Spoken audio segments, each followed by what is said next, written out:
Korin always believed that in this world, everything was decided by your skills and connections. He thought that good skills and social circle would lead him to success, but apparently he had neither. As a result, he became useless to anyone, and after a mysterious announcement, his life changed. Finding himself on the battlefield, he was surprised. A burning boulder fell next to him, crushing the man and splashing his blood. She ended up on the guy's face, and he smelled blood. A man nearby asked the boy if he wanted to die. Parsons continued to look around in surprise. When someone approached him, he asked them to wait, but the man didn't pay attention to this and hit the guy. He demanded that he come to his senses if the guy did not intend to die here. Parsons apologized with equal surprise, but he didn't understand what kind of world this was. Returning home, the guy swore. He thought their apartment looked like a crime scene.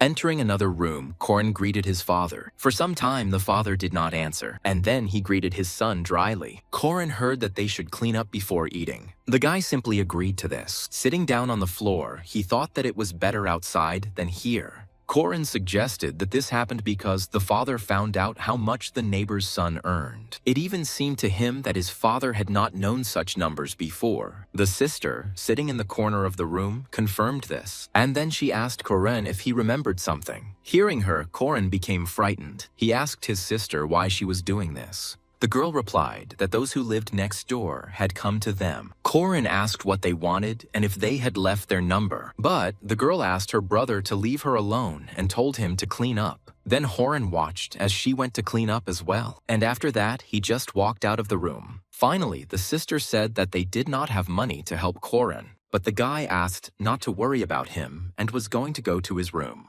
Sitting down at the table, the guy thought that his family could live differently. But after that, he decided to get into a good mood and look for vacancies. And yet, he continued to think that he could not earn anything, although he had graduated from college long ago. Korin could find nothing but job advertisements at factories. But he thought that today was better than yesterday. But then he received a strange notification on his phone. He immediately decided to find the website mentioned in that notification. However, upon opening it, Korin immediately thought that something was wrong with the site. He saw the question, did he want to find a job, even at the cost of his life? Without thinking twice, Korin decided to register on the site. The next question was about what was most important to Korin in life, and he grinned at the chance to analyze himself. The last question was whether he was a significant person to others. Having answered all the questions, Korin suddenly felt more confident. But immediately after that, teleportation to another world occurred. At first, Korin thought that he had fallen asleep, but he did not understand when he had managed to do so. Suddenly, he heard a name unknown to him and began to see someone's memories. Parsons had a family to care for. Therefore, he had to survive at any cost. The man nearby promised to kill the guy with his own hands if he didn't come to his senses. Horan quickly realized that he was no longer Horan, but Parsons. However, everything was too real to be just a dream. For Parson, it didn't matter whether it was a dream or not. The most important thing was to survive.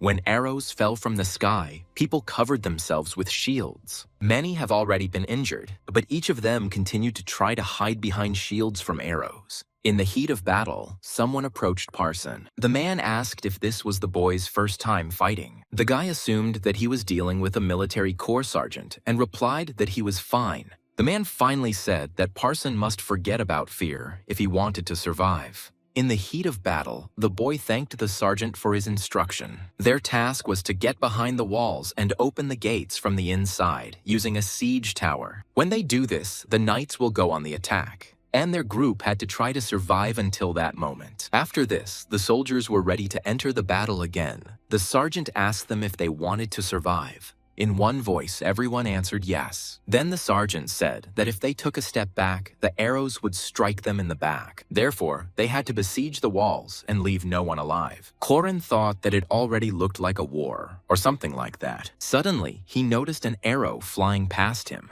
Afterwards, his cheek was covered in blood, and the pain made it clear that he was not sleeping at all. And if he dies here, what will happen to him?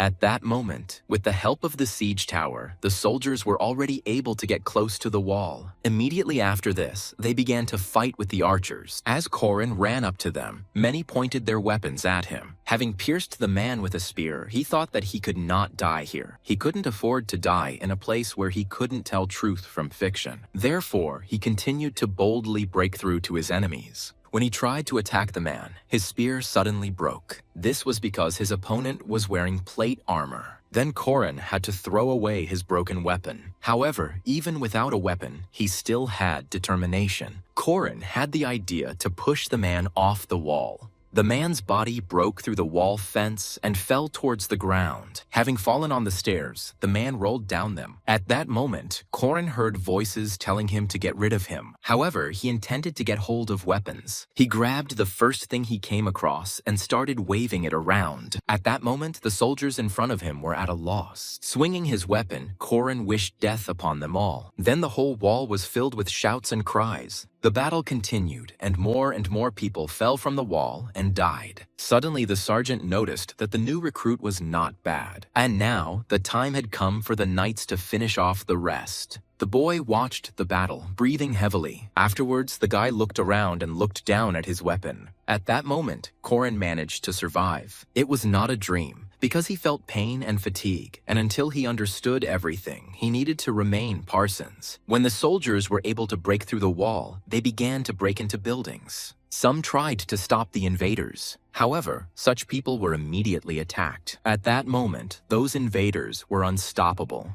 The sergeant was glad that they could now fully enjoy their victory. Later, the results of the victory were reported and the king was pleased. The soldiers were also delighted that they had been able to recapture the territory. Listening to the joyful cries of his people, the man smiled, and he promised his people that their feat would be remembered for a long time. Corin thought they had lost a lot of men, but it seemed like this victory was very important. It was not just a victory, but also a chance at life for many people. Turning to his soldiers, the sergeant asked them to introduce themselves. Obeying, Parsons stepped forward, but then he suddenly exhaled in surprise. It seemed that Corin was the only one who understood commands, and that was what made him stand out. In the Korean army, Corin would have to work for 2 years to achieve anything. However, he was noticed here on the very first day. But despite this, the guy wasn't particularly eager to contact the stranger. The sergeant ordered the boy to take a step forward. Obeying, he stepped forward and introduced himself. The man noted that this was the boy's first battle, but he still managed to stand out among the fighters. Corin knew that this was the most pleasant thing he had ever heard. But in reality, people here were like disposable tools. The sergeant was surprised to hear that a place had become vacant in the king's entourage. That's why he offered the boy to become his knight. But it seemed to Corin that being a knight was the same as being a personal slave. The guy replied that this position was too high for him. The king heard that the boy was an ordinary farmer. Since many people were applying for the position, Parsons felt it was wrong to choose him, but the king was only surprised by the boy's good manners. Then Corin thought that he shouldn't have shown manners. Then he smiled and asked the man for silver. The man looked at the sergeant, surprised, but then he frowned and asked the guy if he only needed money. Looking at the guy, he decided to drive him away. As he left, Corin realized that he had most likely made the man very angry. At that moment, everyone in the area was telling him that there might not be a second chance. But Corin knew that a squire earned more than a sergeant, and no one cared about ordinary soldiers. And at the same time, for such a position, anyone can stab you in the back. After this, the hype in the area did not subside. Corin heard everyone being asked to collect the reward before they left. When Parson was given the money, he was surprised. Suddenly, the faces of the people he had killed appeared before his eyes. In his hands was money that he earned by killing someone. Until now, Corin did not know what to do. He wasn't sure if he should live here like Parsons. But suddenly, the guy's body began to fall, and when he opened his eyes, Corin found himself in his room. Looking around, he couldn't understand whether it was a dream, or maybe he ended up in another dimension, where he was a boy. However, it was all too realistic for him. At that moment, he looked around, hearing some kind of knock. Some coin appeared in his room. Looking at it, Corin realized that it was a gold coin. The next day, the guy was looking through his wallet. However, he was not happy with this situation. Corin never thought he could make money this way. The coin fetched just over 1 million won. But he was in a world where he could not distinguish truth from lies. Even so, he was grateful that he was able to earn at least 1 coin from that world. But it also meant that it wasn't a dream, so Corin really did kill people. As he thought about this, he noticed that his hands were shaking, but then his phone rang. He noticed this with a little surprise. Corin didn't know who could be calling him at such a time. And taking the phone, he saw what kind of person it was. He remembered that it was that person who recommended that site to the guy. After that thought, Corin decided to calm down. And the next moment, he answered the call. Corin asked what the call was about and how they knew his name. Having replied that the guy had left all the information himself, they invited him into their office. Corin agreed to the meeting, but was unsure whether he should come. He felt like he was making a deal with the devil, but despite this, he wanted to know more about yesterday. When the elevator arrived at the desired floor, Corin was met by a girl. Smiling, she greeted the guy. Confused, Corin asked if he had come to the right office. The girl confirmed this and asked to follow her. Corin thought that this girl's voice was similar to the one he heard on the phone. When the guy called the secretary cute, she asked who he thought he was meeting. But Corin himself did not know whom he hoped to meet. Suddenly, he even thought about it. Perhaps he thought he would meet a demon or demoness. The girl suddenly asked who would wear something like that. Hearing this, Corin became even more embarrassed. He was scared because of the words the girl said. Looking at the guy, the girl just smiled. Pointing to the office door, the girl said that their boss would explain everything. But finally, she wanted to say one more thing. She said that the money Corin received for the coin seemed to be an insufficient amount. Corin was surprised that they even knew how much he got for selling the coin. But the girl replied that it was quite easy to find out something like that. At that moment, Corin realized that she had read his thoughts. The secretary tried to push the guy into the office, but Corin asked her to wait. Suddenly, he saw another girl in the office. She asked Corin to pass through because she was waiting for him. Corin thought the CEO looked more like a celebrity. Then the girl replied that it seemed she had been overestimated. Hearing this, Corin thought he had gone to hell. Afterwards, the girl introduced herself to him. Corin shook the girl's hand and said that he was glad to meet them. Frowning, he asked if he had just sold his soul to the devil. The girl replied that he was right. Corin then asked if all of this was real, but he was told that only in a certain sense. Corin learned that what happened yesterday was just training, and since Corin only had the first level, they refused to tell him more. However, at that time, the guy did not understand what she was talking about. He asked if he had been chosen for this purpose by chance. The girl asked if they were like those who choose randomly. The girl said that Corin's best friend had accumulated debts on his behalf, and at the same time, his mother was admitted to the hospital, and their company found Corin at that moment to help. She asked if the guy felt better after that. Getting up from his seat, Corin asked what they needed. The girl did not answer his question right away. Corin wondered if they would cut him off from communicating with his family. But the girl smiled and asked him to calm down. And then she said that they had never intended to do that. Then Corin asked again what they wanted. The girl replied that at the moment, they just wanted him to level up, and they wanted him to go to that world again. He was also told that those worlds were similar to what happens in the games. The girl said that they didn't want him to get his hands dirty with blood either. Hearing this, Corin frowned. However, for all his efforts, Corin was offered a reward. And also, the contract he signed obliged him to follow these rules. But Corin didn't understand how to follow their instructions because he didn't even know who he had signed the contract with. He asked if all this was stupid. The girl replied that maybe yes, maybe no. And then she said that Corin had tired her out. After all, they were trying to protect Corin, not deceive him. Hearing this, Corin fell silent. The girl was also silent and only smiled at the guy. And then she said that parallel worlds, creating an avatar and so on, are all tasks for their clients. She asked if these things meant anything to Corin. The guy didn't answer the question right away. Parsons was just a mercenary because this was just a test. But Corin must remember that he passed the test successfully, and his skills are excellent. The girl believed that Parsons was glad of such a simple chance. Although it was difficult for Corin to understand this, he did not think that he was being lied to. However, he couldn't get his head around the fact that he was actually killing people. The girl said that he was somehow serious, although he did such things in that world. But if he had been frivolous, they would hardly have signed the contract. The girl believed that the most pleasant thing for their client was receiving a reward. Corin knew that he had received only a small part of the reward. The girl said that people became billionaires by lying. Corin asked what would happen if he failed the mission and died. He felt relieved when he was told that he would be okay in this world. But Horan will be grateful if he does not throw away his life. After all, he also would not want his life to mix with the lives of other people. Corin also understood that there was meaning in this. The girl said that failing the mission would result in a penalty and a level reduction. Corin was a little surprised that this was all. The girl just grinned, and she asked if he had received an award for his teaching. She asked how much 1% equals to 100. Horan realized that it was more than 100 million won. The girl added that the reward was given strictly in proportion to the level, and their high-level clients did everything they could to maintain their level. Corin kept such a large amount in his head. He was surprised that he could get such a sum, just in the guise of parsons. Corin's surprise could not pass, but suddenly he thought about something else. At that moment, silence continued to hang in the room. Corin lowered his head, thinking. He completely forgot how that money would be earned. He didn't think that he could decide the fate of other people for money. The girl said that hating yourself won't help.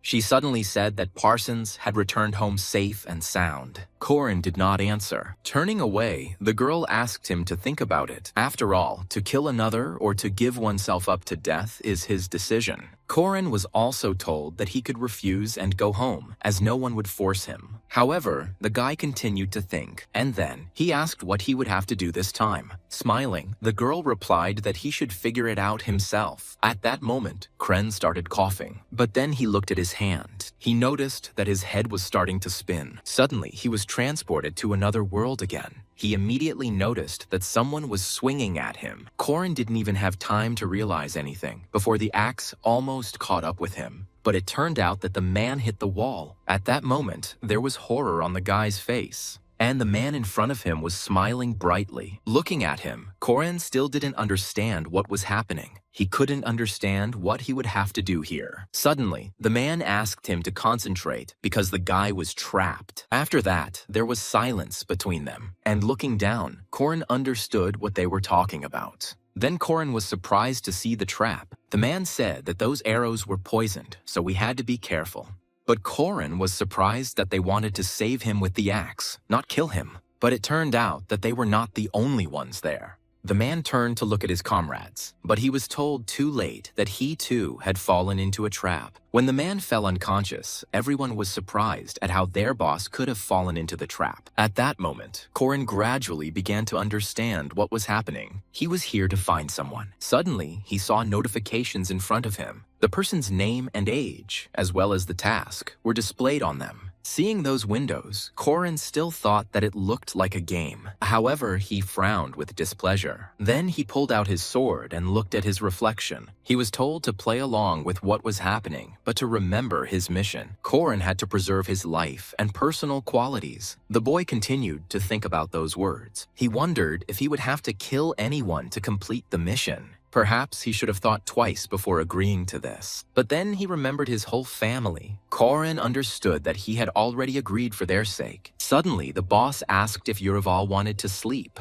Corin was determined to do whatever he had to. He told the man that everything was fine and suggested that they move on. He was going to forget about what was happening in the other world. And also complete the mission at any cost. Yuraval was part of a family of knights and worked hard from birth to become a warrior like his father. But after his mother was shot by bandits, his life changed dramatically. At that moment, the guy was overwhelmed with emotions. His full name is Yuripil Shan. After my mother's death, my father drank constantly. And his sister became completely weak, and the guy didn't understand how to help her. But he intended to save their family. In order to obtain at least some profit, Yuraval entered into wars. But things didn't go the way he wanted. All his achievements were stolen by others. The money he earned was not enough to save his family. At that moment, he thought it was all over. But at that moment, hope shone before him. Yurival was told that the king's son had still not returned, and Yurival was asked to return his son home. The guy thought that since he was assigned this task, he was obliged to complete it. At that moment, he thought this was his chance. He thought that now he could do something for his family, and now he was glad that he continued to believe. Korin remembered those events, and then he opened his eyes. It turned out that he was lying on the ground.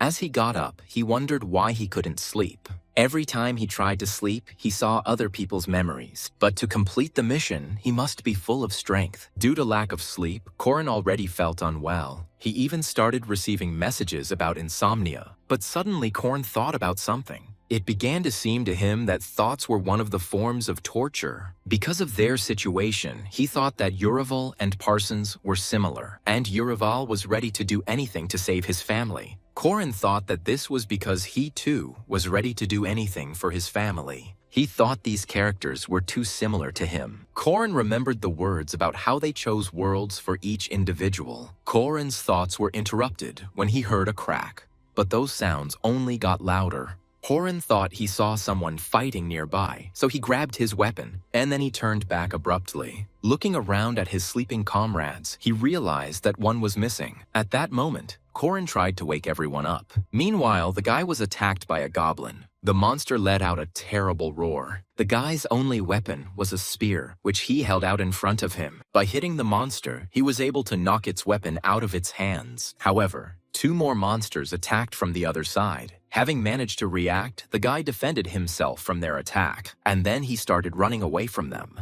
At that moment, the guy's strength was almost exhausted. Suddenly, a huge carcass appeared behind him. Looking back, the guy exhaled heavily, and then he swore loudly. The huge monster standing in front of the guy growled loudly. At that moment, the guy could only call for help. He looked in horror at the monster in front of him, which was too strong. Suddenly, the monster was attacked by a Yurival. The guy thrust his sword with all his might into the back of the monster, who didn't notice him. Afterwards, he pulled out his sword, and the monster's carcass began to fall to the ground. The guy asked his friend if he was okay. The guy who fell to the ground replied that he was fine. At that moment, the rest of the team arrived. The boss asked what would have happened if they hadn't woken up, but it was obvious that they would already be dead. The guy tried to justify himself by saying that it happened by accident, and the boss wanted to hear the details from beginning to end. But Yurival interrupted them, asking them to leave it for later. The boss agreed to do as Yurival suggested, and then they rushed into battle, intending to do everything quickly. The monsters had almost caught up with them at that moment. Yurival swung his sword with all his might. Soon, a battle broke out, and the corpses of monsters littered the ground. If we are to believe Yurival's memories, they had already been in the labyrinth for 4 days.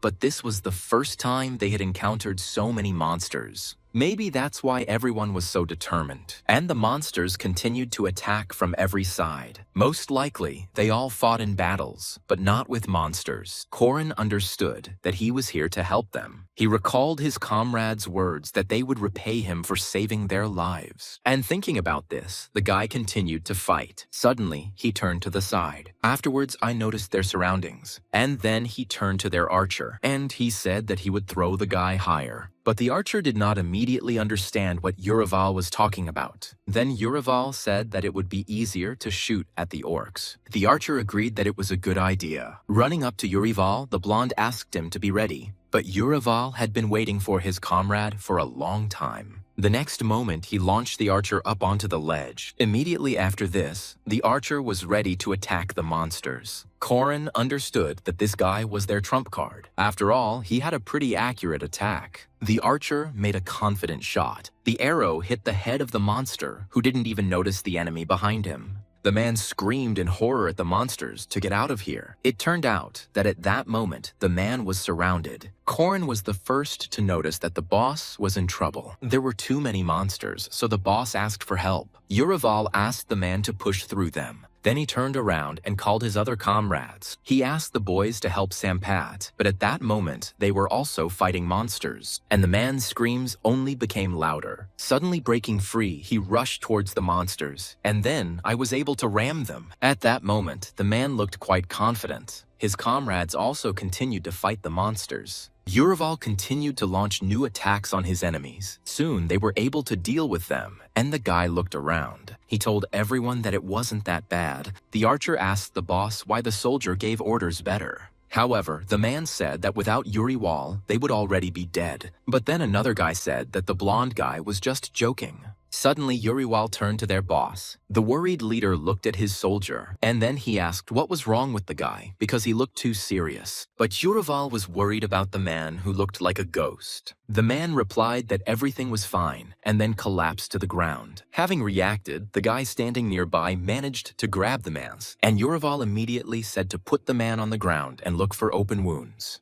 Everyone was surprised to hear that the man could be infected. Afterwards, Korin saw a message in front of him. After reading it, he was very surprised. After all, he suddenly received an additional quest. The guy was surprised that he not only had to protect himself from the monsters, but also keep an eye on the others. Afterwards, he sighed with displeasure. He asked to bring their supplies because they were supposed to have medicine. Meanwhile, the archer discovered the wound. The man was hit by an arrow, but there was nothing good about it. After this, the man rolled over onto his side, and the archer prepared to suck out the poison. But suddenly, Urival stopped him, and he asked if the blonde was going to suck out the poison. He explained that this could be dangerous. At the same time, he understood that an open wound could lead to blood poisoning. The archer was surprised that they could only try to squeeze out the poison.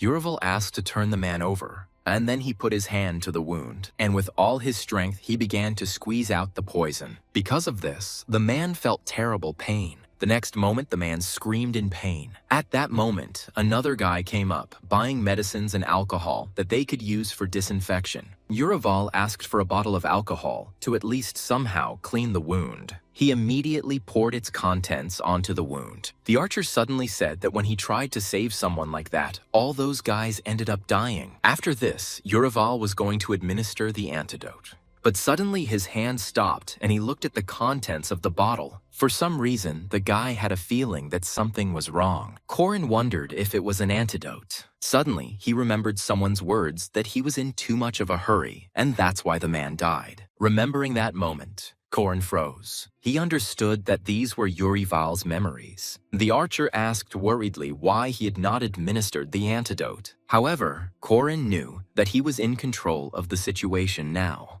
And then he asked everyone what kind of antidote it was. Upon hearing this question, no one answered. Only after a moment did the archer reply that they had bought the first thing they saw, and it was cheap too. Korin began rummaging through his bag, hoping that Urival's memories would tell him something. Then he found medicinal ivy in his bag, and that was what was supposed to help them. He explained to everyone that this plant had medicinal properties. Hearing this, everyone was surprised. Soon the herb was applied to the wound. After this, the archer helped the man up, and Urival intended to bandage the wound. He promised the man to be as careful and quick as possible. Taking the bandages, the guy began to bandage the wound. Soon, the wound treatment was completed, and all that was left for everyone to do was wait for the boss to get better. But Urival told everyone that Sampat should recover soon. Everyone breathed a sigh of relief because they knew the boss was strong. Suddenly, Urival looked at Paizel. The surprised guy asked what was going on, and then he asked to tell how they got into such trouble. And everyone was wondering why he was leaving alone in the middle of the night. Having heard so many questions, the guy hesitated, and then he began to take something out of his clothes with displeasure. Seeing the dungeon map in front of him, Horan was surprised. Paisel told everyone that according to the map, there should have been a staircase not far from here. But Paisel said there was no ladder there when he checked the area. Then everyone understood why they had felt like they had been walking in circles all day. Paisel told everyone that he had tried everything. Besides, he had poor orientation. After some time, he was very tired, and he didn't notice that monsters began to watch him. When he noticed them, there were already too many of them, and they were all approaching the guy. At that moment, he finished telling his comrades how it all happened. There was silence for a moment after that. But immediately, everyone started beating Paisel, demanding that he warn them about his adventures next time. Afterwards, Korin took the map in his hands with displeasure, and he suggested to everyone that he and Paisel would go there to explore the area. He decided to leave the camp to the other two guys. Soon, he and Paisel were walking deeper into the caves. At some point, Korin noticed that they would soon come across a staircase. Paisel suggested that the map was lying to them, since the cartographer could have made a mistake when drawing it up. Then the guy asked Paisel where he got it. Paisel replied that it was in the backpacks, along with the supplies. Hearing that Count Raleigh gave it to them, the boy thought about something. At that moment, they came to a place where there should have been a staircase that would lead down. Paisel decided to remind again that this is what he was talking about, because he checked this place. However, they understood that the ladder could not run away somewhere. Suddenly, Korin turned to Paisel. The guy asked if he had found anything interesting, but Korin only asked if anything seemed strange to him. But Paisel didn't understand what the guy was talking about. Then Korin decided to point to the floor, which was usually flat and hewn. But he noticed that where the stairs should have been, everything was different. Paisel suddenly also noticed something strange. Until now, they had not encountered a single monster. But Korin interrupted the boy and asked him to look up. Looking up, Paisel saw that very staircase, but he couldn't believe that she was on the ceiling. Our heroes understood that it was impossible to build a staircase on the ceiling. Korin could only guess that it was related to magic. However, in Urival's memories, he saw how magic could be dispelled. The guy quickly drew his sword and swung, and then he swung his sword upward with all his might. With a precise throw, he was able to launch his sword into the stairs. At that moment, a gust of wind began to rise in the area. Watching this, Korin was stunned. Paisel experienced the same thing, and soon Korin's sword fell to the ground again, and a staircase appeared in front of them. Seeing her, Paisel exclaimed with joy and surprise, and now, as expected, the stairs led downwards. However, Paisel was more surprised that Urival was able to dispel the magic. But Korin kept thinking about who gave them this map. If they were given this map, it means the Count was absolutely sure that his son was somewhere in this labyrinth. Korin wondered if his son had pointed out this place before leaving. Suddenly, the guy again plunged into Urival's memories. The Count asked to bring his son's ring in case he were to die. Thinking about this, the guy frowned a little. It was obvious that if the son was dead, the Count wanted proof. Paisel interrupted his train of thought and asked if everything was okay. Korin didn't answer and continued to think about his own things because it seemed to him that something was not right in the story. Later, Korin decided to ask everyone how much they knew about that Count. He asked them to tell him everything they knew, but the archer did not understand why they were not happy that they had been able to find the stairs. Urival told them that something seemed suspicious and repeated his question. Then everyone thought about it and shook their heads. The archer replied that Sampat had told them to find out more about them, but they didn't want to tell Urival about this because these were the people he served. Besides, the blonde man said that the information obtained was rumors and gossip. One day, Urival told them that he was not going to listen to pathetic gossip. Paisel reminded him of this. Korin realized what a jerk Urival had been and told everyone he was now willing to listen to them. Hearing this, everyone was surprised. Afterwards, he was told that the Count had one son and one daughter. But it was strange that the Count took for himself a maid who was raising a small child. The archer said that people began to guess who the child's father was. After listening to them, Korin did not immediately react. He remembered the words about the Count asking him to bring his son's ring. For some reason, Korin couldn't get these words out of his head. He assumed that since the Count now had another son, he wanted to get rid of his firstborn. But the guy immediately came to the conclusion that it would be stupid. The archer asked if Urival had thought about how their mission connected with the second heir. Then the guy asked in surprise if they had thought about this too. Korin was surprised that they knew about everything from the very beginning, and then he got angry at them because he understood that it was too dangerous to involve himself in this. After the mission, they could have been tortured or even tormented. Everyone listened to Urival's monologue with surprise. And then the archer replied that they shouldn't worry about it for now because it was just a guess. Besides, they said that they were just doing whatever Sampat told them to do. Korin heard that Sampat was always ready to offer him help if he needed it, and no matter how dangerous it was, everyone was ready to help. After listening to the blonde, Korin did not dare answer them for a while. Paisel said that he would leave the gratitude for the boss, since he was the main benefactor. Afterwards, Korin turned to Sampat. He was still unconscious, and periodically, the man made a face in pain. At that moment, everyone decided to approach him because it seemed that Sampat would soon wake up. As he began to rise, everyone began to make even more noise. When Korin asked about the man's condition, Sampat replied that it was already much better compared to the recent fight. And then he asked everyone what happened to their faces. Hearing Sampat's jokes, Korin smiled a little. After that, the others also laughed a little. When Sampat was able to move, he was told about the stairs. However, he only laughed and said that such a thing was not possible. As he descended the stairs, Sampat asked if Leopold's companions were there. As they walked forward, everyone discussed that they had to catch those people. Paisel suddenly asked how they would recognize the Count's son if they found everyone dead. He said that they had never seen the boy's father. As they moved forward, they continued to discuss what similarities they might find in their clothing. After all, the Count's son had to stand out from the rest. The girl walked forward but suddenly stopped. As everyone continued to walk forward, she looked back. For a while, the girl silently looked in the direction from which they came. Then her comrades asked if anyone was following them. But the girl replied that this was not entirely true, and it just seemed like someone was trying to catch up with them. Some guy chuckled and said that they would deal with the goblins when they caught up with them. The girl replied that it didn't look like any kind of monsters and was much more dangerous. The guy thought she was paranoid, but the girl objected that it was a woman's intuition.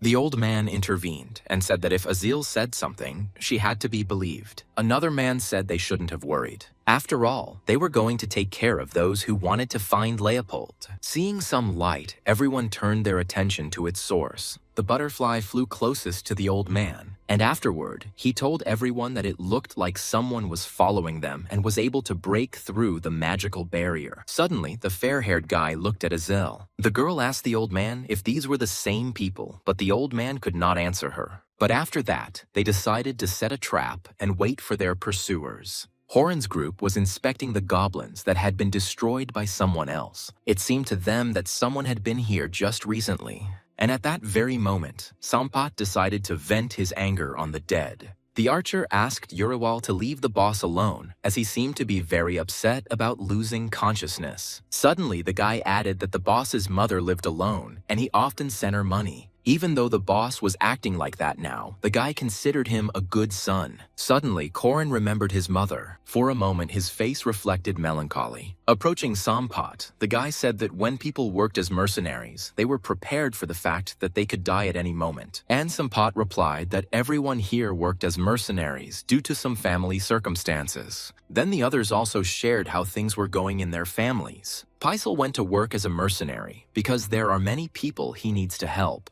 Korin wondered why they all had such unfortunate fates. Thinking about this, the guy began to tremble a little. He didn't understand how his comrades could still be so happy. After all, Korin was not at all like them. Suddenly, the archer said that Sir Knight also had a lot of problems. Sampat added that if something happens to Uriwal, he will help his father and sister. Hearing this, Korin was a little surprised. And then he said that he also promises. He promised to always take care of the family if anyone died here. The archer replied that it was easy to say that, but if there were too many problems, Urival would simply run away. With a smile, Korin suggested that everyone return healthy for the sake of his peaceful life. Everyone agreed with his proposal. At that very moment, Korin received a notification. The guy read that the absolute trust buff had been activated, and then he thought that with this, he could finish the mission quickly. Suddenly, everyone looked forward in surprise. Then Korin asked everyone if something had happened. It turned out that there were people ahead of them.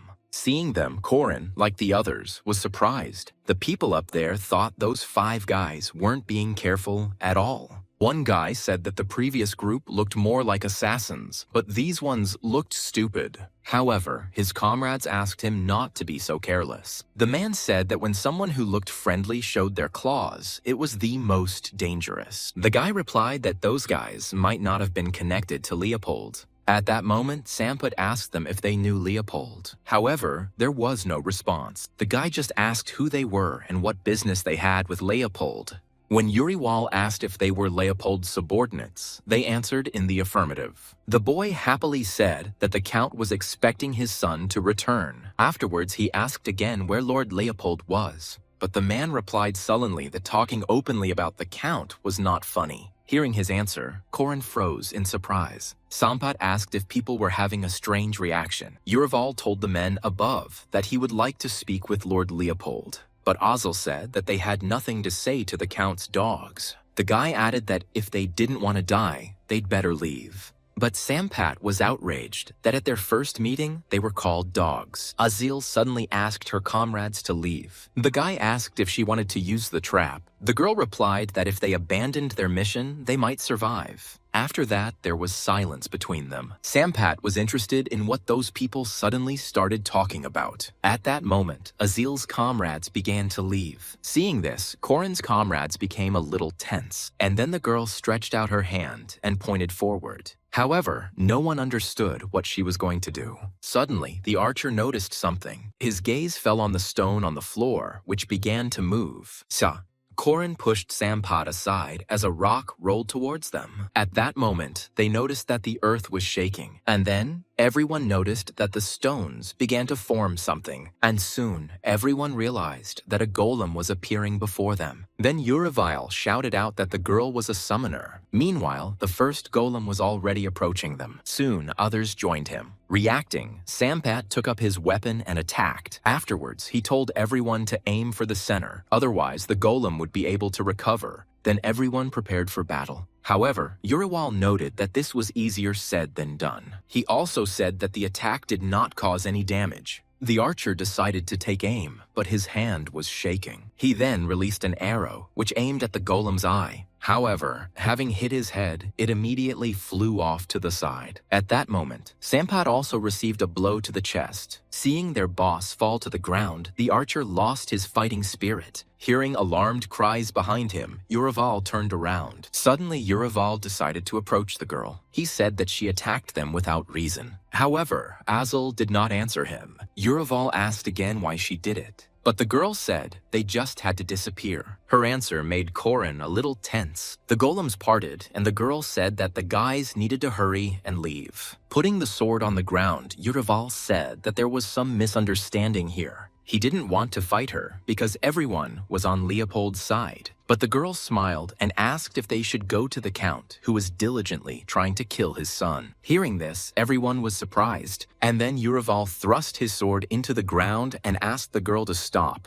He asked if she was telling the truth about the Count. And Azil asked if they were pretending to be idiots, or if they really didn't know. Ignoring these words, Urival asked if Lord Leopold was safe. The girl replied that he was fine, but because of killers like Urival, she didn't know what would happen to Leopold next. Then everyone exclaimed that they were not murderers. The girl replied that the previous group said the same thing, but when they relaxed, they attacked. Hearing this, Korin wondered how many times they had tried to kill Leopold already. He couldn't believe that the Count wanted to kill his son, and these people wanted to protect him. Azil asked to leave and tell the Count that Leopold was on their side. However, Sampat refused to do so. Then Uriwal intervened and stopped him. And immediately after that, he began to take off all his armor. The girl was surprised when she saw this. Everyone else also watched the guy in surprise. But immediately, everyone began to raise their armor behind Urival. The guy asked them what they should do to make them believe them. Azil did not answer him right away, and Sampat asked the guy what he was doing. Urival asked sharply if they trusted him, and Sampat asked the others if they would have come here if they didn't trust the guy.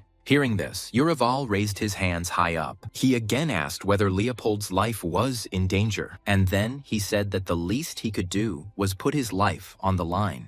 But at that moment, the girl disappeared from her place. Corin couldn't even notice the moment when she disappeared from sight. At that moment, something pushed him back strongly. It was Azil who suddenly approached him, but Uriel again said that they had no evil intentions, and he only asked to be allowed to talk to Leopold. But Azil asked if he really thought he could win their trust with such nonsense. Having said that she didn't like them, the girl prepared to fight them personally. She promised to kill them all, but suddenly all their weapons fell to the ground. Noticing this, Azil was taken aback. Then everyone said that Urival explained to them what loyalty is. At that moment, Sampat asked the girl to trust Uriwals. Hearing this, the guy smiled. Then he received another notification that full trust had been activated. Having closed it, Urival turned his attention to Azil. The girl stood still and looked at them all in surprise. Sampat asked what Urival would do now, but at that same moment, the guy turned around at a sharp sound coming from behind them. For some reason, all the golems suddenly started moving. Azil's comrades also heard the roar. Surprised, they all turned to where Azil should have been. Grabbing their things, everyone immediately started running away, and the bodies of the golems continued to move in the sky. Sampat told Uriwal to run faster because if the golems crushed them, they would die instantly. Only Azil continued to stand still. It turned out that there was a huge monster right in front of her. Bending down, he looked closely at the girl, and then he opened his mouth and growled at her. But at that very moment, someone attacked the monster in the eye. Then Azil saw in front of her Urival, who had returned. Having hit the monster, the guy fell to the floor and rolled to the side. Looking back, Sampat was horrified to see Urival running straight towards the monster. Then, Urival asked them to help because they could not leave the girl in trouble. Reacting quickly, Sampat ordered everyone to change space. He divided the roles between everyone who would distract and who would attack. Meanwhile, the monster continued to stand in front of the girl. Running up to her, Urival asked her to pull herself together, otherwise they would all die. The rest began throwing stones at the monster and attracting its attention. But when he turned towards them, fear made the bodies stop. When the monster tried to attack them, they had to dodge. While he was distracted, others tried to attack him.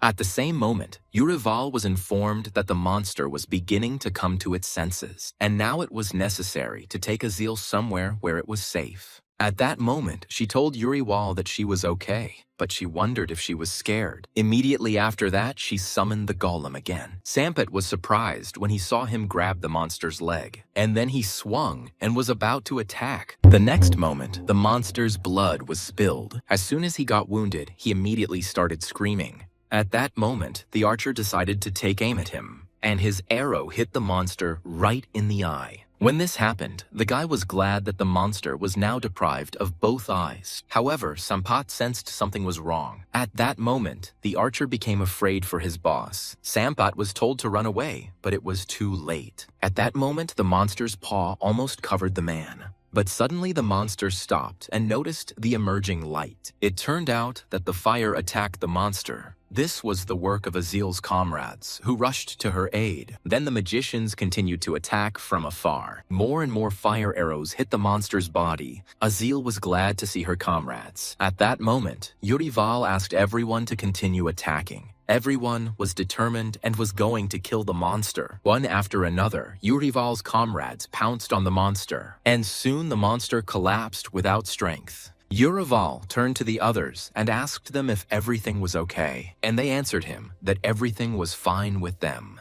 However, at that very moment, a sword was pressed to his throat. The rest of Urival's comrades were also already taken hostage. At that moment, the guy thought that everyone was in trouble because of him. Then he objected that just a minute ago, they were all fighting together. However, the tip of the sword pierced his neck. Everyone started to worry about Urival. The guy said that Urival was funny. He asked if it was true that they could become comrades just because they fought together. But Urival asked to at least listen to them. He asked them to tell him the whole situation and swore that he would not attack them. But the guy grinned and asked what kind of nonsense Urival was talking about. However, he still felt that Urival deserved an explanation for his help. At that moment, another guy appeared from behind the man. Looking at him, Urival wondered who it was. At that moment, Leopold introduced himself to Urival. After some time, everyone was asleep, and next to them a blue fire burned. Leopold asked if the Count had sent them to rescue him.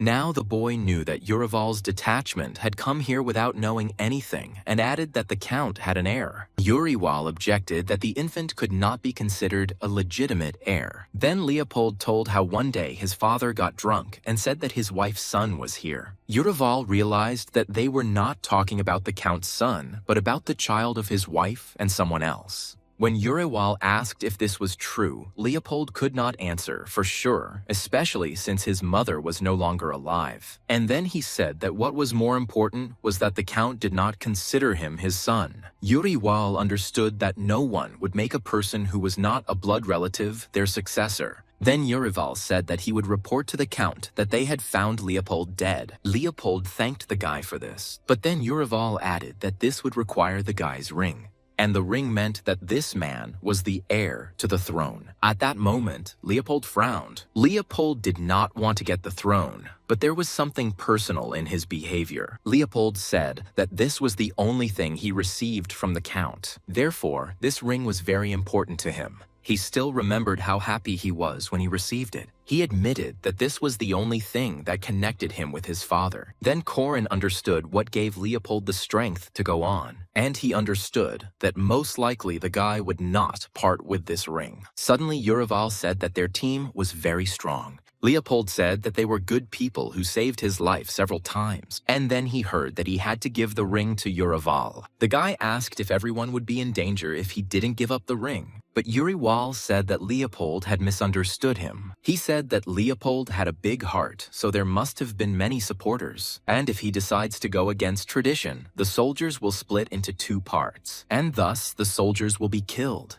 Then Leopold frowned. And then he hesitantly touched his ring. The guy said that he brought trouble to people regardless of whether he was alive or dead. But he asked what benefit he would gain from sacrificing the ring. And Urival replied that this is what people from the royal family should do.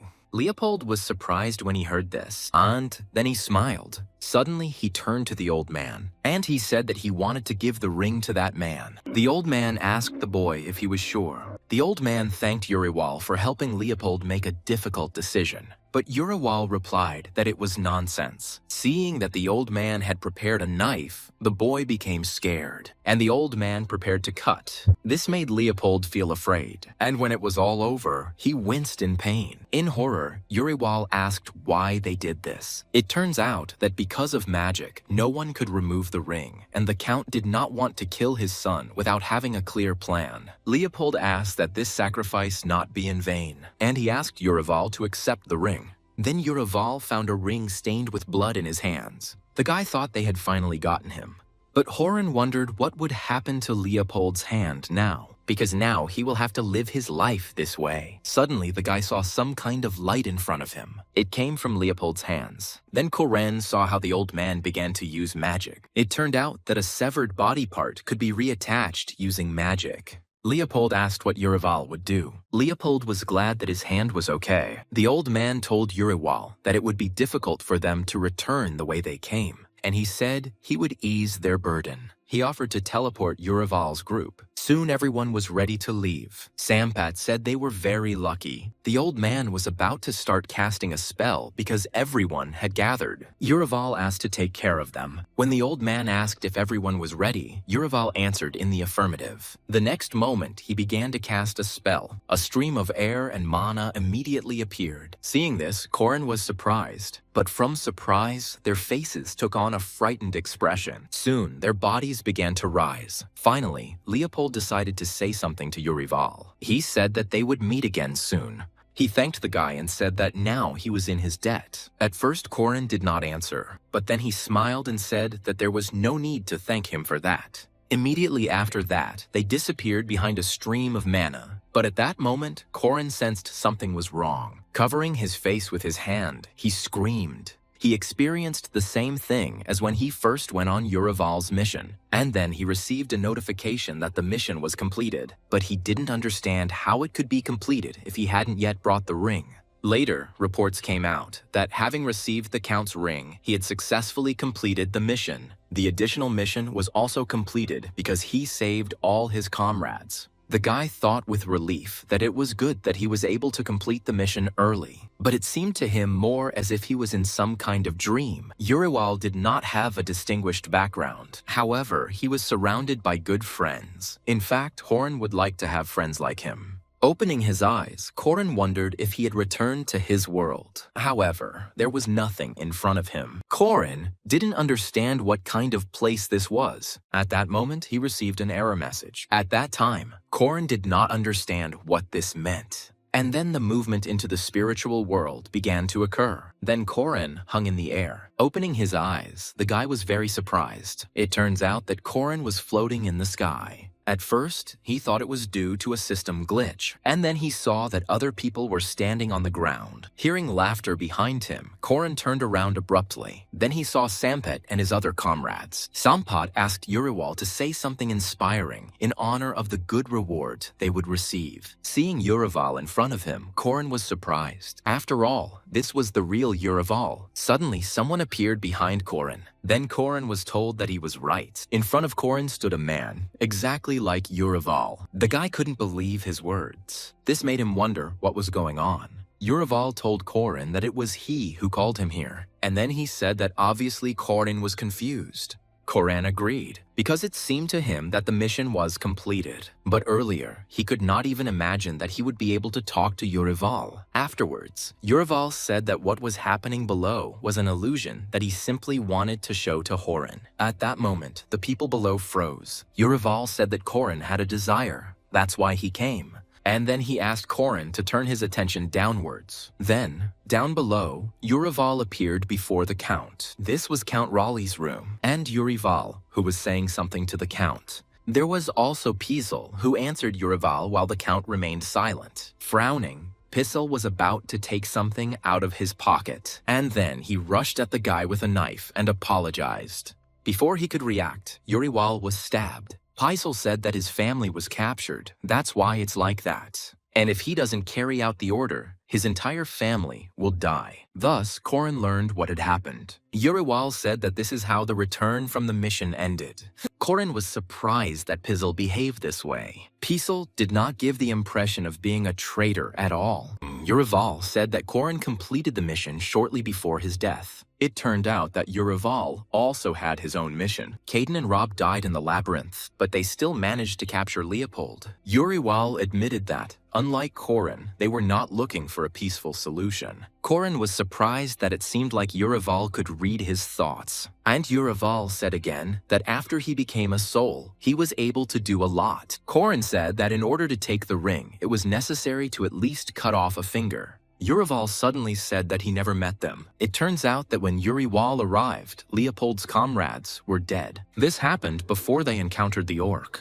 Korin began to understand what Uriwal was talking about. All the people he knew were dead. Uriwal was surprised that in Korin's case, no one died. And Korin asked what Uriwal wanted after his death. The guy replied that Korin had obtained the ring through negotiations. But could he convince the Count and Pizel? Hearing this question, Korin thought about it. Uriwal admitted that he wished that Korin could have left him alive. Pizel was forced to act on the Count's orders. Horan asked if he could consider this his final mission, and the answer was yes. Korin understood that there was at least a small chance of victory. Uriwal asked to show him success and said that he would wait for it. At that moment, Korin again moved into Uriwal's body. It was at that moment that Pizel tried to attack him.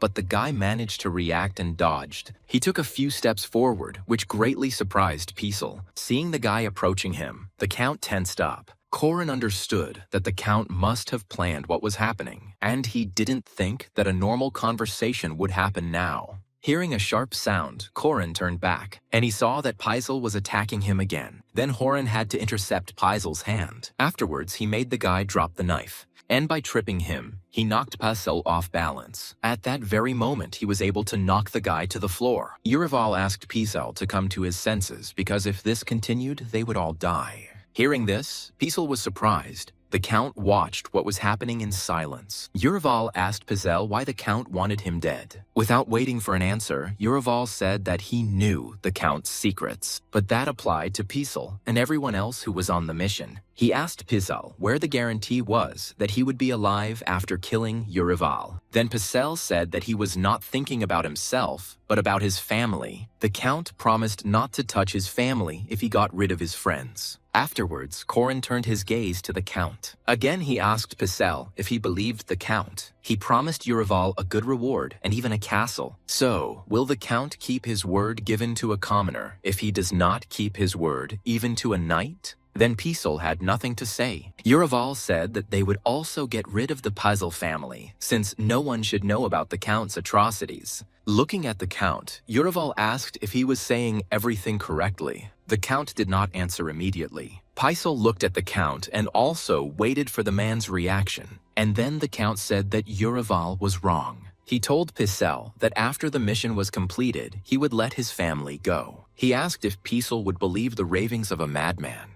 Hearing this, Pizal was surprised, and then he used all his strength to break free from Urival's grip. Corin was surprised and could not react to this. At that moment, Pizal grabbed his weapon again, but it turned out that the guy ran towards the Count. The Count was surprised, but tried to keep his emotions under control. Pizal attacked the Count, but Urival tried to stop him. At that moment, blood spilled and Pizal dropped the knife. The Count asked how a commoner dared to go against him. He considered it a pathetic sight. While Pizal was bleeding, the Count headed towards Urival. Corin was surprised that the Count seemed to be skilled with a sword.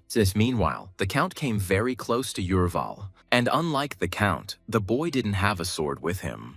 The Count was angry that he had to do all the dirty work himself. Urival's weapons were taken away, as carrying them there was prohibited. Because of the reward, the Count wanted to force the mercenaries to kill each other. But now he changed his mind and wanted to kill Urival himself. Horrified, Corin began to retreat. After all, right now he didn't see anything that he could use as a weapon. Besides, if he lost sight of the Count, he would kill the guy. But suddenly, the Count stopped, and he said that Urival had carried out his task in a strange way. The Count knew that Urival had not used his sword against that boy. Corin immediately realized that they were talking about Leopold. Urival asked if the Count thought he would use the sword.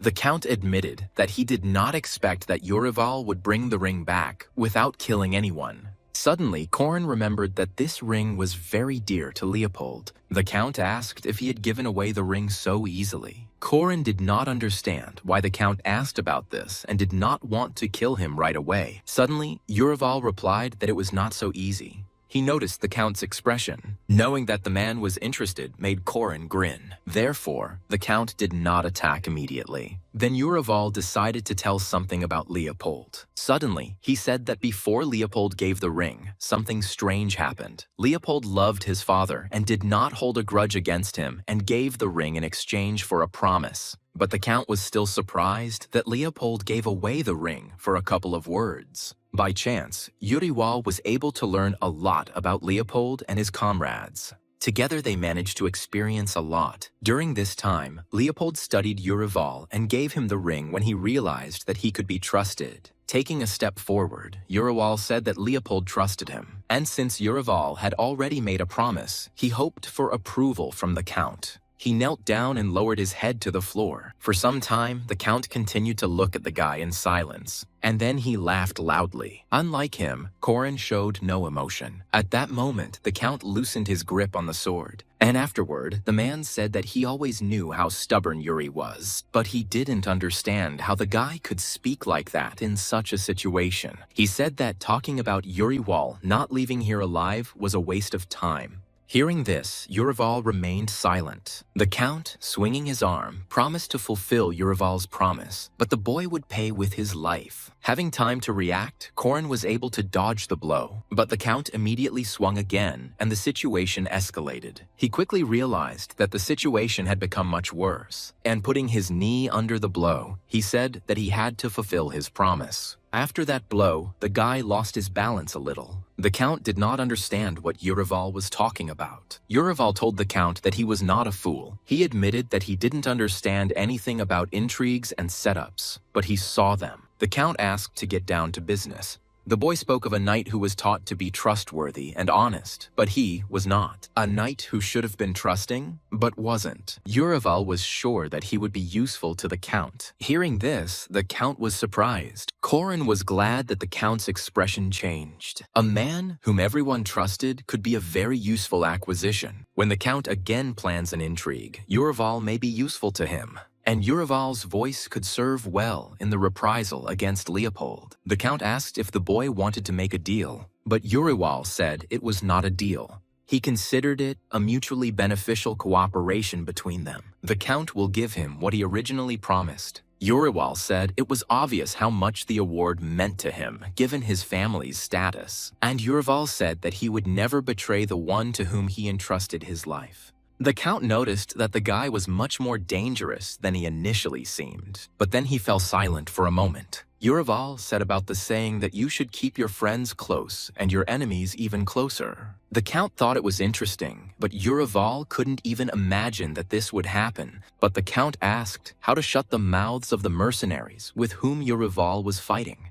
In fact, Urival had an idea for which he asked the Count's permission, but the man asked if he needed this permission. Urival said that he would help turn what happened into a lie that everyone would believe. He suggested saying that the Count's wife had cheated on him and had a child. At that moment, the Count hit the table. Those words made him very angry at Urival. Corin knew it was the Count's secret, but he had to say it. But after that, the Count said to continue, but he promised Urival that he would regret it if he was making this up for the sake of a catchphrase. Looking at the guy, the Count waited for him to continue. But Corin understood that if he made a mistake, his head would fly off with a whistle. Afterwards, he decided to offer his own version of the legend. Seeing the child, the Count remembered his wife's infidelity and therefore made the boy's life miserable. But the son, with childish naivety, believed his father. This only increased the Count's heartache. Then he decided to make a tough decision. And if he can find the family ring, he will get rid of all his problems.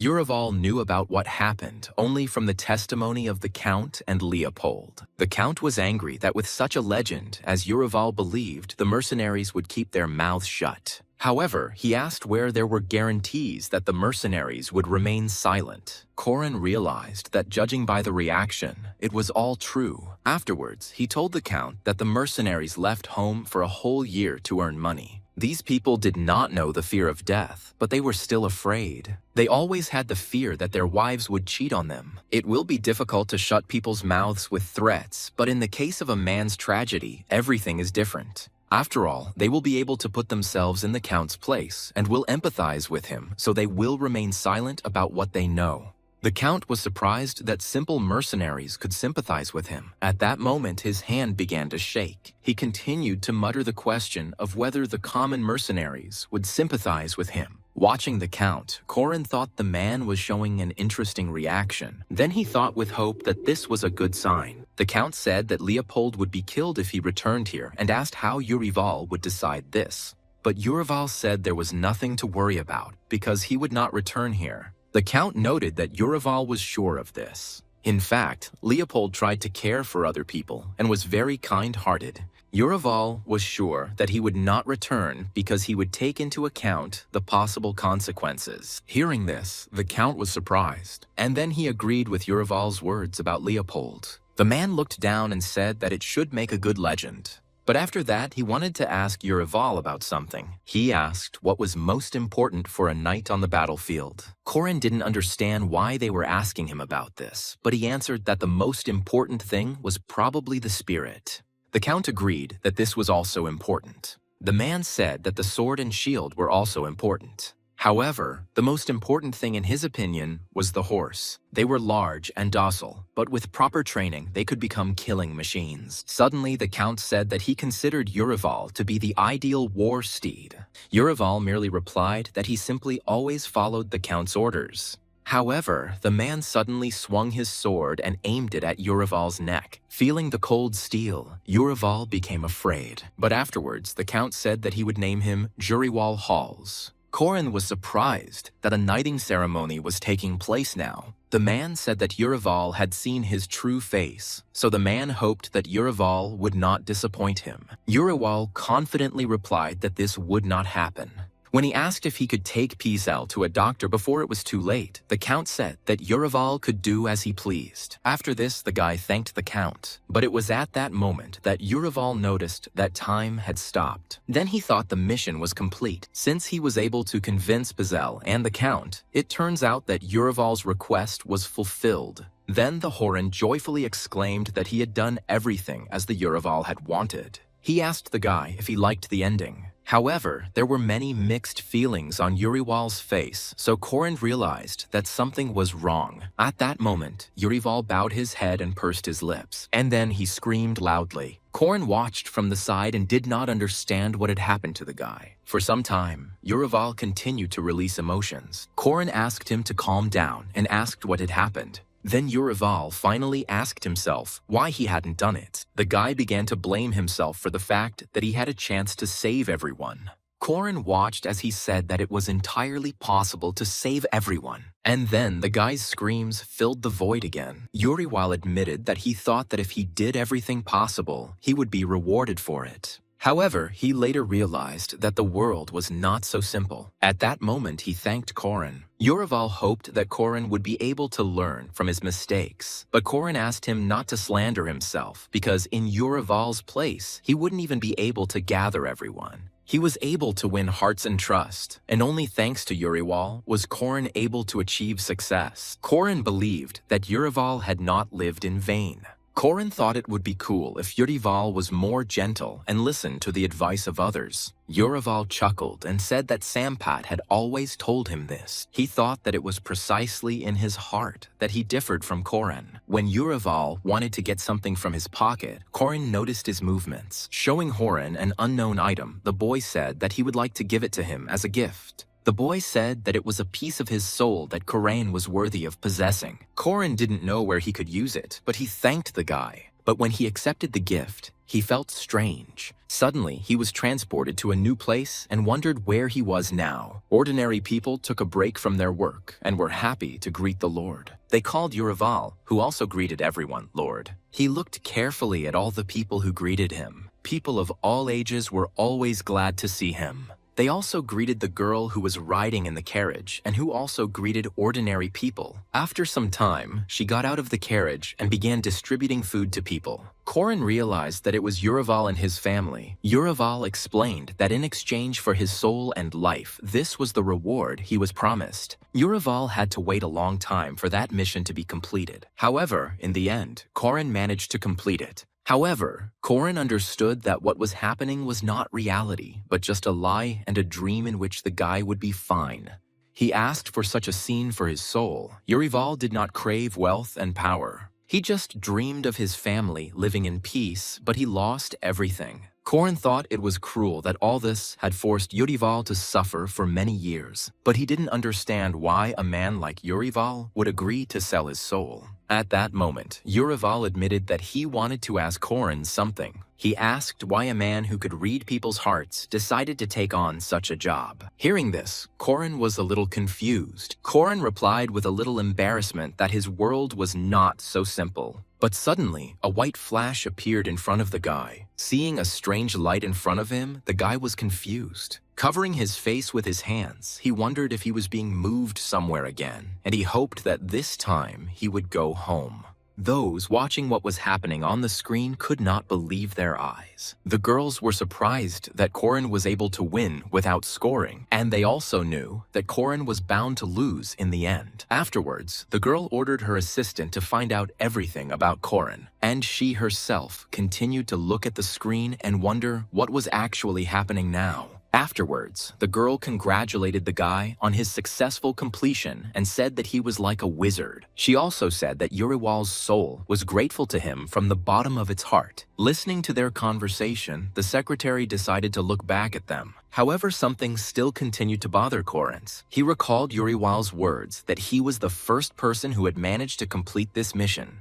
He asked if they sent him there expecting him to fail. But the girl asked how they could do that and said that they were just trying to do what would be convenient for the guy. When Horan got angry, the girl asked if it wasn't better to kill monsters rather than people. They tried to make the mission interesting for him, but did he really want to return to the battlefield? and what difference did it make if he won in the end? The girl said that now Korin could breathe a sigh of relief. But no gratitude was required from him, since no one had informed him about the mission. Afterwards, the girl suggested calculating the income. In the end, 15% was counted. The girl also suggested recounting the coins at the current exchange rate. Horan heard that it was almost 5 million won. However, he considered it a small amount, considering that he had completed the mission perfectly. The girl replied that in Parsons' case, there was extra money due to robbery. But this time, territories and titles were not taken into account. It was Urival's personal question, and the true mission was simply to obtain the ring. Korin thought he should stop working for free. The girl explained that the guy himself chose a different award. Korin was surprised that they were talking about Urival's soul. Suddenly, a light appeared next to him. At that moment, the girl said that they would pay a good price for such a unique item. She offered 8 million. Korin understood that this was almost twice as much as during the entire mission, but Korin had the feeling that Urival had given him the most precious thing he had. Then he asked if he was obliged to sell the item right away, and they told him that he could do it whenever he wanted, and he could also use it at his own discretion. The girl explained that it was possible to use the item's properties, such as strength and courage, which would be useful on missions. Hearing this, Korin became thoughtful. Suddenly he asked if Urival would stay in that world, and the girl replied that until the next contractor appeared. But thanks to Horan, he will have a very pleasant sleep.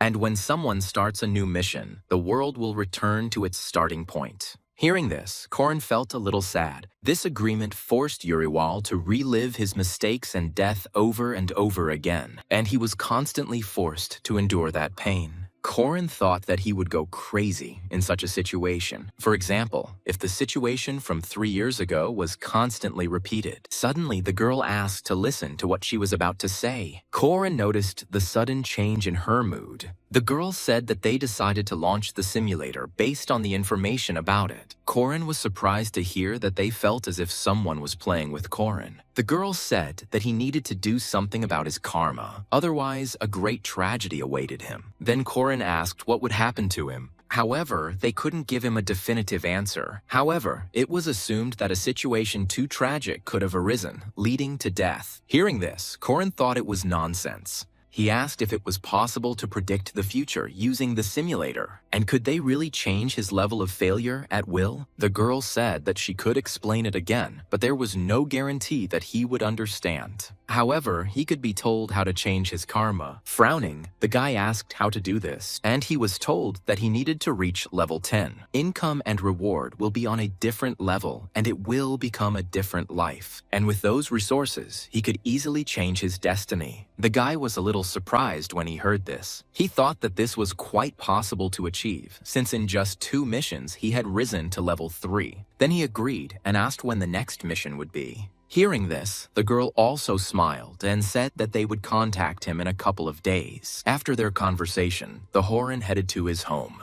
He thought that the simulator had affected him after all, because he was very tired. He kept thinking about the gold coins that were converted into money. Korin was surprised when he saw the messages about the funds being credited. In just a few days, he was able to earn almost 6 million, and then more. Korin thought that even if problems arose in the future, he could try to solve them with money. Because of this, Horan kept thinking about the 10th level. The girl asked if this was not the ideal bearer of misfortune. She was told that if the failure rate was so high, the person could even commit suicide. She continued to reflect that they had run the simulator with human capabilities in mind, and the girl could not afford to abandon such a valuable asset. Parsons and Urival were passed perfectly. Afterwards, she asked to calculate how much experience the guy would earn in 12 missions and what level he would reach if he completed them perfectly. The secretary asked in surprise whether Korin would be able to pass them at all, but the girl again asked to count for her. According to the calculation results, he will receive 30 million experience and will be almost at level 17. Hearing this, the girl thought that the 17th level was too high. Then she wondered what they should do. Finally, an idea came to her. She asked to add karma, raising it to 3 million. The secretary was surprised that instead of lowering her, the girl was going to raise her. She was afraid that the guy might not be able to cope and commit suicide, and as a result, the company would have consequences. But the director immediately calmed the girl down. She asked the girl to calculate what would happen if karma increased to such a level. She also asked to add family and friends to Corin. The secretary said that the guy's luck had suddenly run out. The girl answered her that this should be enough. However, the secretary could not believe that the director was really going to do this. But the girl said that even if he earned a lot of experience, they would be able to buy him out.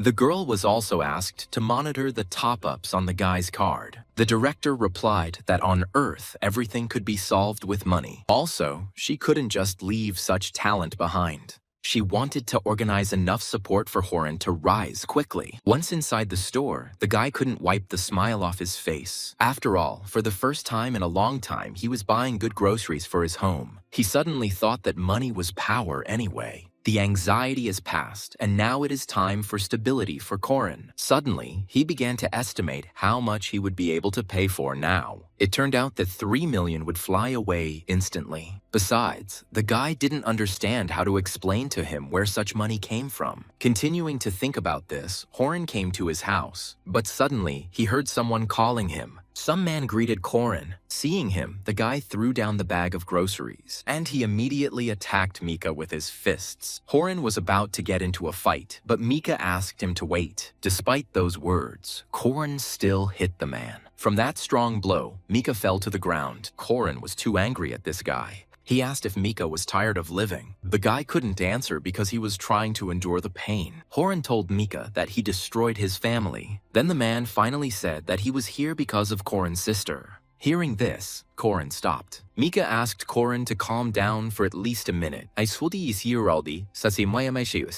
Afterwards, Corin demanded an explanation. The man was surprised that Corin attacked him without even saying hello. However, Corin did not understand the reaction of the man who had caused such problems for his family. Corin thought he wanted to kill this guy. At that moment, he grabbed a bottle of alcohol, and then he broke it. Corin asked me to quickly tell him what was going on and get lost. Mika said that the news is not very good, so it is better to throw the bottle first. But Corin demanded to know what the matter was. Then the man said that he went to the club for work and met Corin's sister there. Then Corin became even more angry. The man said he didn't know that he worked there and didn't even touch her, simply asking her to go home. Mika believed that this could backfire on their family, so he came to warn them. Corin asked when it was. Mika replied that yesterday, as far as he knew, was the girl's second working day. Corin was surprised that it had happened so recently. He asked if Mika had come just to say that. Mika said that place had a bad reputation, but Horan didn't believe that Mika cared. Then he squeezed the bottle hard. He had heard that killing was only hard the first time, and then it was supposed to get easier. But immediately Corin realized that this was wrong. He threw away the bottle, thinking that the only thing the family needed was a murderer. And then he demanded to know where that place was. Taking a taxi, Corin got there in no time, and soon that bar appeared before him. He didn't want to leave his sister in such a place. When Horan entered, he was immediately greeted. Corin was asked if he came alone, but he only asked if Kana worked here. The workers were surprised when they heard this name. The man asked Corin what he had come for. But Horan said that he knew that she was working here because of Mika. The guy said that Mika asked him to give the girl a message. He thought it was better to lie than to say that he was her brother. After this, they agreed to bring him to Kana. The girl replied that Kana had just gone to serve customers. However, the man replied that they could not pick her up in the middle of service. Then Corin was offered to wait or give them a message. However, Corin ignored them and moved forward. Pushing the man, Corin walked forward. The man tried to stop him and said that he shouldn't be so persistent. He was told that such behavior was unacceptable, but Corin ignored them again and broke free. Because of this, he pushed the man hard, and after that, he ran to the room the girl had mentioned. Having found the room, he burst into it. It turned out that maintenance was already underway there. The man asked why Korin had come if he had not been invited, but Horan asked Kana what she was doing. The girl was surprised when she saw her brother. Another man stood up and asked Korin who he was. However, Korin was angered by the man's tone. Seeing the guy's face, the man even got scared, and then Korin took Kana by the hand.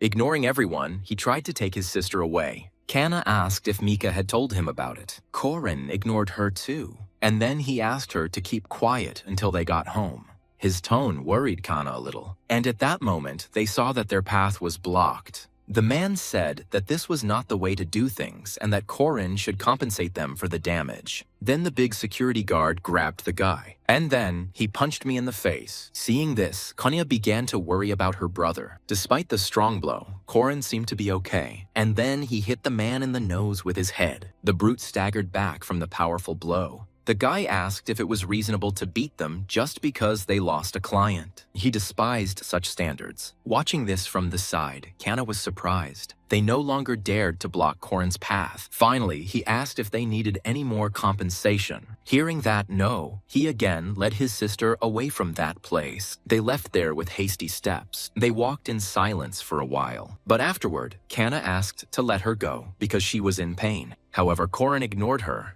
It was only when the girl raised her voice that he finally let her go. Then he turned around and asked if she had gone crazy. He said that she decided to work as if she couldn't do anything else. Korin asked if she felt sorry for her parents. At that moment, Kana laughed. The unexpected reaction confused the guy. Kana noticed that Korin didn't know anything at all. Korin asked what he didn't know. Kana said she wasn't ashamed of her earnings and didn't understand why she should be ashamed in front of her parents. Hearing this, Korin did not understand her. Afterwards, Kana asked if Korin knew how much debt they had. The guy thought and did not dare answer. Kana said that when her mother was hospitalized, he and she paid the debts. They paid for the medical bills and living expenses, but did it cover all the expenses? Kana said that even the director's salary was not enough for this. She asked if Horan thought she was doing it to drink and have fun. Their debt was 100 million won, and Kana felt that Horan, who didn't come out of his room, had no right to lecture her. Hearing this, the guy couldn't answer anything. But Kana couldn't bear it and burst into tears. Korin understood that he had nothing to say in response. He couldn't judge Kana, who was trying to pull her family together. Korin said he should have been told before taking on such a job. But Kana replied that if money were that easy to come by, they wouldn't have any problems. Korin asked how much money he needed, and Kana replied that she was paying when he broke in. At that moment, the guy didn't understand her, and then he asked if she had borrowed money from them. Afterwards, he asked how much exactly she had borrowed, and Kana replied that it was 40 million won. At that moment, various emotions overcame Korin. Kana only said that she understood what she was getting into. Hearing this, Korin was stunned. He wondered if his sister had always been like this. Then he remembered the words that his failure rate was too high. Slowly, Korin began to realize what the problem was. It angered him to think that Kana had gone so far because of him. Korin said that she would find another job or just sit at home. But Kana asked if he had listened to her at all. Korin said that yesterday she met with Mika and who will be next. He asked if she wanted her father to die completely. Kana countered that she had no other choice. After this, the girl burst into tears again. At that moment, Korin took his sister's hand, and he asked me not to worry about money because he would solve everything. The girl asked how he was going to do it, but Korin only promised to do whatever was required of him. Kana grabbed his hand sharply, and she asked what he was going to do. She asked if he was going to do anything illegal, but Korin asked her not to worry. But then Kana asked how else he would get money. At that moment, Horan decided to take out his phone. He decided to show his sister his income. Then Kana asked where he worked. Korin only said that he was lucky to find a good job. And now that Kana knew about it, he asked her to resign. With a smile, Korin asked them to believe in him. Kana burst into tears even more, but agreed with her brother. After that, they stood on the street for some time. The next day, Korin was full of enthusiasm. He came to their company's office again, but for some reason, the director was not at all surprised by this. Korin asked to be given the most precious mission. The guy said excitedly that he agreed. The girl noticed that Korin was stubborn. Korin said that no matter how difficult the mission was, he always risked himself to complete it. And he believed that he shouldn't have any further difficulties either. The girl guessed that he came here because of his sister. Korin immediately realized that she was using telepathy. The girl apologized for interfering in his personal life. Then Korin decided to tell her directly. He wanted to get a mission for 40 million won, if they had one. The girl said that of course there was one. Korin immediately said that he would take it for her. However, the girl showed him a strange reaction. Because of this, Korin asked what was the matter. She said that if Korin went there at his current level, he would die. And then Korin heard that this was 100% probability.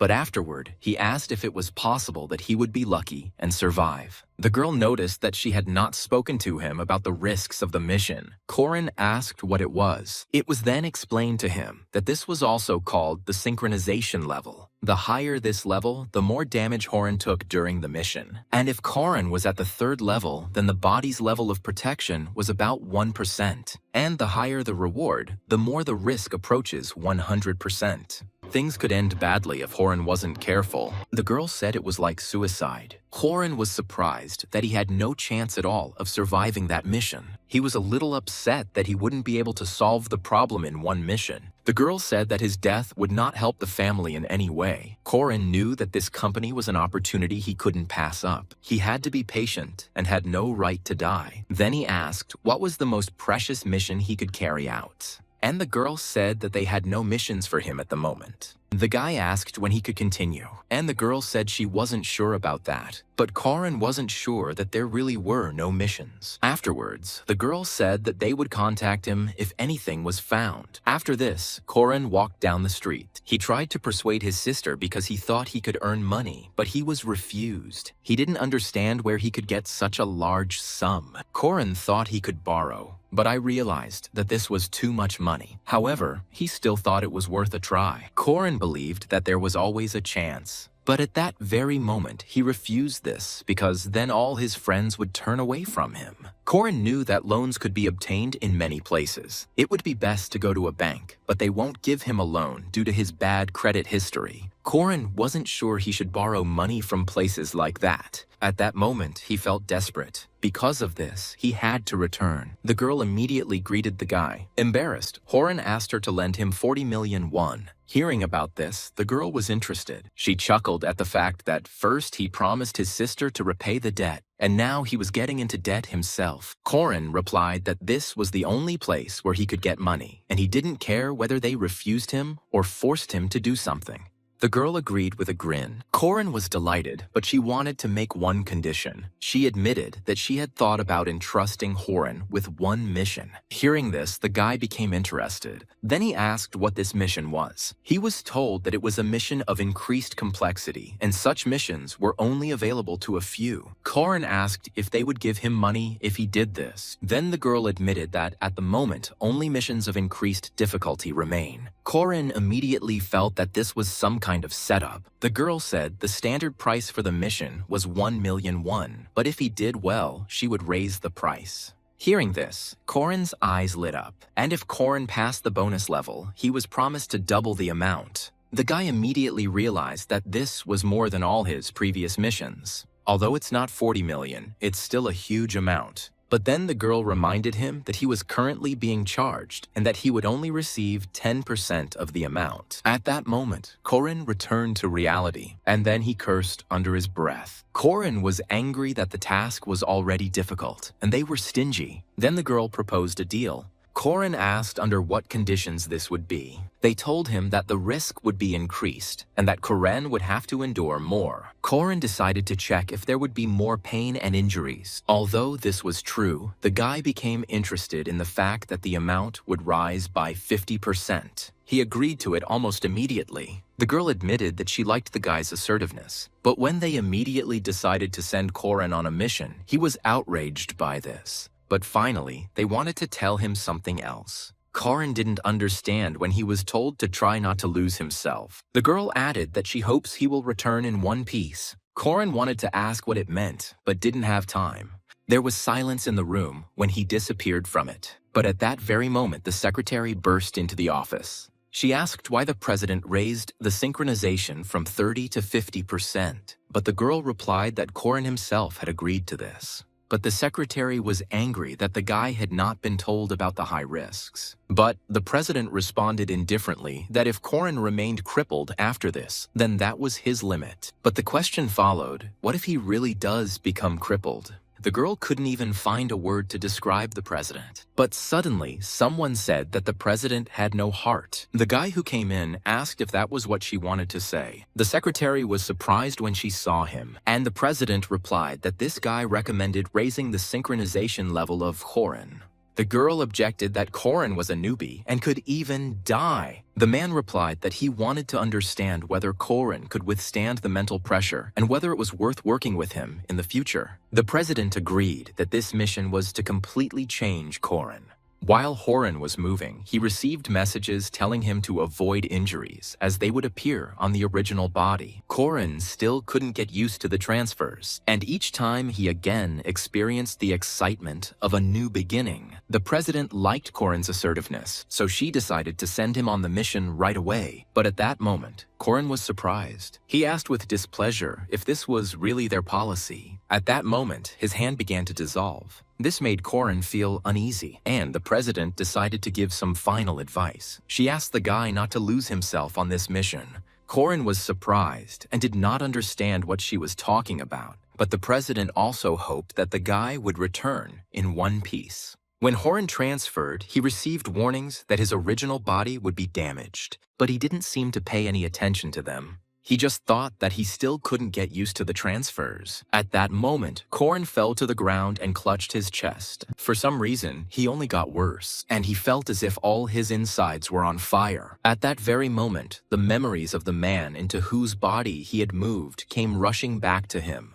And Koren also saw the most terrible moment in the life of this man, because of which he entered into a contract. Suddenly, Koren began to see his memories clearly. The girl asked Strovan where he disappeared to at night, and the guy replied that he worked in security. He later added that his service was secret. That's why he couldn't tell her anything. A man with a tattoo on his face greeted Strovan. He told the boy that this time, the task would be more difficult, and he wanted to say something to the guy. The man asked if he was not the best assassin. That's why I decided to entrust my fate to Strovan. After that, the guy completed the task. The guy was praised for getting rid of the corpses and given a reward. But later, his parents died. At some point after that, his sister stood on the edge of the building's roof. Stravan asked Elsie to stop screaming and come to him. However, the girl only apologized to him. In fact, she blamed herself for her parents' death. Smiling, she apologized to Strovan for being such a stupid sister. Then she jumped off the roof, and Strovan just watched her helplessly. What he saw showed horror on his face. However, the guy soon became quiet and lowered his head. He continued to look at the ground, and tears appeared in his eyes. At that very moment, he, as if mad, shouted that he would definitely take revenge on them. However, the revenge failed, and he had to sell his soul for the sake of bloody revenge. Seeing all this, Koren cursed. The whole body was shaking from overwhelming emotions and rage. There were so many emotions that it was difficult to control them. The thirst for blood only grew stronger. It did not go away. At that moment, the guy pulled out his sword. Koren thought that no matter who it was, he would fall by his hand. He rushed to tear to pieces those who were guilty. The guy rushed forward at high speed. But at some point, Koren tried to reassure himself that at first he hadn't succeeded. The only thing that helped was that Koren realized that these were not his feelings. As he laid the knives on the ground, Koren thought that he had never felt the customer's emotions so deeply before. Suddenly, he remembered the words that he should not lose himself. At that moment, Koren understood what was meant. For a while, Koren remained in place and breathed deeply to come to his senses. But suddenly, it seemed to him that he heard Yurival's voice. Koren asked if he had spoken to him. The guy immediately assumed that it was because of the soul fragment, and the fragment of the soul was in his hand. Suddenly, a slight smile appeared on the guy's face. Koren thought that he was able to come to his senses thanks to Yurival, so he thanked him. Afterwards, he thought about what he should do first.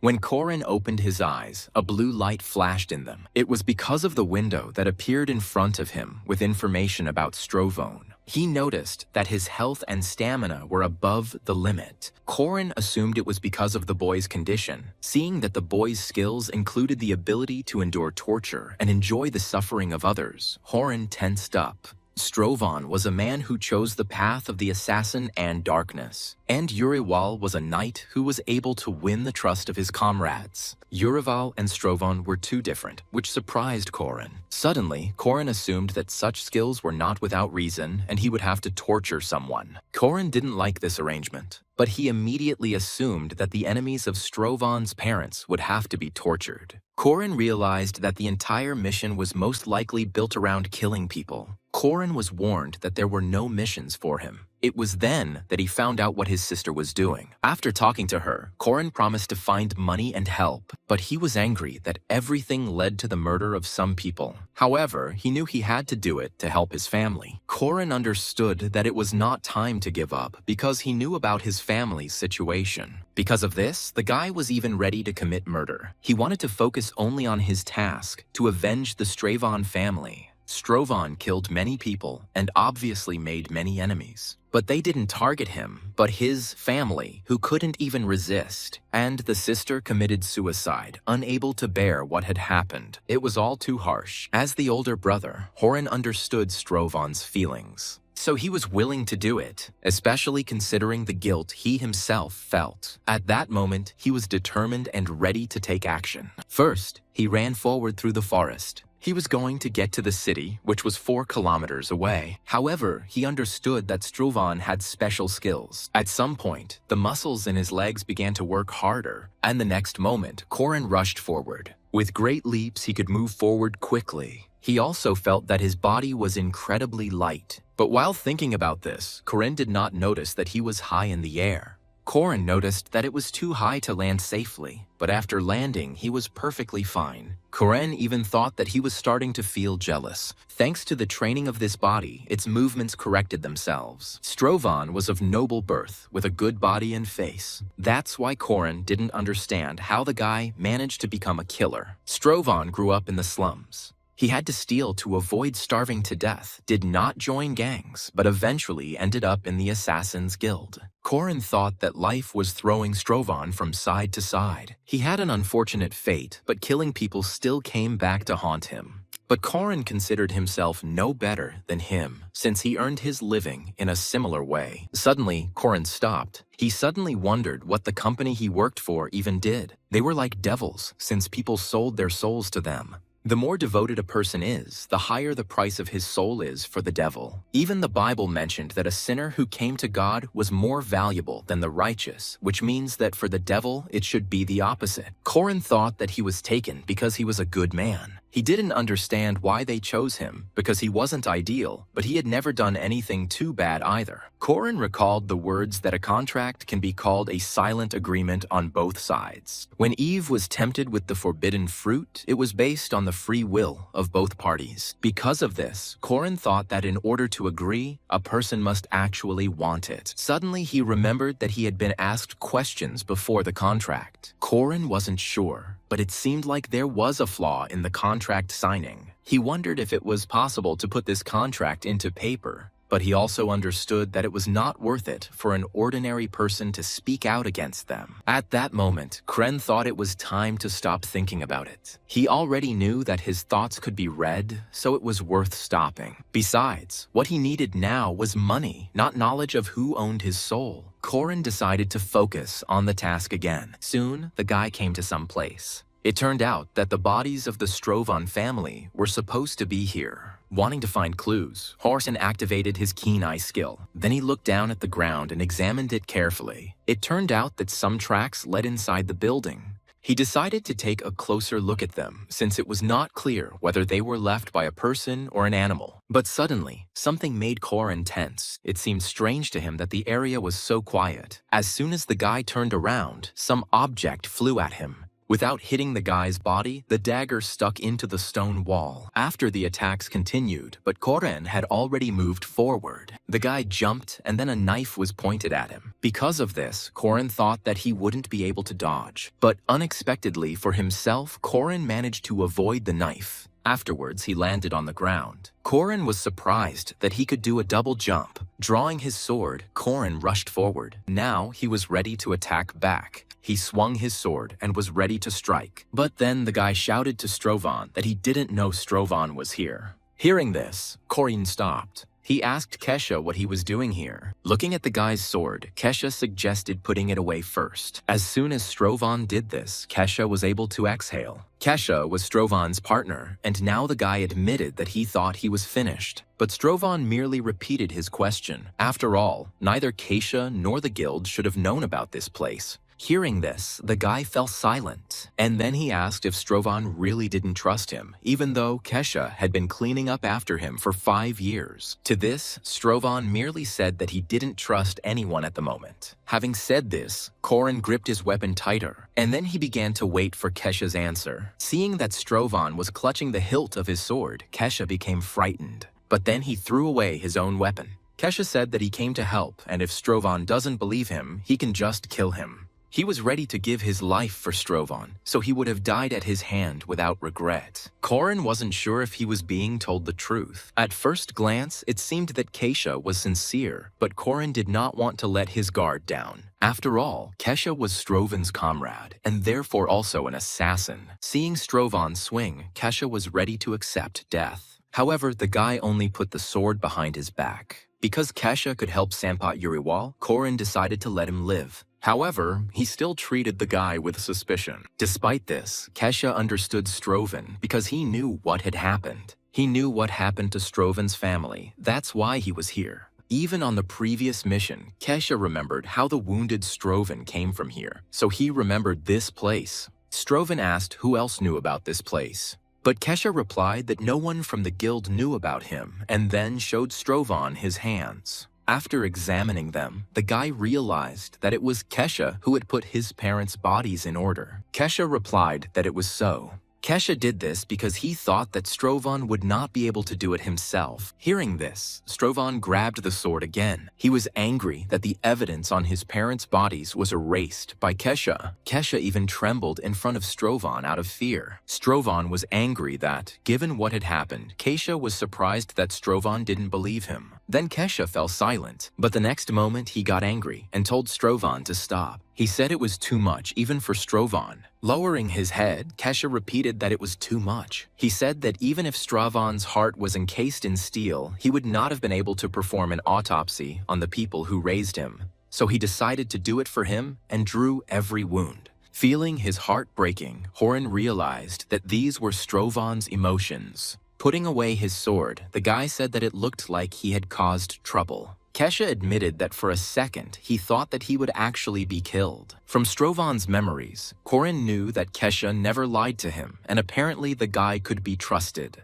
Or rather, Korin was forced to trust him because without outside help, nothing would work. Then Strovan asked Kesha for help. The boy looked at Strovan's hand for a moment, and then he shook the outstretched hand and said that he had been waiting for this for a long time. Soon, Kesha showed Strovan what he himself had been able to discover during the autopsy. Korin read about massive weapons and piercing wounds. Kesha said that judging by the wounds, a mace was most likely used. Strovan knew that the mercenaries preferred axes, so it was either the knights or the soldiers that were to be suspected. Kesha thought that it was more worth suspecting the soldiers because he questioned an old woman and she said that she saw a group of soldiers that night. Hearing this, Strovan became angry and asked why the soldier would do this. Kesha asked the guy to calm down and said that he was shaking from the thirst for Strovan's blood. Korin thought that his partner was right and he shouldn't let Strovan's emotions control him. Afterwards, he decided to classify the mission as in a game. It is a riddle or a hunt. Games were more often focused on finding riddles or hunting monsters. He could get a reward for a successful decision or just run after monsters. The mission with Urival was more like a riddle, and Parsons' mission was a regular hunt where he had to kill everyone in sight. But Korin didn't understand where he should take Strovan. He asked Kesha to find out which unit the soldiers belonged to, but the guy had already found out how many of them there were then. Strovan was surprised that Kesha had already collected all the information. Kesha said there were about 15 soldiers, and at that moment, Strovan started shaking. Because at that moment, Corin realized that this was a hunt. 15 soldiers had to be killed. Soon they arrived in the city of Eldin. From the rooftops of buildings, they watched a group of soldiers. Kesha suddenly said that Strovan's parents were not the only victims of these people. From Strovan's memories, Corin knew what had happened. Not long ago, there was a war for territory in the city, and a new lord was appointed. Then, disarray and unrest began throughout the city, and it was all suppressed by the new Lord Harrison. Soon people became accustomed to forgiving the crimes of his men and began to turn a blind eye to everything, and the guardians of the law became the most brutal criminals of Eldane. There was a noise below, but Strovan also began to watch carefully. Having burst into someone's house, the soldiers dragged an old man out of there.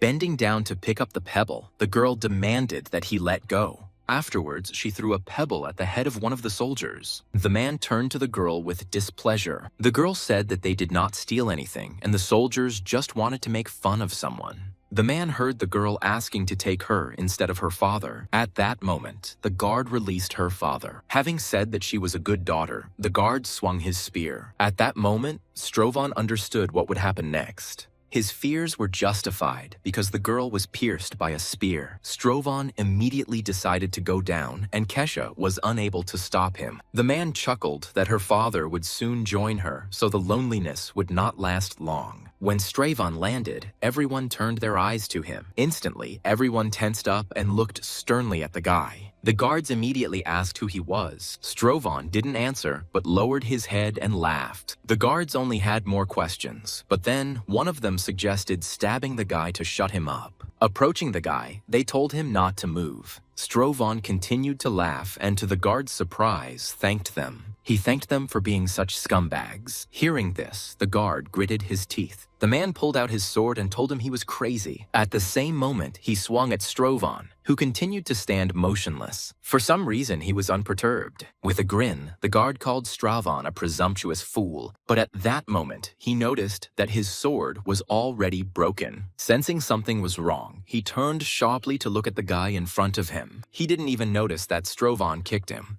At that moment, the guy pulled out his sword. After that, he was going to get to the other guards. But before that, he inflicted many wounds on the one who was in front of him.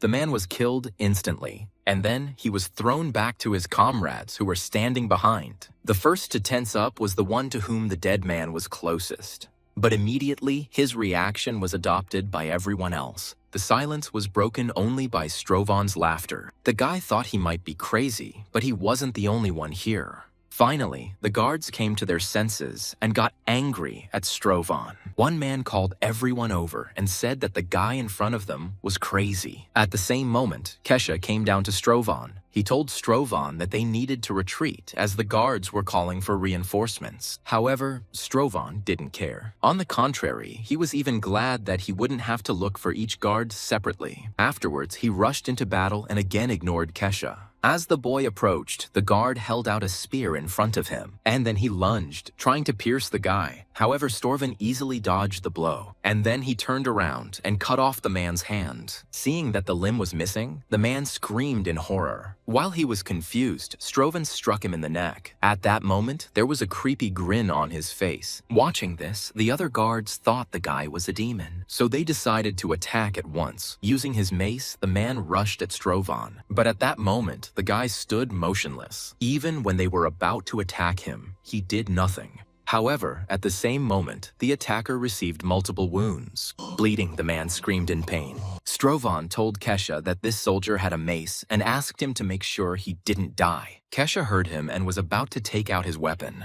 At that moment, other guards approached Strovan. One of them asked apprehensively when reinforcements would arrive. Another agreed that they had little chance of surviving, so they decided to flee. But at that very moment, Strovan, who was behind them, disappeared, and he crushed the fleeing guard with his body. But immediately, Strovan turned his attention to the second guard. He ran away, not paying attention to his comrade. At that moment, Strovan threw his sword, which pierced the guard's back. After this, all the guards were killed. The only survivor begged the guy for mercy. However, Strovan did not even think of leaving him alive. The guy said not to ask for mercy until he was finished. But the man, in fear, began to ask for forgiveness and mercy. He tried to shift all the blame onto his comrades and clear himself. Ignoring his words, Strovan grabbed his head, and then he began to squeeze the man's head with force. In a harsh voice, he demanded that the man remember something.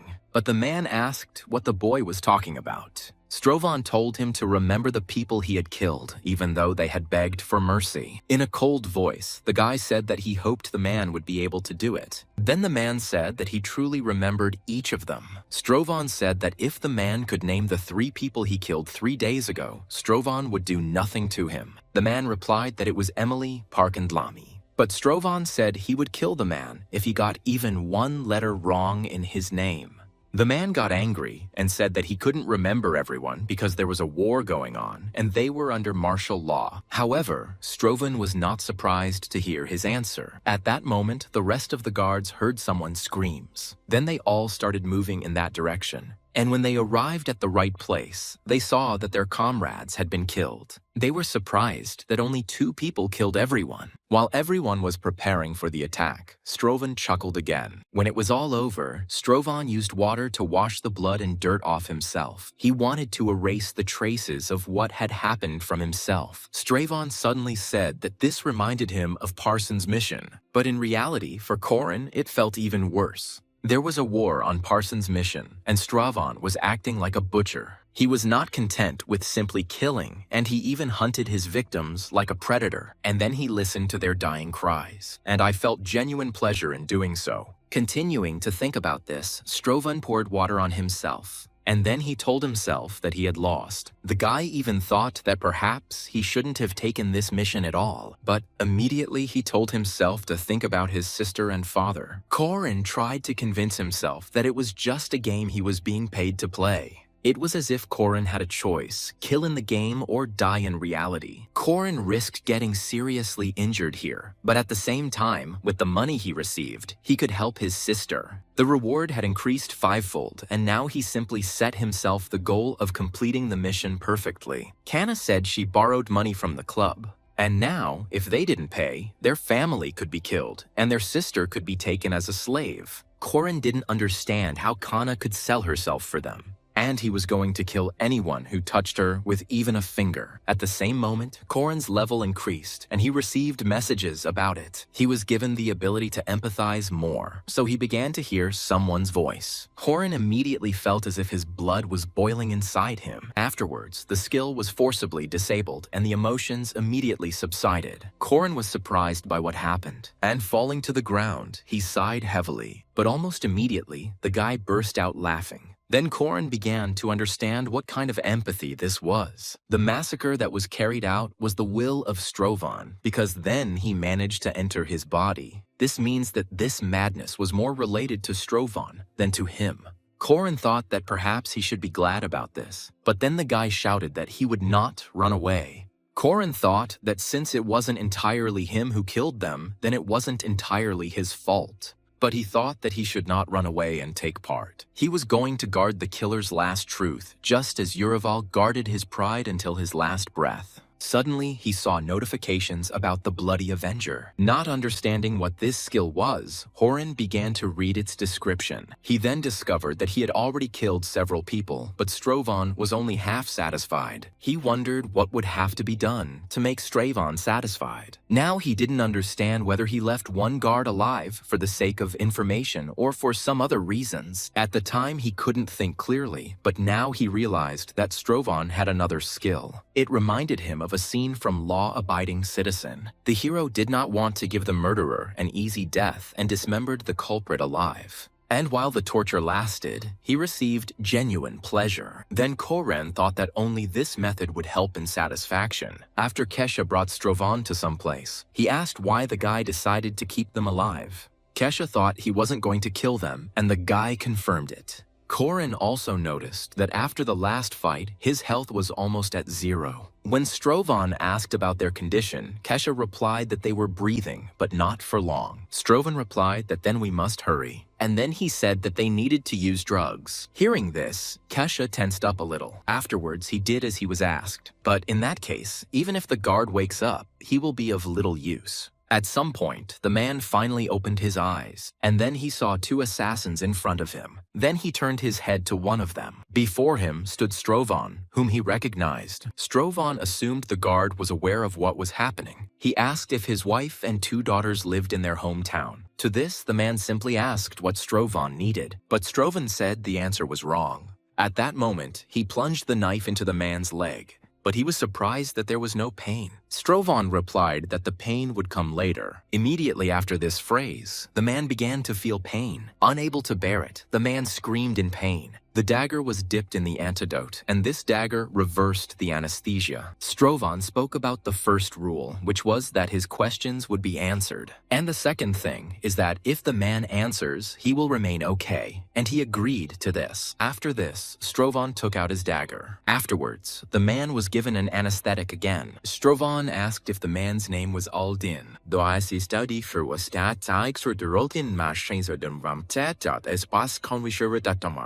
At first, Strovan asked easy questions, because that was how it was done during torture. He continued asking about the man's family, already with doubt, but the man said that it was so.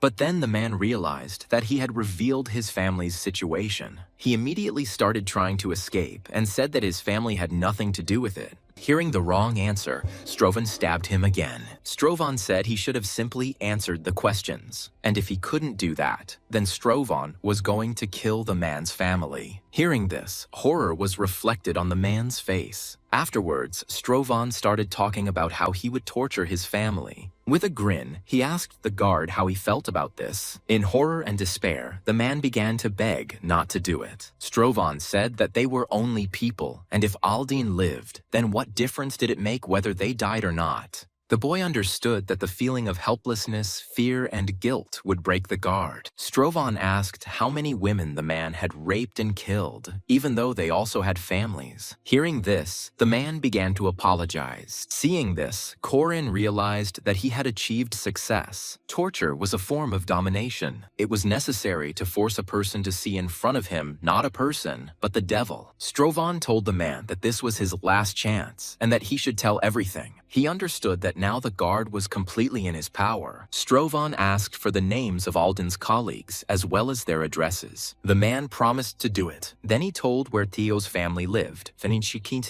and also about Suk's family. Afterwards, Strovan wanted to ask a second question.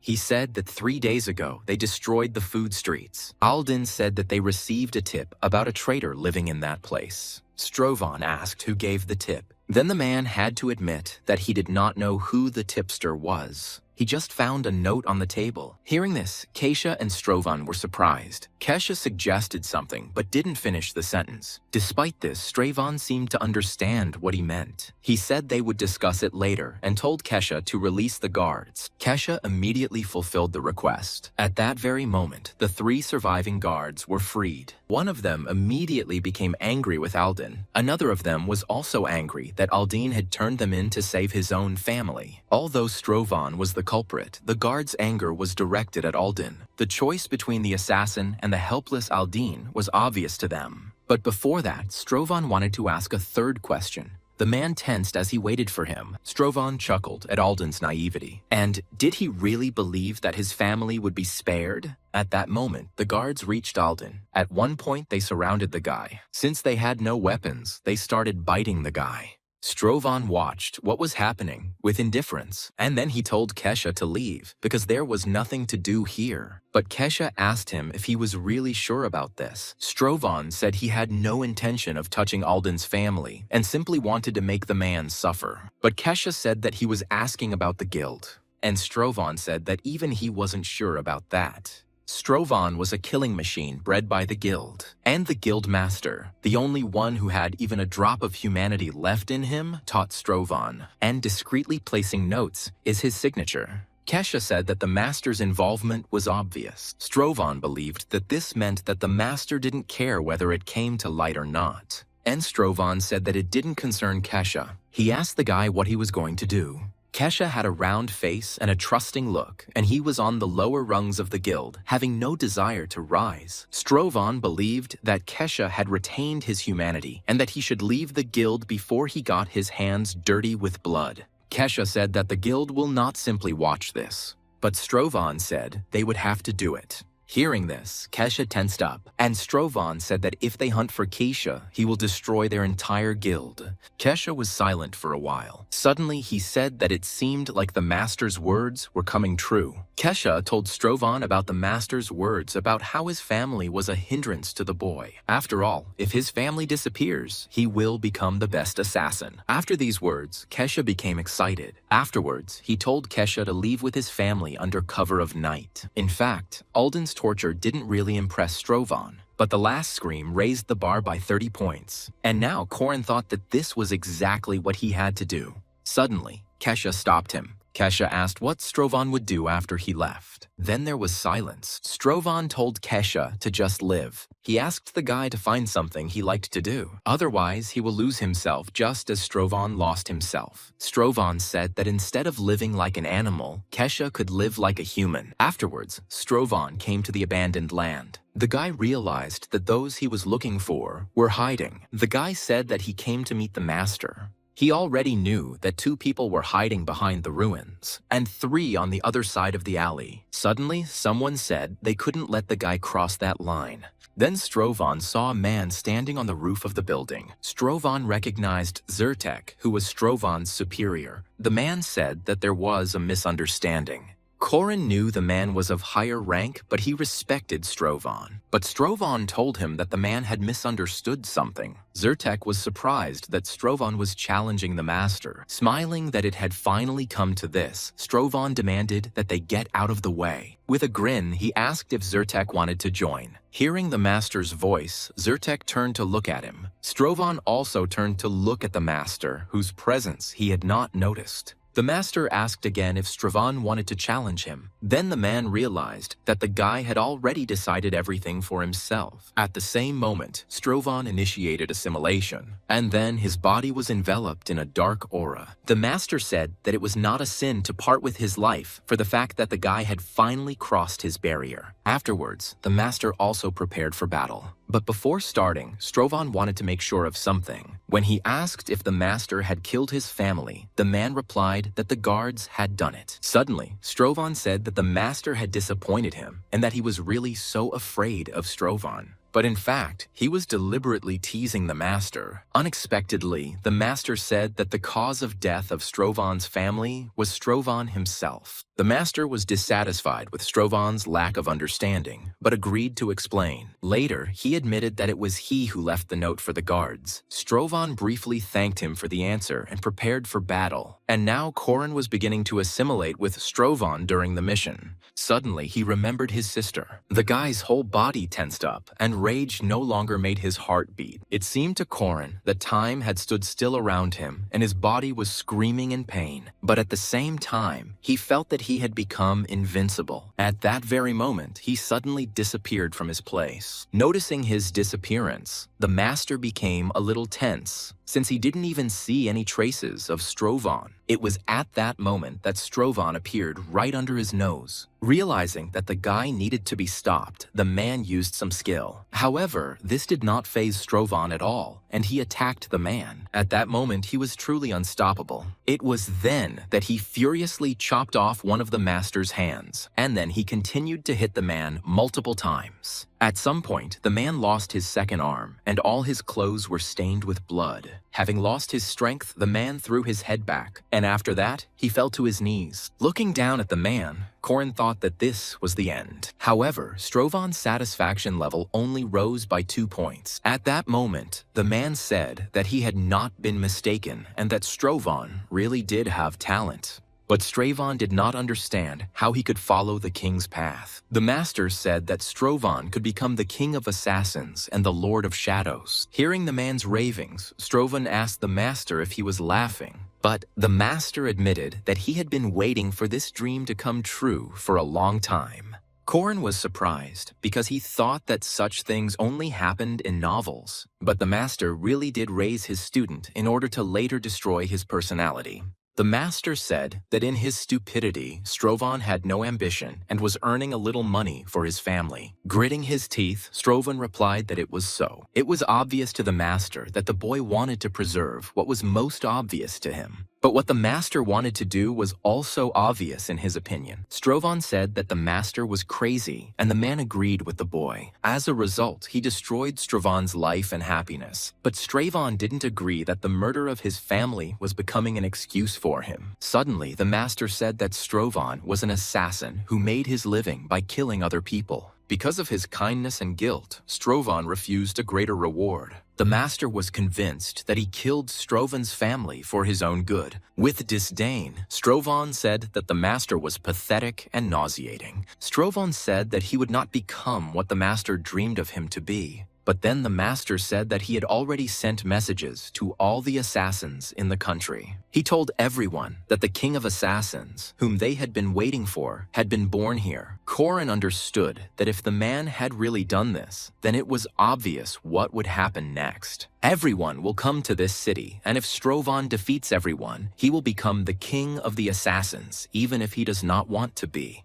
The guy asked the man why he did this. And the man said again that this was his dream. He suddenly said that the power of the assassins had always been in demand, but they had always been treated with disdain. The man said that if the nobility had a king, then the assassins needed him too.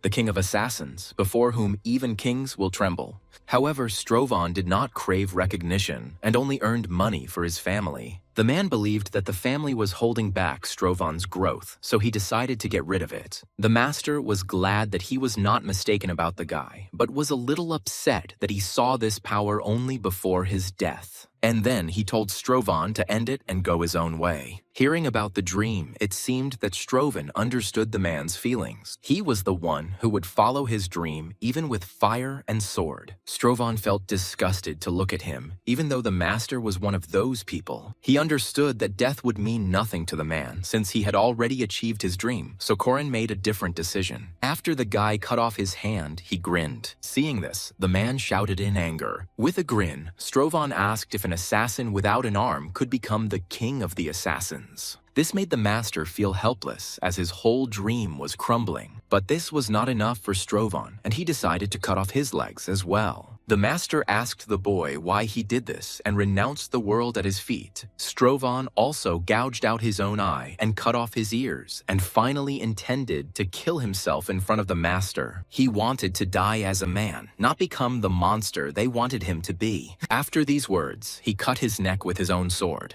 The man's eyes rolled back in horror, and then he fell at Strovan's feet. The master died first, although Strovan was closer to death, and the man simply could not bear to watch his masterpiece being desecrated. At that moment, Strovan's revenge succeeded and Korin moved into empty space. He asked the guy if he was happy now. Strovan was in front of the guy and didn't answer him right away. This Strovan seemed paler and older than the one Korin already knew. Strovan replied that without a doubt he was satisfied. Mutilating yourself is the most dangerous journey, but it was worth it. And even if Strovan kills himself, it will happen after the mission is completed. However, Korin still understood that it was dangerous. Strovan thanked the boy and said that he had also killed the guild master, but was unable to take revenge on him. The man admitted that, as the master had wished, Strovan had become the king of the assassins and ruled the entire shadowy part of the country, but he never smiled until his death. Strovan admired Korin's courage at the last moment and wondered if he had been afraid of death. But Korin told him that this was not so. Korin believed that Strovan had lost everything, and he did not have the strength to think about anything else. Although Strovan was able to kill the master, he lost the meaning of life. Strovan was surprised that Korin supported him, although Strovan lived like a beast. However, Horan simply understood the man's feelings, and he knew what it felt like to never see your family smile again. Corin admitted that he had been in a similar situation, and the result was the same. Strovan noted that Corin had never killed, but he understood the king of assassins. Finally, he said that Corin was a strange man, and then they moved to the cemetery. Strovan came out to 3 graves. Corin immediately guessed that these were the graves of the Strovan family. Corin asked if this was Strovan's reward, but Strovan asked if the boy thought the reward was too great. Excitedly, Corin asked why the reward was like this. After all, it was completely different from Yurival's award, which exuded nobility and calm. And even though it was just a dream, Yurival was happy. So why was Strovan's family still dead then? But Strovan turned to Horan and said that he already knew. Corin guessed that it was a matter of awareness. How the king of assassins, Strovan, killed hundreds and thousands of people while their families suffered from helplessness. Therefore, Strovan considered himself unworthy of family happiness and left for himself only the bitterness of loss. However, Corin became angry and said that he did not want to receive something like that. After all, Strovan could have wished for a happy and well-fed life in a golden palace with his family. And if he was so disgusted by killing people, then why did he do it? After listening to all of Corin's anger, Strovan unexpectedly thanked the guy. And afterward, Corin said that he would never live like Strovan. Strovan agreed with this and said that Horan did not need such a thing. And then he decided to grant Corin his power and asked him to accept it. Seeing the object in Strovan's hand, Horan thought that it was familiar to him. Horan thought about how Strovan had experienced many losses, and although he felt sorry for Strovan, he did not want to get close to him. Strovan said he didn't want Horan to have to use it, but life could be unpredictable. After listening to Strovan, Corin agreed to accept his power. Finally, Strovan told the boy to protect his family and what is dear to him. After all, this is the only way he will become a man to the end, even if he sells his soul. The next moment, Corin was transported to his world. He immediately looked around in surprise. It turned out that he was immediately transported to his house. But it was a little strange because before the mission, he was in the office, and it was from there that he went to another dimension. Suddenly, through telepathy, he heard that the teleportation had been successful, and they had little time. The guy was told that they thought something important was about to happen at his house. At that moment, the front door swung open. When he left the room, Corin saw some men trying to take his sister away. Upon seeing Corin, Kana immediately became worried. At that moment, the guy rushed forward. He tried to get to his sister as quickly as possible, and as soon as he was able to do this, he grabbed her hand. Having defended Kana, he asked the men who they were.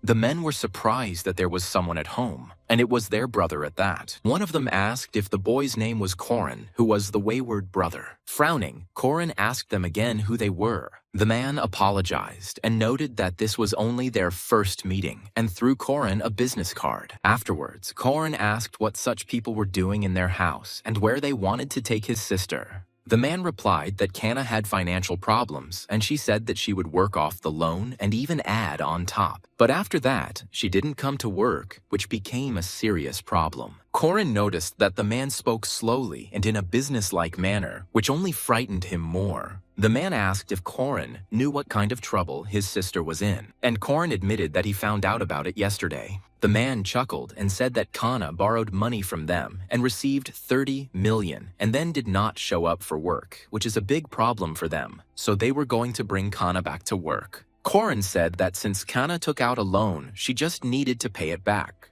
But the man just laughed and asked who would return them if Corin didn't even have a job. And then he threw some document at Corin's feet. Corin was surprised to see the contract to give up his body. Kana only said that she couldn't do anything and was too scared. Corin guessed that Kana was first calmed down and then threatened into signing the paper. But then Corin said that this contract was incomplete. The man remarked that Corin must have known the law well. Corin replied that even if so, he was far from those people. And then he said that he would return their money. But the man refused to wait. He didn't understand how he could trust someone with a bad credit history. Then Corin promised that he would return it tomorrow. Then another man intervened and said that the guy could have been hit by a car. Pointing to the kana, he said that she owed them 30 million. But Koren was angry that his sister was being threatened again. The man began to provoke Koren and told the guy that he could hit him. Koren only said that they needed to contact the company for labor discipline. This angered the man, and then he was the first to decide to hit Koren. Koren did not dodge and took the blow. After the blow, the man grabbed the guy by the collar of his clothes. And then he said that Kana wasn't even fit for a hostess bar, and maybe she should have just sent him to a brothel. Angered, the Horan asked to repeat it. Seeing how the guy's gaze changed, the man fell silent. Koren understood that, in his usual state, he would not be able to win. So, he should have remembered what Strovan was like. And at that moment, he hit the man's head against the wall. The blow landed right on the forehead, and after that, the man slowly rolled down. Afterwards, Koren turned to look at everyone else. The sister was surprised that he knew how to fight, and the man also did not expect this from Koren. While everyone was silent, Koren exhaled heavily. The men asked Koren if he wanted to get into a fight. Koren said that he was hit first, and he was only defending himself.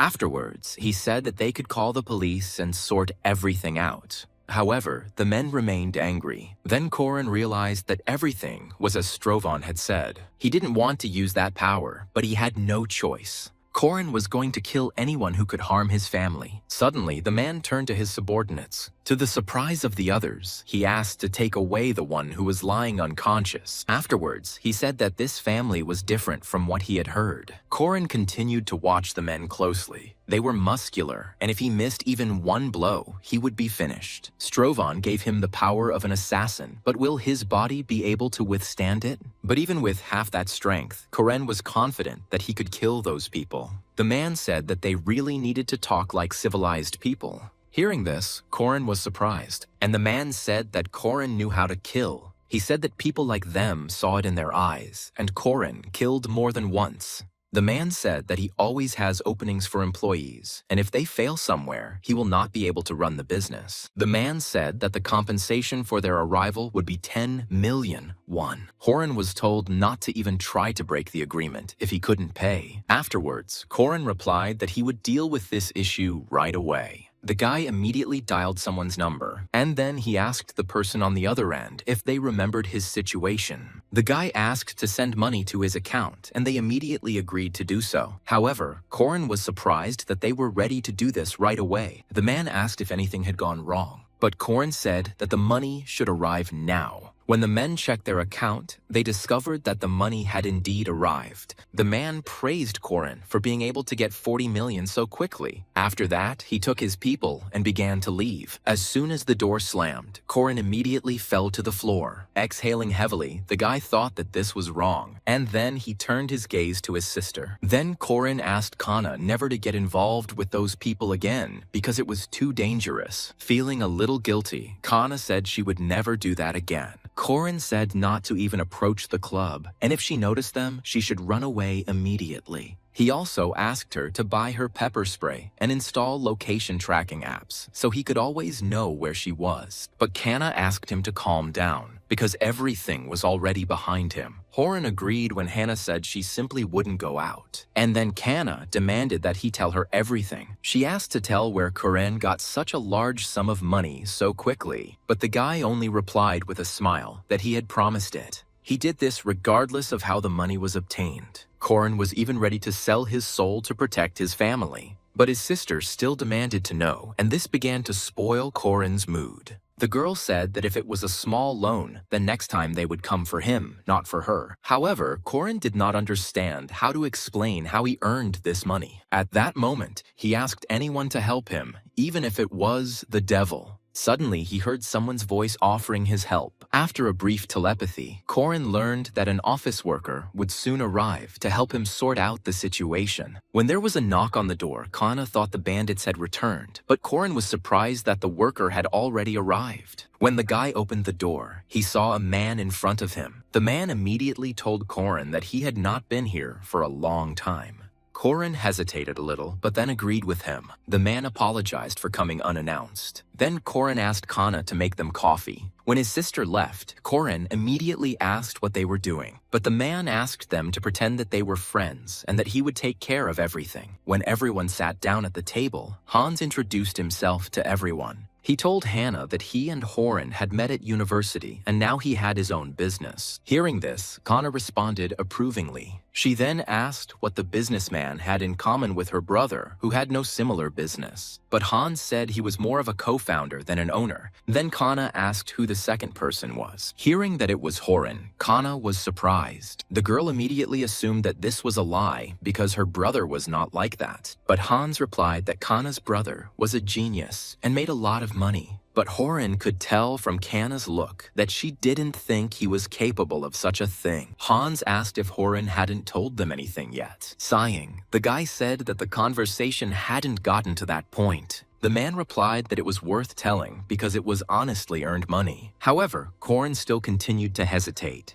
Horan was stunned by the situation, having to answer as if he understood what was being said, even though he didn't. Kana asked what they were actually doing. Hans replied that it was difficult to talk about it openly, and the story was long. The man said that back in university, they joked about starting such a business. But according to Hans, once they started, things took off. He then added that their net income was 400 million won per year. Kana was surprised when she heard such a sum. It was such a big amount for her that she couldn't believe it. Hans said that they were the ones they were looking for in Korea, and there were also a lot of competitors. But Kana couldn't believe it, so she thought that she was being played, and even then, her brother would have behaved differently. But Hans replied that things were going well, so Horan relaxed. Hans also believed that Horan was always depressed, but the boy understood that his sister would not believe that. But surprisingly, she agreed. But their company only started to turn a profit this year, so they are paying off their investors. The girl asked why they came so suddenly then. Hans admitted that he heard Hannah was having problems. Kane could only admit it. Hans said that she had been through a lot, so Horan decided to talk about it. And then the man said again that it was difficult to talk about what their company does. Kana asked what kind of company they had. Hans said it was hard to explain and could understand why Horan hadn't told him. Afterwards, Hans decided to take out his business card. Then Kana read that their company makes toys for adults. She asked if it was something like the expensive Transformers. Hans was embarrassed and said that not quite. Suddenly, the girl jumped up from her seat, and then she asked if that was what she was thinking.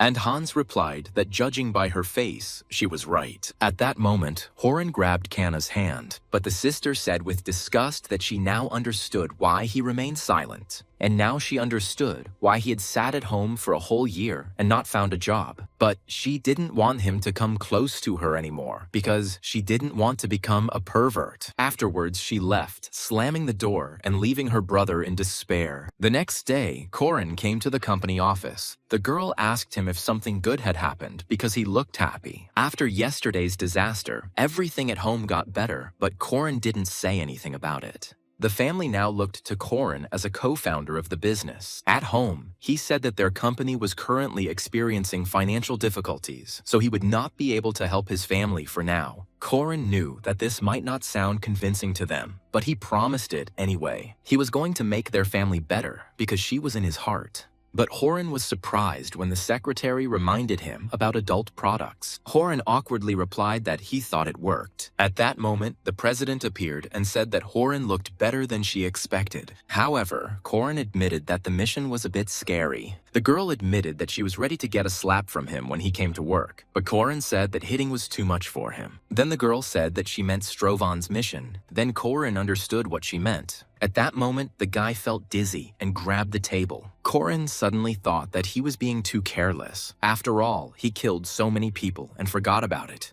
The girl noticed that Horan seemed to be concentrating hard and was difficult to distract. Then Corin asked why this particular mission was chosen for him. The girl replied that it was shock therapy and she wanted to push him a little. Hearing this, Corin became angry. The president said that Corin was a moral man who could not kill, but that it would hinder the progress of his missions. Corin remained silent because he could not help but agree. All missions were given by people who were pushed to the limit. Not all missions were bloodless, as was the case with Urival. Corin knew that sending him on such a mission was a gamble, and he was very angry, but he admitted that he had decided to do all this. It was the killer's final atonement. It didn't matter to Corin that the money earned for his family was earned in blood, but it sounded like he was a mercenary. The president noticed that Horan had decided to become strong and was surrounded by a pleasant light. Then Korin was surprised that they not only read his thoughts, but also saw his aura. Entering another room, Korin was surprised by this distorted space. At that moment, the girl's eyes lit up, and she asked their shelter to open. The president explained that from the outside, it might look like magic, but it was something completely different.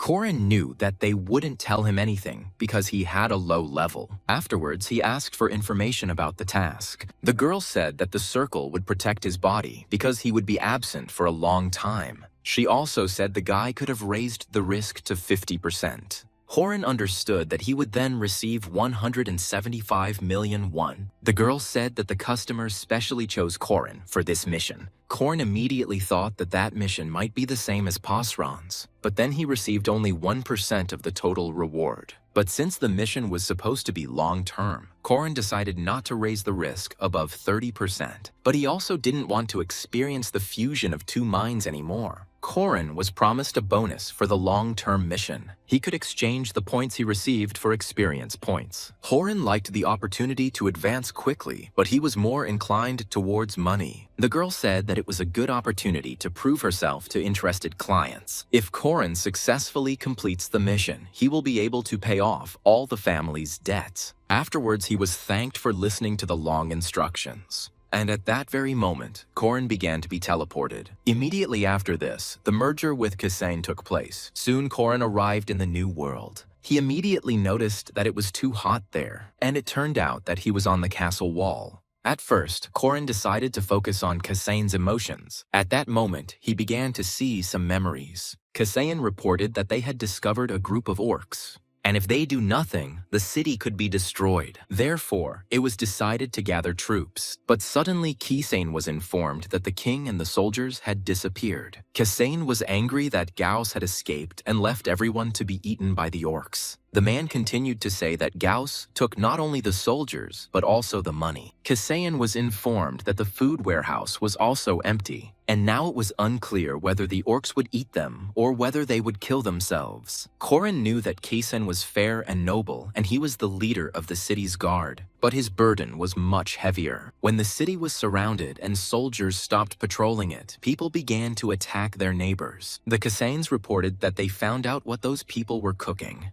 Human bones floated in the cauldrons. They had to do something because people were becoming cannibals. The guards were forced to kill the townspeople they could not control. But Kisain saw something cruel. One woman was cooking soup for her child, but she prepared it from the neighbor's child. Kisain had to kill her, who was unable to lift the sword. Kisain said that if he could survive all this, the devil could take his soul. Korin felt uneasy at these memories. He suddenly realized that he was on the castle wall again. But unlike the first mission, now he did not attack the city, but defended it. But Korin immediately noticed that the situation was hopeless. They had no money, no food, no soldiers, and the city was surrounded by monsters. Korin knew nothing at all, so he needed help. At the same time, additional tasks to the main mission appeared. And now Korin had to think about everything calmly. If the guards are stronger, they will be able to restore trade routes. But they still didn't have any money.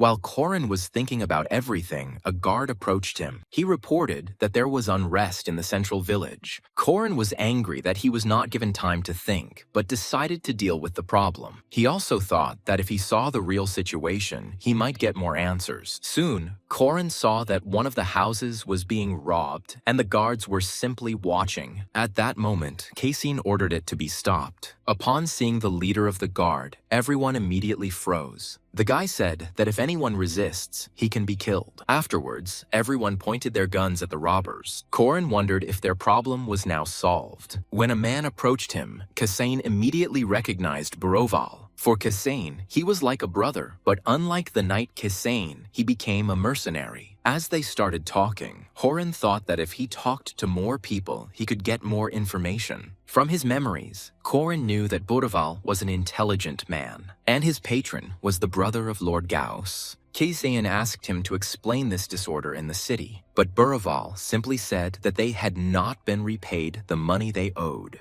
The girl replied that they had already paid Lord Gauss. Then Buraval asked where the receipt confirming this was. The girl could not answer this. Buraval continued that they had a promissory note with them. Buraval said that he only wanted to take what she owed. Corin understood that Buraval was simply robbing that girl. He understood how unfair it was to the girl because the lord simply ran away with the money. The girls said that they had already repaid their debts, and if they were robbed now, they would not survive. Suddenly, Kessain said that he would confiscate everything. Hearing this, everyone was surprised. Since they couldn't determine the truth, the guards would simply take away the source of the problem. But the girl wasn't happy with this, and Buraval showed a paper confirming that all this belonged to the lord. Kessain replied that Gauss' name was there, and Shios had no right to collect money. And although he was Gauss's brother, according to Kessain, he was an outsider. And if Shios tried to take over Gauss's property, then it was treason.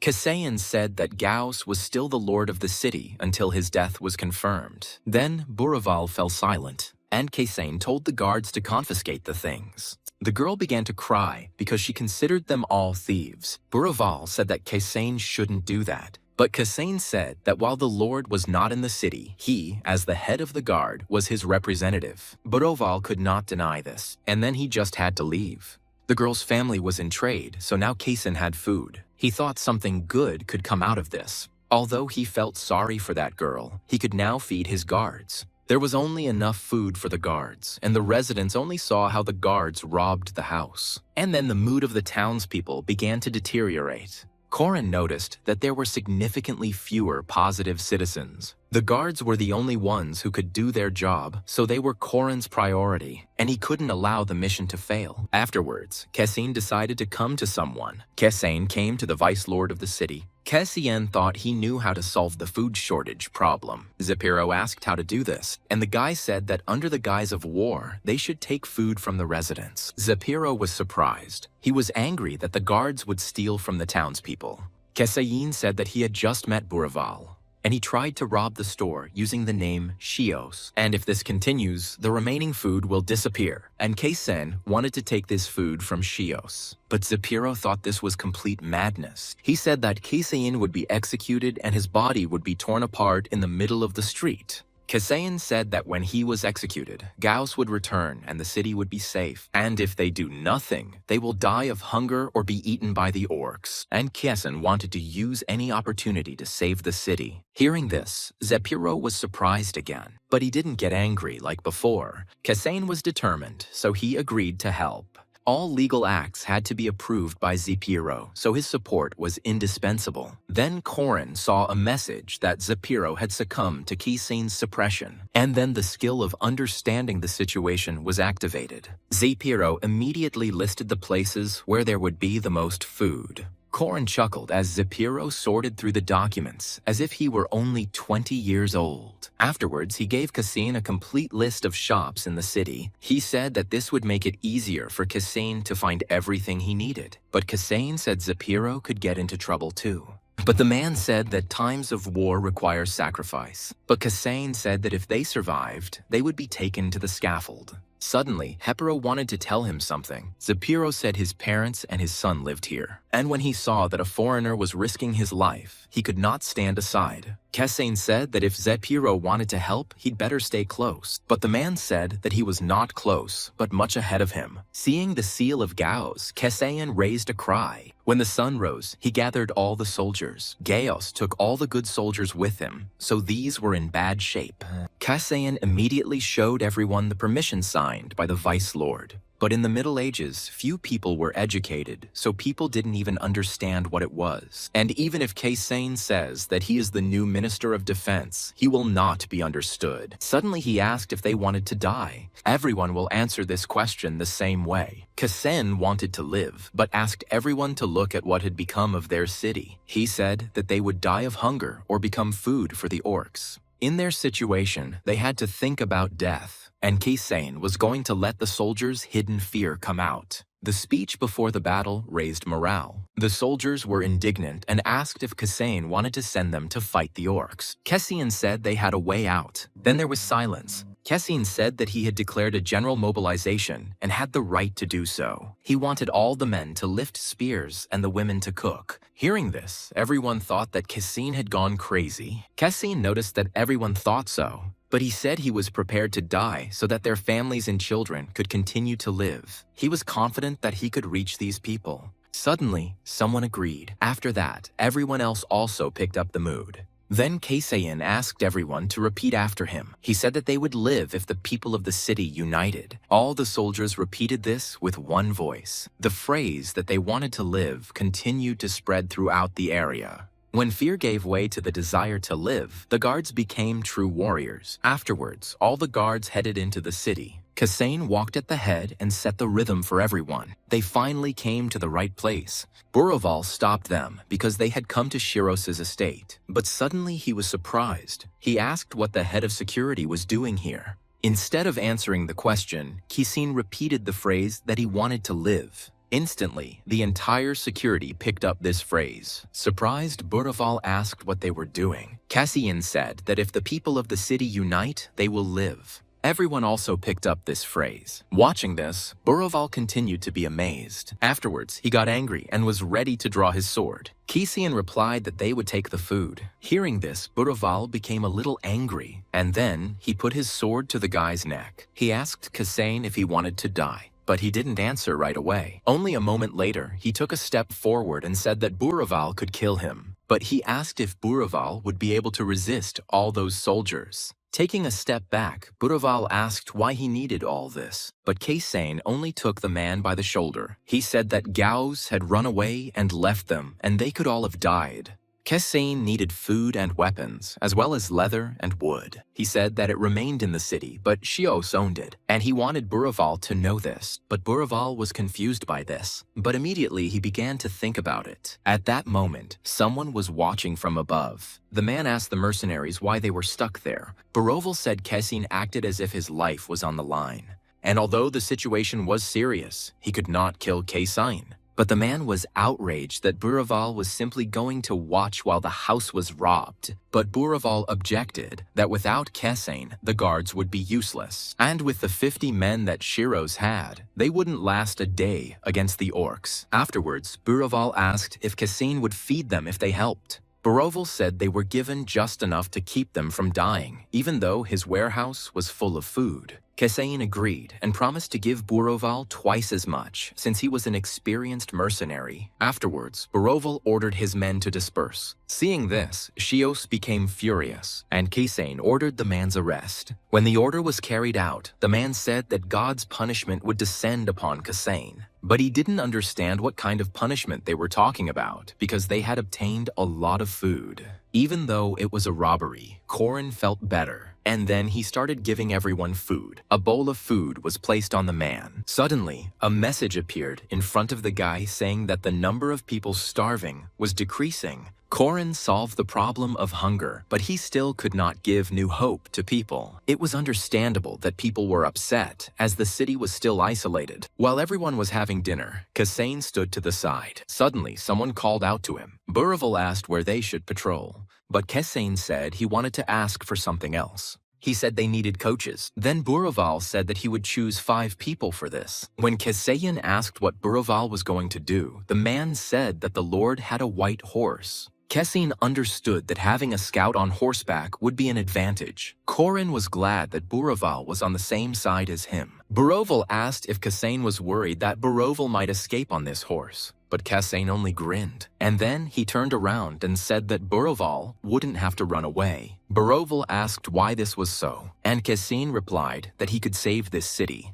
Suddenly, Keisein crossed paths with one of his men. He asked the man if something had happened. The man reported that they had collected the metal and the blacksmiths were already working. Keisein was glad that the weapon would be ready, and the guards obtained the tree by destroying rich areas. Even though the rich people complained, it was worth it. The rich were fools because they did not understand that if the city fell, everyone would die. When Keisein asked what they did with the dissenters, he was told that they slept in the basement. The man said they were arrested and had to surrender. Keisein said they have strong walls, so they should be able to protect everyone. But later, he was also told that they were distributing food to everyone.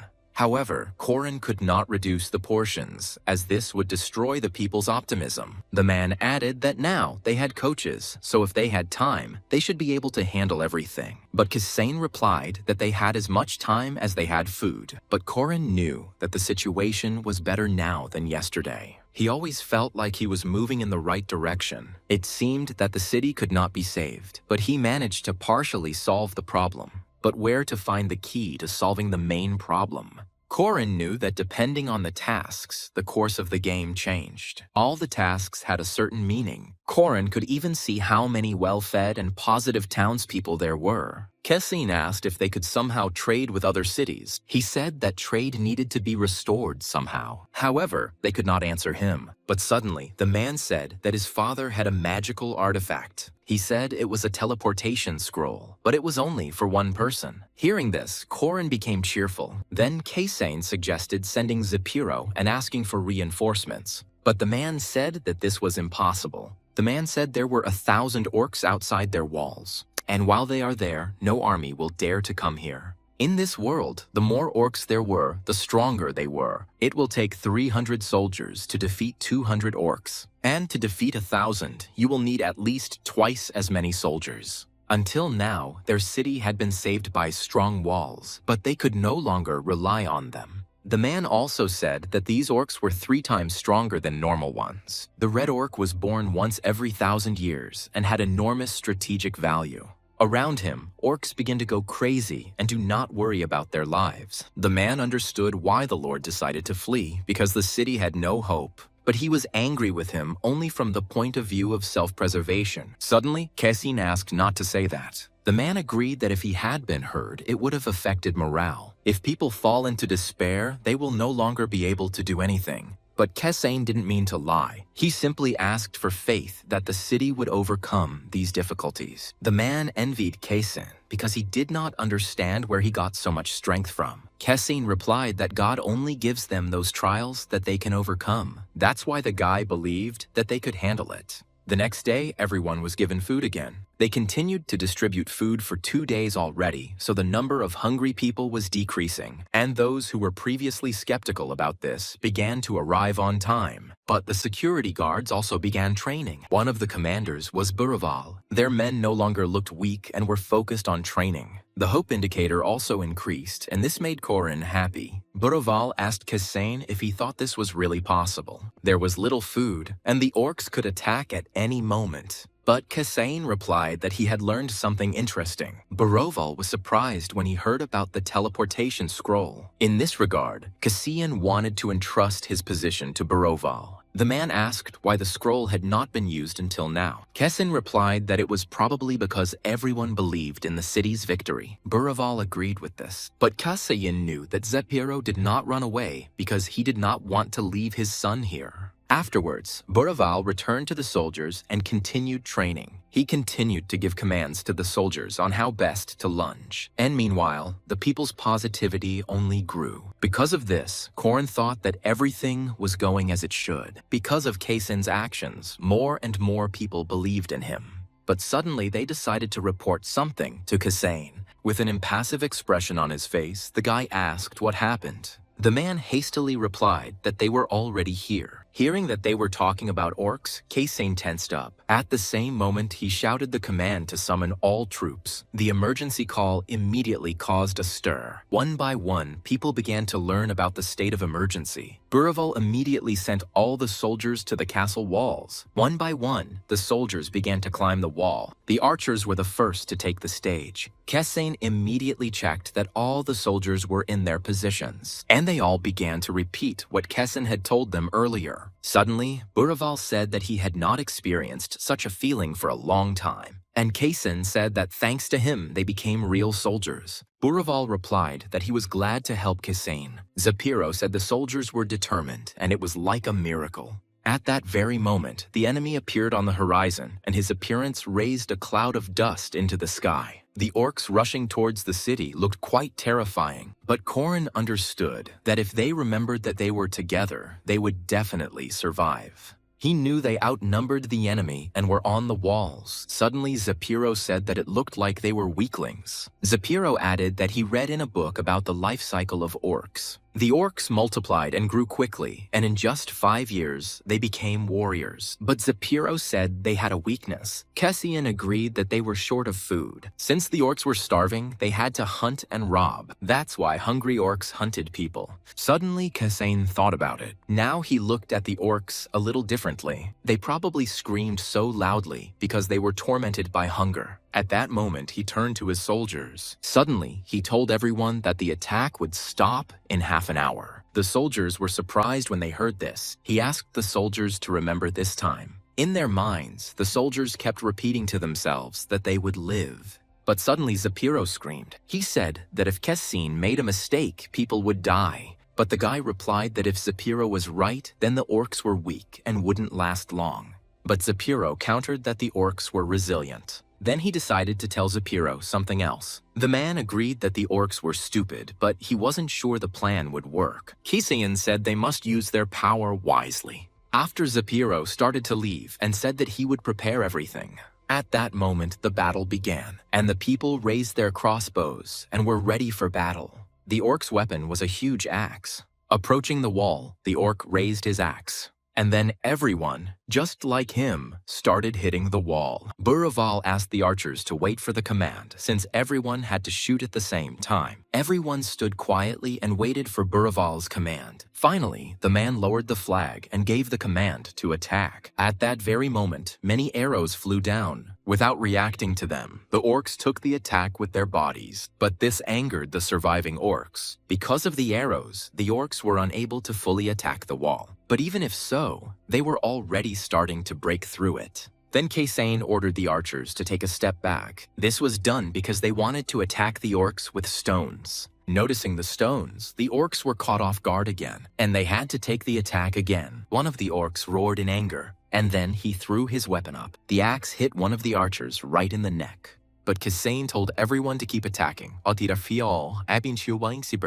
But it turned out that at that moment, someone threw an axe at Kessian. Having reacted, the boy was able to defend himself from it with his own sword. And because of the reflected blow, the hammer hit the head of one of the orcs. But Kessian understood that they needed one strong blow to win. Then he was informed that the orcs were breaking through the gates. Kessian immediately moved towards the gate and reminded everyone that there were still 20 minutes left. However, the axes were already beginning to destroy the wall. Holes began to form through which orcs could be seen. Spearmen stood in front of the wall, waiting for it to be breached. Kessian understood that the gates would be breached at any moment. And he understood that if this happened, all the soldiers and residents would die. Suddenly, he realized that he didn't need the 8 million won. He understood Kessian's feelings when he wanted to protect people at any cost. Having retrieved the fragment of Uraval's soul, Korin asked for his help. Then the fragment began to disintegrate. This shard allowed one to acquire Uraval's physical strength and courage only once. Immediately, Kessian's body was enveloped in a blue aura. His eyes also changed color to blue,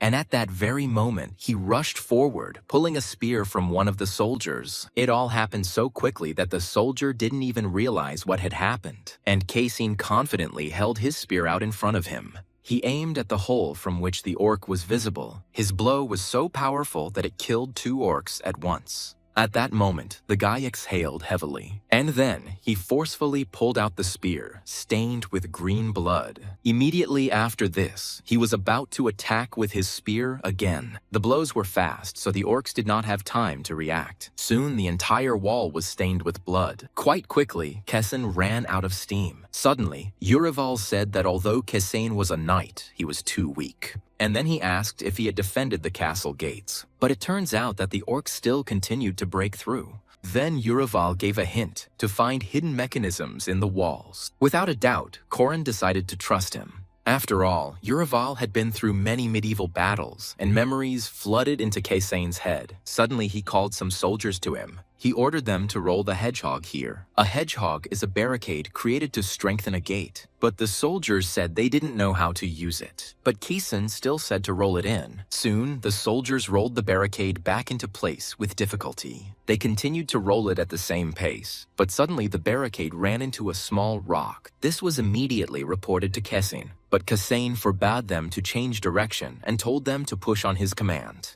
He immediately started the countdown. And as soon as he gave the command to push, he himself also tensed every muscle. All the other soldiers pushed along with him. Afterwards, Kasane gave the command to load it. After this, spears appeared from the wall. The orcs looked at them in surprise. But at that very moment, the same spears began to pierce their bodies. When the attack was over, Kessin told everyone to repeat it. As soon as the reload was complete, inigoywayak braken spears aspanjuru stiwanarti gari digatin jawa skrtha order trado at sintrafsak at gurnmadasihuand. Once again, the spears pierced the orcs, spilling their green blood. Korin understood that the barricade was powerful, but it alone was not enough. Urival agreed that the orcs were now attacking from the corners where the spears couldn't reach. And just a little more, and they will finally be able to break through the gate. Kesayon didn't understand why Zapiro wasn't ready yet. But at that very moment, he heard a man's voice and turned to him. He gave the order to attack, but Zapiro objected that the oil was not yet hot enough, and it turned out that the fire needed to be intensified. But Kisane still insisted on using it now. Zapiro fell silent when he heard that when the orcs broke through, it would be too late. Their axes actually continued to break down the gates. At that moment, Zapiro ordered the oil to be poured out. A loophole is a mechanism built into the castle's defensive structure and is a through hole above the gate. And this was the most effective way to kill those who were breaking down the gates. Zapiro told everyone to handle the oil with care, but the oil was heavy and difficult to carry. Everyone tried to lower him down carefully, but at some point, one of the soldiers' feet slipped. The man screamed in horror and surprise. Seeing that the cauldron of oil was about to tip over, Zapiro was also surprised, and the other soldiers who were nearby were also scared. But at that moment, someone picked up the cauldron. It turned out it was Kisane. It was too hard for him to keep it alone, and he immediately asked someone to help him. At that moment, another soldier approached him. However, it was also difficult for him to hold the cauldron with his bare hands. Very quickly, his hands began to get burns, but Buraval and Kasane were full of fighting spirit. With all their efforts, together they were able to return the boiler to its place. Kassine's hands were also damaged, but he didn't notice it right away. Afterwards, he and Buraval exchanged glances, and they exchanged slight smiles. But at that very moment, Kassane was informed that there was a gap in the gate and it was growing. Turning to Zapiro, Kassane said that it was time for them to use the food. At that moment, Zapiro, alarmed, told everyone to pour the food into the loopholes. Responding to the order, the girls ran forward. The soldiers were surprised that there was a battle going on right now, but for some reason, they were bringing food here. Approaching the loopholes, the girls did as required. Their enemy was the orcs, who came here in search of food. And now, they poured out a tasty thick porridge from where stones had recently been thrown at them.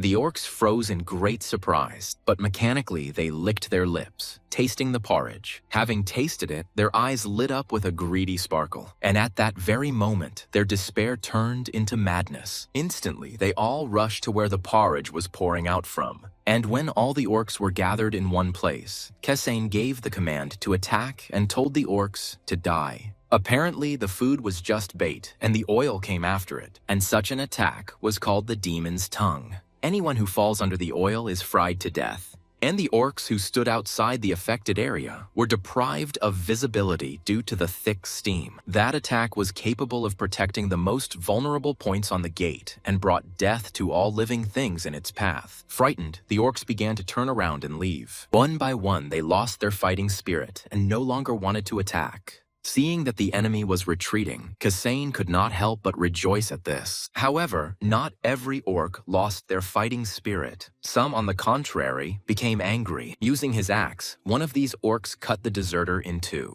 Seeing how brutally he was killed, the remaining orcs stopped their retreat. The angry orc screamed loudly, and a powerful aura emanated from his body. At that moment, one by one, the orcs began to turn towards the city. And then, they changed their direction and rushed into battle again. Seeing this, Kasane froze in surprise and did not understand why they were returning. The orc who was able to redirect his horde turned out to be their leader. Hearing this, Kasane was surprised, and Urival told him to take the crossbow. After listening to him, Kasane immediately grabbed a crossbow from one of his soldiers and holding the weapon in front of him began to aim. At the same time, he asked Urival if he knew how to shoot a crossbow, and Urival replied that he knew a little, but at that moment, Korin noticed that the crossbow didn't even have a sight. Meanwhile, the irritated orc leader was also approaching the wall. Korin was reassured by the fact that Urival had skills, and Korin himself had fired a gun during his service in Korea. But suddenly, all his thoughts were interrupted, and Korin became afraid of something. It was only when the arrow was released that he realized he had lost his aim. But even if that were the case, the arrow still hit the orc's head.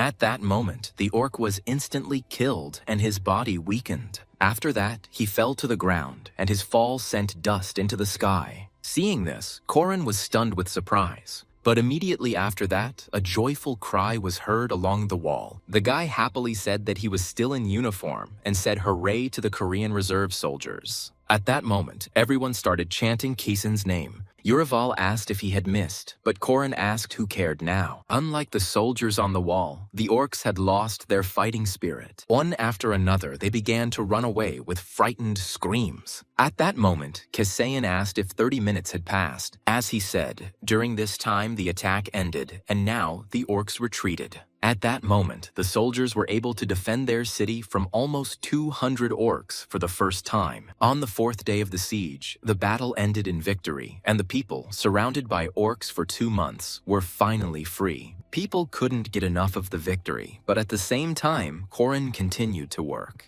He was filling out some lists, but suddenly his pen fell from his hand. Leaning back, the guy said he wanted to have some fun too. They had won, but Korin knew how much work still lay ahead. He had to report on the number of victims and the materials used, report any problems, and strengthen the castle's defenses for future battles. Urival agreed that the problems that arose after the battle were no easier than the battle itself and said he disliked paperwork. Suddenly, Korin asked if he had been appointed to that position because he was not good at that kind of work. And then Horan thought about the fact that when he played similar games, he was not required to complete such tasks. When Zepiro came and said that this was not an easy task, Kesain agreed that for a warrior, such work was hell. Then Zepiro said that since it was so hard for Kesain, he could give him another job. Hearing this, Kesain jumped up from his seat in excitement. Zepiro said he would do Kesain's work if he did Zepiro's work. The guy immediately asked what was required of him. But then he cautiously lowered his gaze in front of him. He noticed that Zepiro was holding some bright red object in his hand, and then he asked if Zepiro was going to give it to them personally. The man calmly replied that doing so would be a sign of respect. When Kesain asked if Zepiro had slept, the man replied that he had slept as much as he needed.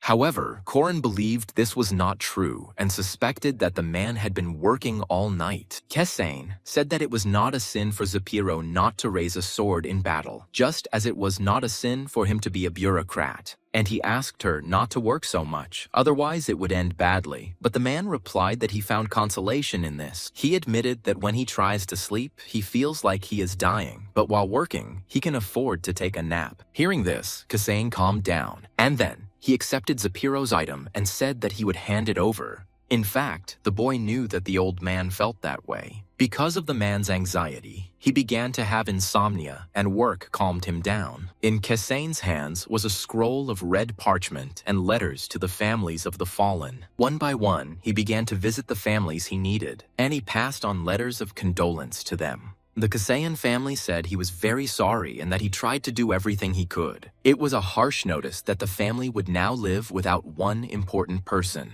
Kesain told the woman that her husband had fought bravely until the very end. The woman fell to the ground in tears, and the old man attacked Kesain. In tears, he told the commander that he had taken a relative from them and had to return him alive. At that moment, all Kesain could say was that he was sorry it had happened. The soldiers managed to defend the gates and repel the attack. But the battle remained a battle. People were wounded and died. Of the 300 soldiers, 50 were wounded and 20 were killed. But all this did not matter for those families who lost a loved one. Having calmed down, the old man asked how he should live on. Kesain said he didn't know what words would calm them down now, but he said they would receive the same amount of food as they had when his son was alive. But immediately after these words, Kasane was hit in the face. The old man became angry and said that he had not exchanged his son for food, and then began to drive the boy away. Obeying him, Korin immediately turned around and began to slowly walk away. For a long time, Korin continued to walk in silence. But afterward, he couldn't contain his emotions and gritted his teeth. He said angrily that perhaps they should just ignore such a family and leave them hungry. But then Yurival told him to watch his language. At first, food was given to soldiers and their families, and the families of military personnel received twice as much food. In this way, they demonstrated a special attitude towards them and hoped to raise their fighting spirit. Korin knew that all the soldiers were worried that after they died, no one would take care of their family. But Korin justified his behavior by saying that he needed to vent his anger and that he should not be blamed for the death of a loved one, but the orcs. Korin thought that he should be the one doing this job, not Zapiro. The leader had a huge responsibility on his shoulders, so his work was more tiring than that of others. Therefore, the leaders were hardworking and took care of their army so that the soldiers could go into battle without a drop of doubt. Korin even knew a leader who shared both shelter and food with his people, and all so that they could not be afraid of death, but fight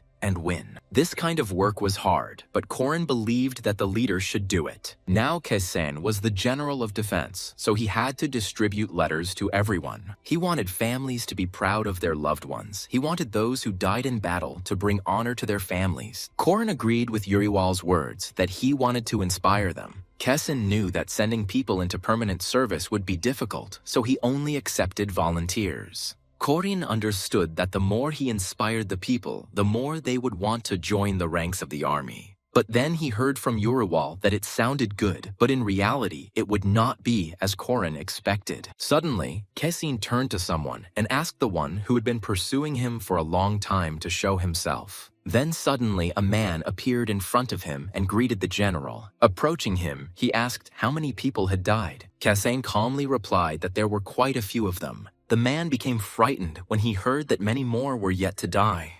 Kasane understood that as long as the orcs existed, they would not be able to avoid battle with them. Hearing this, the man asked if there was any way to escape from the orcs. Kasane replied that they could not escape, but they could stop the orcs if they took action. Then the man asked in surprise what this meant, and Kasane said that he needed strength and people who would be ready to fight. After hearing that the general needed more soldiers, the man was initially silent in surprise, and then he turned away and seemed to be thinking. Kasane followed his gaze and saw a boy calling the man next to Kasane father. The man lowered his head and said that he was weak in body. Kasane replied that there were people fighting who were younger or older than the man, and of course, he could have stayed by his son's side. But didn't he want to become a father his son would be proud of? The man didn't respond to this, but only looked resolutely at the general. Kasane said he saw fire in the man's eyes, and he had to decide for himself whether he would fight them or not. But turning around, he said that if the fire went out, the man would be like a beaten dog. Then Korin decided to bet on whether this man would volunteer or not. At that moment, the man was left alone and thinking about what had happened. Returning to Zapiro, the Kasayan said that he had been informed that the man wanted to see him. The man stopped writing when he noticed Kasane. Calmly, Kasane asked Zapiro what he was doing. The man replied that he had studied the history of the city because he wanted to know what merits it had had. And then he handed some paper to Kasane. While Kasane read the paper, Zapiro talked about what they needed to make people want to live here. Suddenly, Kasane was surprised, and then he looked at Zapiro and asked if the gnomes were an asset to the city. Zapiro said that little grew in their fields, but the city had such high walls. Such buildings required a strong economy, but with such a small population, this was impossible. At its peak, the city's population was 25,000. And in order to provide for such a population, it was necessary to bargain with the dwarves. The dwarves possessed advanced iron techniques. They were experts in rocks and minerals. But suddenly, Kasane asked why trade with them had stopped. Zapiro thought for a moment and replied that trade had ceased after the misfortune that had befallen Lord Mebak. Kasane was frightened when he heard that a dragon was involved in the matter. The key to saving the city was the dwarves, but that wasn't what the city needed right now. Now all that was needed was food to feed the people. Darakui pendai, dokon kriten nax, awatas anidin. They knachatan juasafa, iubais, undakwait stelmakapuentes in kayanerak kakwasti. Corin knew that if he found the missing link, he could solve the puzzle. Suddenly, someone burst into the room and said that they had arrived. The man nervously kept repeating that they were already here. Frightened, Kesane immediately thought that they were talking about orcs, but the man said that the orcs did too, and they all fought. Hearing that Quibble had arrived, Zepiro was also surprised. However, Kesane was not familiar with this name, so he was left in confusion. And then he was told that these were merchants and friends of his father who had arrived in the city. Hearing that they had brought food with them, Kesane was surprised. It was at that moment, unexpectedly for himself, that Corin was able to find the missing puzzle, and then the whole picture was assembled. Afterwards, they climbed up the wall and began to observe what was happening. A lot of dust rose below due to the arriving carts with goods, but then hungry orcs decided to attack them. Despite this, the brave warriors killed them with ease. One by one, they cut the orcs in two. It seemed that people would not suffer serious losses in the battle. Kesane was glad that 100 orcs could be killed with such ease. Kesane said they were impressive and asked if Zepiro was friends with such people. Then the old man said that he wanted to thank Quibble, and he felt very sorry because he would have to kill his friend after 20 years of friendship. Hearing this, Kesane was stunned with surprise. He asked what Zepiro meant by that. He didn't understand why they had to kill the merchants who brought them food. Then Zepiro said that Kesane had overlooked something. Zepiro said that since Gaios had taken all their money, all they had to do was take it all by force. Filled with anger, Kesane punched the wall. He was angry that Gaios had taken with him everything that had been achieved. Having calmed down a little, Corin thought that they would somehow be able to come to an agreement with the merchants. But he himself wondered if he would give food to a city surrounded by monsters. Although the city needs help, if he were the merchants, Corin would not help. Traders who had come a long way would not want to incur losses, but even if so, their goods were needed by the city. Corin already understood that life depended only on yourself and it was worth killing or being killed. And then he agreed with Zephyr. He thought that this task was inevitable anyway, so now it was worth planning everything. He then turned to Zepiro and said that they should hurry and meet the guests. As expected, they soon met the arrivals. Zepiro thanked all the people for the journey they had made. His friend replied to the man that they had received them very well, as they had even been accommodated in the Lord's house. But Zepiro said it was a great honor for them because the traders had come a long way. The man thought that coming here was worth it. He then followed Zepiro into the building. Suddenly, Kesane told Zepiro that they should not commit a massacre, but rather enter into negotiations. Corin knew he had to complete this mission, and those mercenaries were very strong. After all, they defeated 100 orcs without losses. This made Corin wonder what would happen if these people became their allies. Zepiro agreed with the guy's words, but didn't know how to do it. Kesane said that they had no food, but they had plenty of wine. The man thought it was a good idea, since even mercenaries wouldn't come to a feast with swords. Mercenaries are uncouth, so they don't carry weapons when they drink together. Also, the merchants, mercenaries, and their leader slept in separate parts of the house. The man reported that everything went according to plan. The mercenaries went into the bathroom and removed all their weapons. Kesane chuckled and said that they were tired after all. After all, they had been on the road for a whole week and had been breathing in sand and dust the whole time, and swords were not needed for taking a bath. There was also alcohol in the room, which the mercenaries would not refuse. After a hot bath, they will definitely want some wine.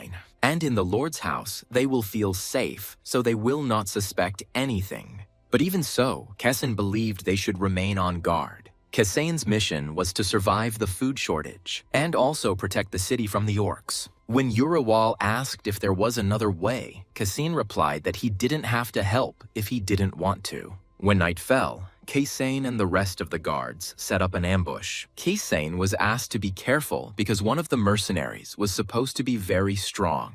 Compared to Iron Blood Morden, the others were weak. Kesane agreed to be careful and then ordered everyone to be silent. After that, he started counting to 3. but he immediately fell silent when he heard voices outside the door, and then he ordered his men to enter the room. When they burst into it, the three men immediately turned around. One of them chuckled that the guards had burst in on them, just as he suspected. The other man chuckled that Zepiro had betrayed their friendship. Korin was a little confused that their plan had been discovered, but he realized that one of those present stood out. Besides, that guy looked familiar to Korin. Suddenly, he thought that this guy looked like a Korean who could be an interdimensional traveler. He immediately asked if they had come to celebrate too. The guy also wanted to thank the guards, because thanks to them, he acquired 2 useful subordinates. Korin noticed that despite the fact that there were armed people in front of the guy, he did not try to defend himself. Barovel chuckled and thought that the guy didn't understand the situation. But at that very moment, he was stopped by Kasin. Only Khafren understood that the guy in front of them was too strong for them. Putting away his sword, Kasin asked if they understood why the guards had come here. The guy replied that he would try to understand. But before that, Kasin asked the boy if he was a dragon. Everyone was surprised when they heard this question, but the guy was indignant and said that he was an ordinary person. Then Kasin asked if he traveled between spaces and if he had made a contract. At that moment, the guy was also surprised, but surprise was instantly replaced by anger. He grabbed Kasin abruptly and asked him what he knew. An evil aura immediately began to emanate from his body. The boy asked if the dragon had sent Kasin to him. Squeezing his throat, he demanded the truth from Kasin. But because his throat was squeezed too tightly, Kasin could not speak. At that moment, he was surprised that the guy in front of him was able to kill the dragon. Meanwhile, the brunette promised to make Kasin beg for death. Because of his anger and strength, there was tension in the room. Everyone present began to fall, experiencing pain. Kasin barely managed to say that it was difficult for him to speak now. While the guy chuckled at the fact that Kasin still dared to talk to him, Korin continued to be bothered by the fact that the brunette looked like a Korean. Because of this, he assumed that the guy had transported himself here with his body. But Horin won't be able to defeat the Dragon Slayer because the difference between them is too great. The guy was angry that Kasin continued to stare at him. Then Kasin asked if the guy would really kill those very useful subordinates. And the guy looked away warily. He noticed that he had accidentally wounded his own people. At that moment, he threw Kasin aside. Scratching his head, the boy agreed that he was indeed too hot-tempered. Then he opened the bottle of medicine. And approaching one of his men, he was about to give it to him. Afterwards, he began treating the second person. He understood that the situation would not turn out very well if they died from this. And then he told his people to get up because they should have been fine by now. Korin considered the guy a psychopath who behaved like a child, who in anger attacked both enemies and comrades. But he became interested in the medicine that the guy gave his people. After all, just 1 drop was enough to cure them. Cassian said they looked better and the guy agreed. But suddenly the brunette became interested in something. Only now did he notice that everyone had lost consciousness, but not Kasin. Although Kasin withstood the pressure, he was tired. The boy angrily asked Kasin again who he was. Korin was surprised that this question was asked of him only now, although he felt dizzy and nauseous. Only Uraval and the unyielding spirit of the Korin kept him on his feet. Kasin replied that he was there on contract, so he was able to withstand the attack. The guy asked if Kasin had also sold his soul and gone to hell, and then he said mockingly that the guard was pathetic. But Korin didn't quite understand what kind of hell the guy was talking about, and whether he meant that very company. However, he understood that the guy in front of him was somehow different. Suddenly, he suggested greeting each other again. Genix introduced himself and said that he led a group of traders. Horin was surprised to see the notification that Genix was the main character of the mission. Since Genix was so important, Horin would like to become his ally. But the situation was awkward because just recently he had tried to attack Genix. Kasin also introduced himself and said that he did not have a last name because he was a commoner. Korin noticed that he had almost let slip his real name and origin. Afterwards, he added that it was an honor for him to meet Genix. He also said that he was the head of the city, although he was not worthy of such a title. Kasin said that if things in the city were better, he would repay them for their help. He had to choose his words carefully because Genix was wary of him. Kasin wanted to explain the state of their city, but Genix interrupted him. He said that Kasane talked too much, although he did not seem talkative. When he told him to be quiet, Korin was glad because now he had time to think. Genix seemed frivolous, but he possessed great strength. But suddenly he was surprised that the main character was neither Kessin nor himself, but Genix. This meant that only Genix could handle the mission. Trying to understand the guy's character, Cassian asked if the victims were okay. Genix replied that it was so, because the elixir healed everyone who died. Now Korin knew for sure that the potion was an elixir. Unexpectedly, Cassian asked to take care of his people too.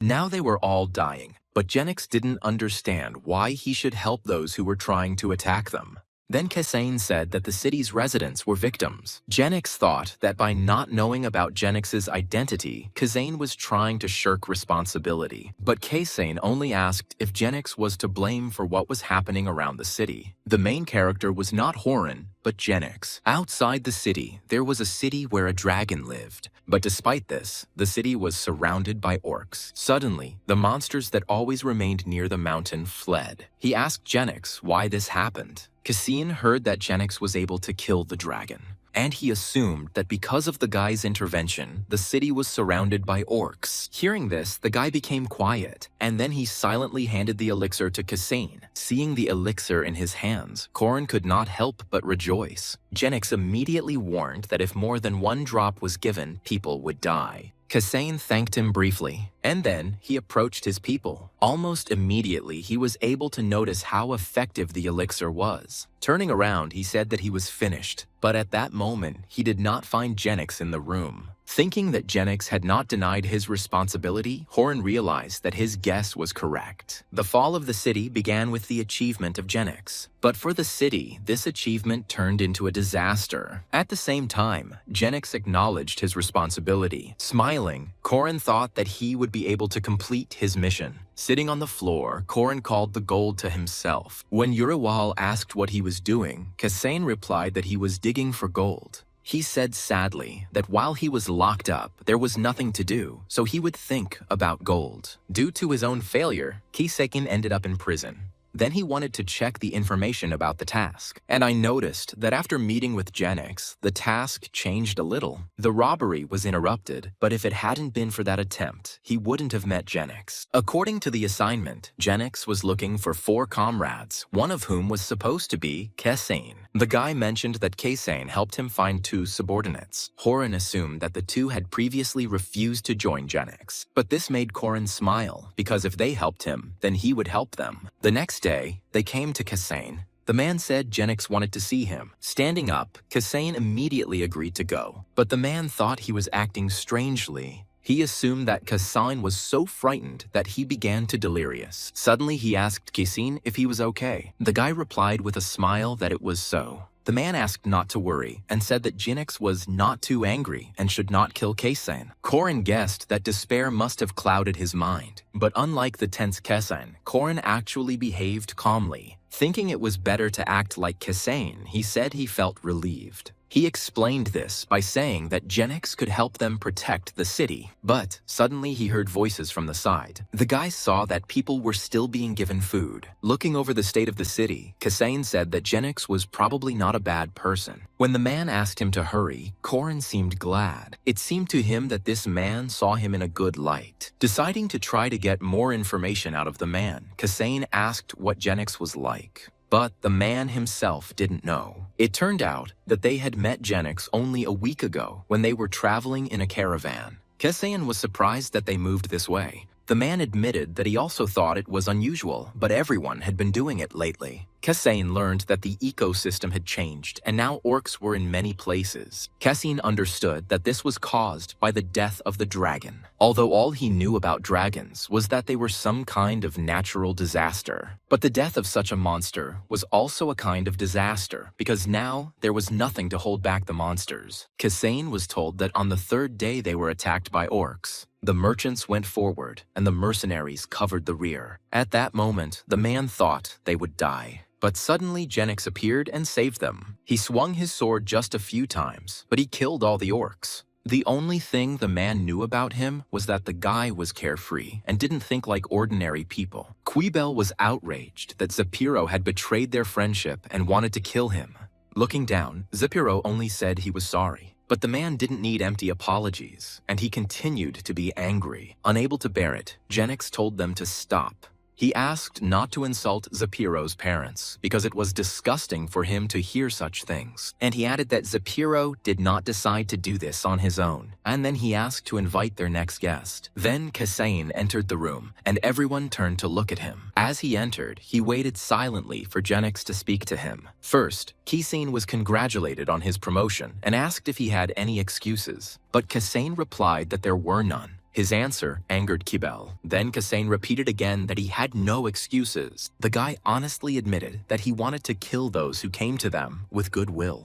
As Horan fell to the floor, he thought that Genix was probably testing him. Meanwhile, the brunette calmly watched Kasain. Horan felt like he needed to curb Quibel's anger. Kasian said that he was the only one to blame for everything, and that he was the only one who suggested this idea. Hearing this, the man became even more angry. He asked why Kasain did this, and Kasain reminded that he would not make excuses, and when asked if he was going to die, he answered that he wanted to live. Such impudence angered Quibel, and he thought that he was being mocked. Suddenly, Kasain bowed low. He admitted that he almost killed a woman and a child. He told the story of how the woman boiled the neighbor's child to feed her own. Everyone was surprised to hear that the city had been in lockdown for 3 months already, and even their lord fled from here 2 months ago. Kasain continued talking about how everyone was starving and the orcs were tearing apart the old men and women. He said with tears that they had forgotten about honor and humanity, and they had nothing else to lose. They just wanted to protect their lives. Listening to his stories, Zepiro could not hold back his tears.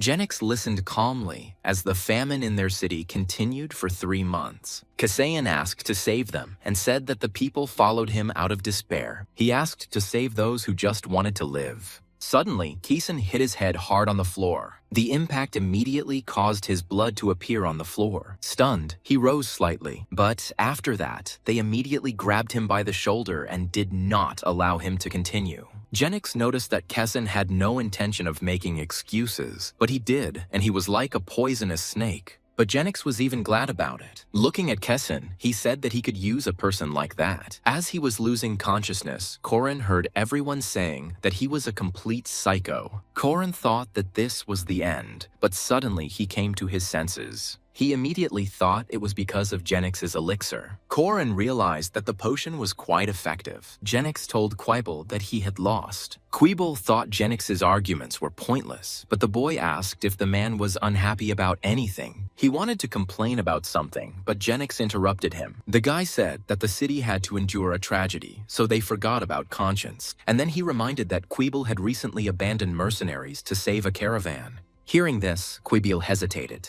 But Genix didn't want to hear anything more from him because he believed that this city was nobler than Quibel. The man had to admit it. Turning to Mortem, Genix asked for food for the city. He wanted to feed those who had been hungry for so long, and Mortem agreed. Suddenly, Quibel interrupted them and said that the merchants should take care of this. Genix silently turned his gaze to him. Not understanding him, Genix asked if Quibel couldn't do it. But he immediately asked if the man would be able to cope with this and control his anger and resentment. The man smiled and said that any merchant does not show off his feelings. Genix agreed and decided to give Mortem another task, to divide the mercenaries into new recruits and experienced ones. He asked to find shortcomings in the defense system and eliminate them. Mortem said he would select those who fought during the siege. Afterwards, Genix turned his gaze to Zepiro. When the man was approached, he was surprised. Genix asked him to take a day off and then he would get the job, but Zepiro wanted to object. But Genix said that if they wanted him to help them, they had to obey. Then Zepiro hesitantly thanked the guy. The boy said that the deputy mayor's burden did not suit the man. Zepiro was surprised to hear that Genix would now bear the burden. And then he burst into tears and thanked the guy. But Genix asked him to stop and just go and rest because it was painful to look at the old man. As Zepiro left, Kasain watched him go. He thought in surprise that this was amazing. Although Genix sounded arrogant, he gave clear instructions. Now all of Genix's men had received their orders and left. Only Kasain remained. As As he approached the guard, Genix wondered what to do with him. Touching his shoulder, he asked the boy's name again, and then he asked if Kessen wanted to tell him anything. At that moment, Kessen became scared. Soon, Korin opened his eyes and saw the company employees in front of him. Finding himself back in his world, he felt as if he had woken up from a deep sleep. But he was glad that now the heavy armor did not press on his shoulders. And it was at that moment that Korin came to his senses and was surprised that he was now in his own world. Frightened, he asked if he had died on the mission, but the girls only smiled and silently listened to his indignation. Finally, one of them began to speak to calm Korin down. The president said it was just a safety point. Hearing this, Korin was a little surprised. The girl added that the mission was long, so Horan needed a break. Worriedly, Korin continued to ask if he had failed the mission. Suddenly, the girl said that Korin was inexperienced for such missions. Afterwards, she added that they wouldn't talk about it now, and he still hadn't failed the mission. Korin asked to explain what kind of preservation this was, since no one had told him about it before. Korin didn't expect to hear such a term because the events took place in another reality. The girl said that it was dangerous to continue the mission, so they gave Horan a safe place. But hearing about the danger, Korin asked why he was not wounded then. Suddenly, he looked forward in surprise. When everything started to swim before his eyes, the girl said that his mind was overloaded. And then, Korin grabbed his head. The president said he was at level 4 and it was already becoming difficult for his body. At that moment, Korin's head was splitting. Kasayan's past was very tragic. Because of this, Korin could not think of what was happening as some kind of game because it was the reality of another world. The girl said that Korin and Kisin were in danger. Genix began to suspect him, and a little more, and the guy would have found out about everything. Korin agreed with this. The question Genix wanted to ask could affect not only Horan, but also the company. He suspected that was why they had suspended the mission. Afterwards, he asked who Genix was. Horan suspected that Genix was a fellow traveler, but traveling with his real body. The president merely reminded that there is information to which Korin does not yet have access. The president heard the boys' dissatisfied thoughts that if they had secrets, they could at least explain why he couldn't know about them. Angered, she told Horan that he had played carelessly and was trying to find out what he shouldn't have. The girl's sudden anger confused Korin, and he realized that he shouldn't have talked about the contract and the measurements. The girl confirmed that this is exactly what was being discussed. Having let out her emotions, she took a deep breath. Then Korin asked her to explain what exactly his mistake was. The girl said that it was annoying that Horan immediately noticed such things. Korin understood that he was the type of person who would ask questions to satisfy his curiosity. But the president had to agree that Korin had achieved such success thanks to his curiosity. She then added that when he reached level 10, he would open access to such information. Korin replied that he would try. However, his game depended on thoughts and methods. Even if he needs to level up, he will continue to play the way he is used to. And the girl agreed that Korin is exactly who he is. Afterwards, Korin asked if he would continue working on this mission. While checking something on the computer, the girl said that they had no other options. Afterwards, she said that they were given permission. They could share some information so that Genix wouldn't catch Horan red-handed. Korin was surprised when they were going to give him myths from other worlds. But the girl explained that this would help prepare for the interrogation. Then the guy opened the folder given to him with interest. He was surprised to see references to hell and an evil god. However, thanks to this, he understood what Genix had meant then. If it would help clear suspicion from himself, Horan thought it was a good idea. The president said that everything Horan needed to know was written on the next page. After reading its contents, Horan thought that it looked like the plot of some kind of game. Elan supports the law of cause and effect, while Ad, on the contrary, tried to destroy this law. However, Horan considered it strange to consider this goddess evil just because she makes contracts in exchange for a person's soul. The girls suddenly said that their company was somewhat reminiscent of this goddess, but did they harm Horan? Korin himself understood that the company had always only helped him. The girl believed that the afterlife was important because the soul was the most valuable thing, but reality was also important. And she believed that such a contradiction was necessary to preserve the integrity of Korin's soul. Corin asked them to stop because it was beginning to seem as if they wanted to persuade him to do something. The girl was taken aback when she heard that she was going against the principle of mutual consent. With a smile, she suddenly replied that helping Horan was tiring, but he was quite intriguing to her. To Corin's mixed feelings, she replied that it was a compliment and compared Corin to a spicy fried octopus. But this comparison seemed very bizarre to Horan. Because she really liked this kind of food, the girl asked him to recommend a restaurant to her. But Corin suddenly became embarrassed because it seemed like they were trying to ask him out on a date. And noticing his reaction, the girl said that all men without experience in relationships are hopeless. Afterwards, she said that Corin's thoughts were confused due to fatigue, so he should go home and rest. Corin came here early in the morning, but it was already getting dark. While he was in another dimension, time continued to pass in his home world. When asked what he would do with the money, the guy reminded him that he had not yet completed the mission. It was then explained to him that in the case of a long-term mission, he could receive payment in advance. But Corino was warned that if he took the payment at the end, the amount would be higher. Corin guessed this, but wanted to get the money now, so that in case of failure he would have insurance, especially considering that this mission was so risky. But suddenly he remembered something. Jumping up abruptly from his seat, Corin asked to wait.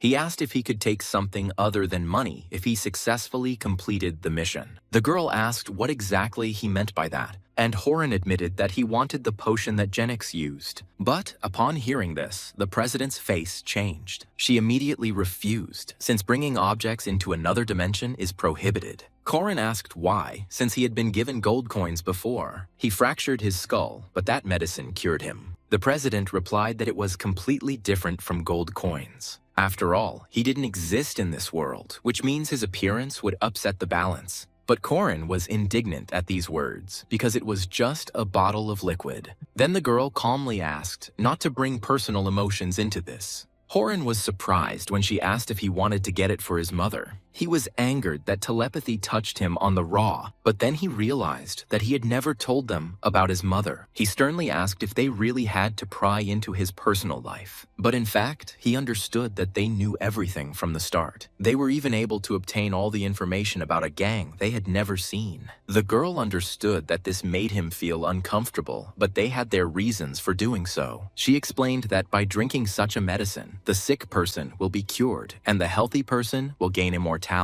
The president asked how much large companies would be willing to pay for this. Hearing this, Corin realized the gravity of the situation. If Horan sells such an elixir, he will become rich, and after drinking it, he will become immortal. This will no longer even be a man, but God. He agreed that this would make the world an unfair place in which no one would want to live. The president said that this is why such things cannot be transferred to their world. Corin asked if they had another way, and the girl said that there was one method. Hearing this, Corin immediately became wary. He asked impatiently what this method was. The girl said that there were other potions that worked. With such an elixir, he could cure his mother. But Horan guessed that with his current level, he wouldn't be able to use such items. The girl replied that access to them opened at the 25th level, but he could not abuse such an item.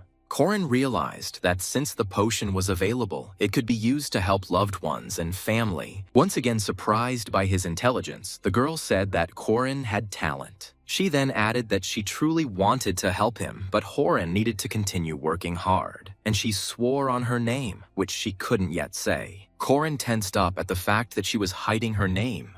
However, she still hid a lot of things from him, although it was temporary. Corin noticed that the president spoke sincerely, which meant it was true. The guy thought he could trust them, so he thanked her. But she said it wasn't worth it, because it was business. Overcome with emotion, Corin admitted that they were so desperate that they hoped it would all end quickly. Then he sincerely thanked the girl. For Corin, his mother was just a memory, because it was better that way. His reality was too cruel for him, so he did not want to accept it. He was afraid to hope again, because he thought he would fall into despair. Corin couldn't forgive himself for not wanting to drown in debt because of this terrible situation, but he himself turned out to be even more terrible. With a trembling hand, Corin decided to touch his mother's hand. When Horan came to her that day, he said that she could be cured, and then he thanked her for not giving up. Korin promised to cure her no matter what. He asked to wait just a little longer because soon he would do what he had to. When Korin finally read all the information, he was happy. That information was supposed to help him convince Genix that he was not connected to hell. He found it amazing how the history of that world differed from Korin's own. Hell was not just a goddess, but even personified chaos before the existence of the creator god. Korin considered this a free religion because a person has the right to choose the god he will follow. The guy looked with a grin at the folder called Adult Products because no one would dare to get into a folder with that name, which meant that such information could be hidden there. When Horan left the room, his sister asked him where he was going. Hearing about the work, Kana was surprised because it was night. Realizing that it was now 9 o'clock in the evening, Korin thought that this was indeed strange. When leaving, the guy said that he was going on a business trip because there was a problem at the plant. Usually Hans was in charge, but Horan needed to step up. Looking at Korin, Kana suddenly fell silent, and then she asked him with displeasure if he had a minute. Turning around, Korin asked with displeasure what was the matter, and Kana said that with such an outfit, no girl would look at him.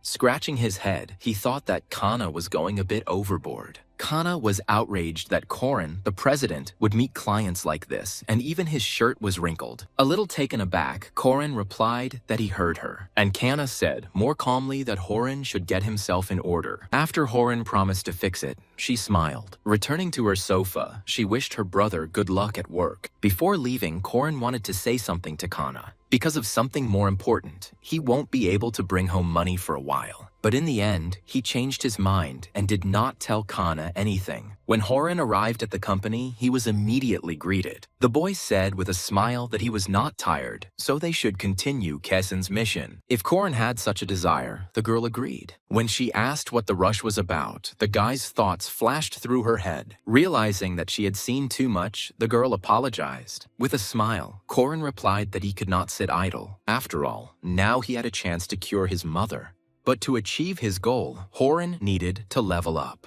The first 2 levels were easy to overcome, but the further he went, the more difficult it became. Korin knew that access to the potion would open, but he didn't yet know how much he would have to pay for it. It was a business, and obviously the company would not be involved in charity. But suddenly the girl asked not to worry about anything. Korin was surprised to hear that leveling up was hard, but getting Dharma was easy. When he asked her what she meant, the girl realized that she had said too much. Korin had heard of a similar term, karma, what you are born with. Karma was a hole you couldn't get out of. Then what is Dharma? Listening to Korin's thoughts, the girl suddenly asked not to tell the president about this. She said that there is no point in talking about karma and Dharma. Her answer interested Korin. It seemed to him that the girl was panicking about this situation. Korin asked what difference it made what he was thinking, since he was unlikely to guess. And the girl cried out that the problem was precisely that Korin had guessed correctly. Panicking, the girl asked what she should do now. And Korin grinned because it was too easy with this girl. Korin said it was bad, but even if he remained silent, the president would read his thoughts. Then the girl said that if he drew a line between the conscious and the subconscious, it would be more difficult for them to read minds. Korin thought that the point was whether he would express his thoughts in words or leave them as an abstract idea. Having read his thoughts, the girl said that everything was correct. She then added that if you think with your subconscious, the speed of your thoughts will be too great. Korin was surprised to hear this. Then he suddenly remembered the meeting with the president after Strovan's mission. That day, the president misread his mind. During that conversation, Korin's head was filled with a fictitious job. But the president thought he was thinking about his final mission. This meant that they did not read thoughts directly and only received them in the form of messages. Even though their company traded souls, they weren't perfect. Reading minds is an amazing skill, but if Horan can learn to bypass it, he will have an advantage. Suddenly, he asked if this information was not prohibited.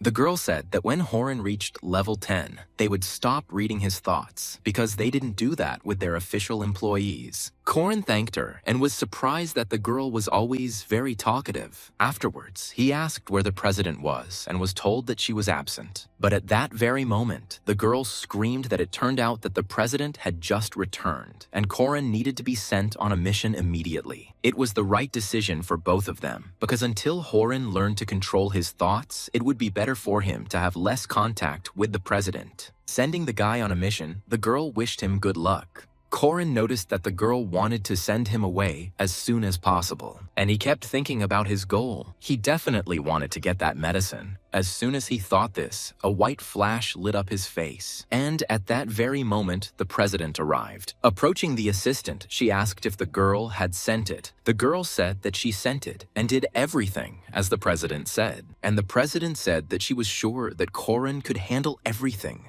But the assistant was angry because now her work evaluation was ruined. And then she asked why the president was making things more complicated. Looking at Horin, she replied that Horin was skeptical about this job, and even if they told her how to complete the mission, it would hardly help. She knew that Corin would trust the decision he came to on his own. Afterwards, she said that Corin was playing too unpredictably, and in order to predict his game, they should change the course of events. The assistant only agreed, since it was difficult to follow his train of thought. Unexpectedly, she asked the president whether Corin would acquire new skills in the future. The girl was surprised to hear that the president really hoped for this. She then added that doing hard work gives you more joy. At that moment, the assistant realized that the president had deliberately set everything up that way. But the president asked not to be mistaken, because everything happened solely because of Corin's actions. After all, if he works a lot but does not receive a reward, then it will be a waste of time. After listening to the president, the assistant promised to contact Strovan. With a smile, the president replied that this should be done in the safest way. However, when the assistant was about to establish contact, she saw a message that someone wanted to intercept Corin. She immediately reported this to the president. Then she turned back to the message and wanted to read the username. And when she saw who the name belonged to, she was surprised. The president immediately recognized Chris, whom she considered abnormal, and she said that the guy should be reminded of the company rules, because he couldn't do that yet. She asked me to convey on her own behalf that he should sit still. At that moment, Corin was already back in the world of Kasain. He thought that since he could now lose points and levels, the game was becoming more serious. Suddenly, someone approached Kasain, and turning to the man, the guy was surprised. An exclamation mark appeared above Buraval's head. Corin realized that this was an automatic quest search and asked if Buraval needed anything. He thought to himself that it was like a video game. He also believed that this gave him more opportunities to gain experience. Buraval said that recently their people were getting tired more quickly during training. When he said it was probably because of the food, Kessian asked if they were fed poorly. They paid special attention to the nutrition of their guards. Even before the traders arrived, they were well fed, and afterward, the situation became even better. Buraval replied that they ate more, but their diet was unbalanced, and they did not want to eat vegetables. While he was speaking, Corin noticed that Buraval had an inflammation in his mouth. He then realized that the guard's diet was lacking nutrients. Buraval asked why this could be. Kessian replied that it was worth asking the elders for advice. But Buraval said he had nothing to ask of the old men who could not fight, and on whom, in his opinion, they were wasting food. Kessian was disappointed that this was all that was in Buraval's head. He added that they were not born here, but the old people had lived here all their lives, and even if they needed to eat vegetables, they would not eat everything. After thinking about it for a bit, Buraval agreed with Kessian. Afterwards, he thanked me and went to solve this problem. After reading the quest completion notification, Horin thought he had managed to quickly solve the problem. Previously, he was worried that he might lose experience points, but the solution to this problem turned out to be simple. Approaching one of his men who looked unwell, Kessian asked how he felt. Upon hearing that he had diarrhea, Kessian recommended keeping his stomach warm. Having met an old man on the street, Kessian learned that he was worried about his son, who was weak but served in the guard. And Kessian promised to personally look after his son. Because of what was happening, Kessian's mission was starting to feel too much like a game. People with exclamation marks gave tasks of varying levels of difficulty. For each quest, Korin received very little experience, but this did not upset him. After all, some quests, like the one with Burival, offered a big reward. When Yurival was outraged that the knight was doing such a thing, Korin replied that their city should be united. Seeing Kisain passing by them, the guards greeted the commander. Kisain did the same, and at the same time praised the guards. Korin had solved the problem of hunger, but now he was wondering how he could raise the spirits of the city. There was also the question of trade routes. The information about Genix said that he was the only one who could save the city. Seeing that Genix now perceived Kisain as an enemy, Korin was surprised. Last time, Genix had more confidence in him. While Korin was wondering what he had done wrong, someone approached him. He turned around and saw Genix, but Horan wasn't surprised. Looking at him more closely, his gaze was filled with concern. Genix was covered in something, and that made Kisain ask what was wrong. The guy calmly replied that it was the blood of the orcs, not his. Kisain asked how many orcs he had killed, and the boy replied that about 100, but there were still plenty of them there. And then he asked Kisain to give him some time to talk. Horan noticed that Genix was looking at him with distrust. However, he calmed down and was ready to start a conversation, and he said that he wanted to talk to Genix too. After that, they silently headed towards the palace. Urival had a bad feeling and assumed that Genix considered Kisain dangerous. When Genix said he had questions, Kisain replied that he would answer honestly. First, he asked how Kisain knew that Genix was traveling between worlds. Kisain replied that it was the first time he had met such a person, but there were many records in their temple. Genix asked what temple they were talking about. Continuing, Kisain said that he served his goddess of freedom and encouragement. He also showed the sign that was shown by the servants of the goddess Hel. Genix asked how long Kisain had served her, and the boy replied that it had only been 2 years. And Kisain's rank in the temple was low, since he had not been serving for very long. But when asked what kind of power Kisain had, he did not answer, since servants of low rank are forbidden to talk about such things. Suddenly, Genix showed Kisain 2 fingers, as if counting. Afterwards, he wanted to ask one more question, because Kisain was not surprised to learn that Genix had killed 100 orcs. But Kisain should definitely have been surprised, because in this world, it is difficult to defeat so many orcs. And from the message, Horan learned that Genix could fight 500 orcs. Kisain replied that Mordem had told him how Genix had killed all the orcs on the way here. However, after this answer, he noticed that Genix's trust in him became even less. At that moment, Genix's face darkened. Only then did Horan realize that Genix had been counting how many times Kisain had lied to him. Genix asked why Kazan had come to Canadium. Horan began to panic, thinking that Genix could read his mind. He replied anxiously that he had lived here for 10 years and could not come here because he knew what would happen in 10 years. Kisain was from another place, but he had lived in this city for 12 years. After listening to him, Genix remained silent for a while, but later he said that at least now he told the truth. At that moment, Horan wasn't sure if Genix had actually read his mind, but he definitely knew when Kazan was lying. And at that moment, Genix asked who Kisain was always talking to so nicely. Kisain replied excitedly that he didn't understand what the guy was talking about. The president ordered not to say anything about their company. Genix was angry that Kisain had lied to him for the 4th time. And he was also angry that he wanted to solve everything with words, but there were people who did not want to listen to him. At that moment, he rushed at Kazan with his fists. He struck Kazan in the shoulder and shattered his bones. Grabbing the sore spot, Kazan began to scream in pain. And as he fell to the floor, Genix looked down at him.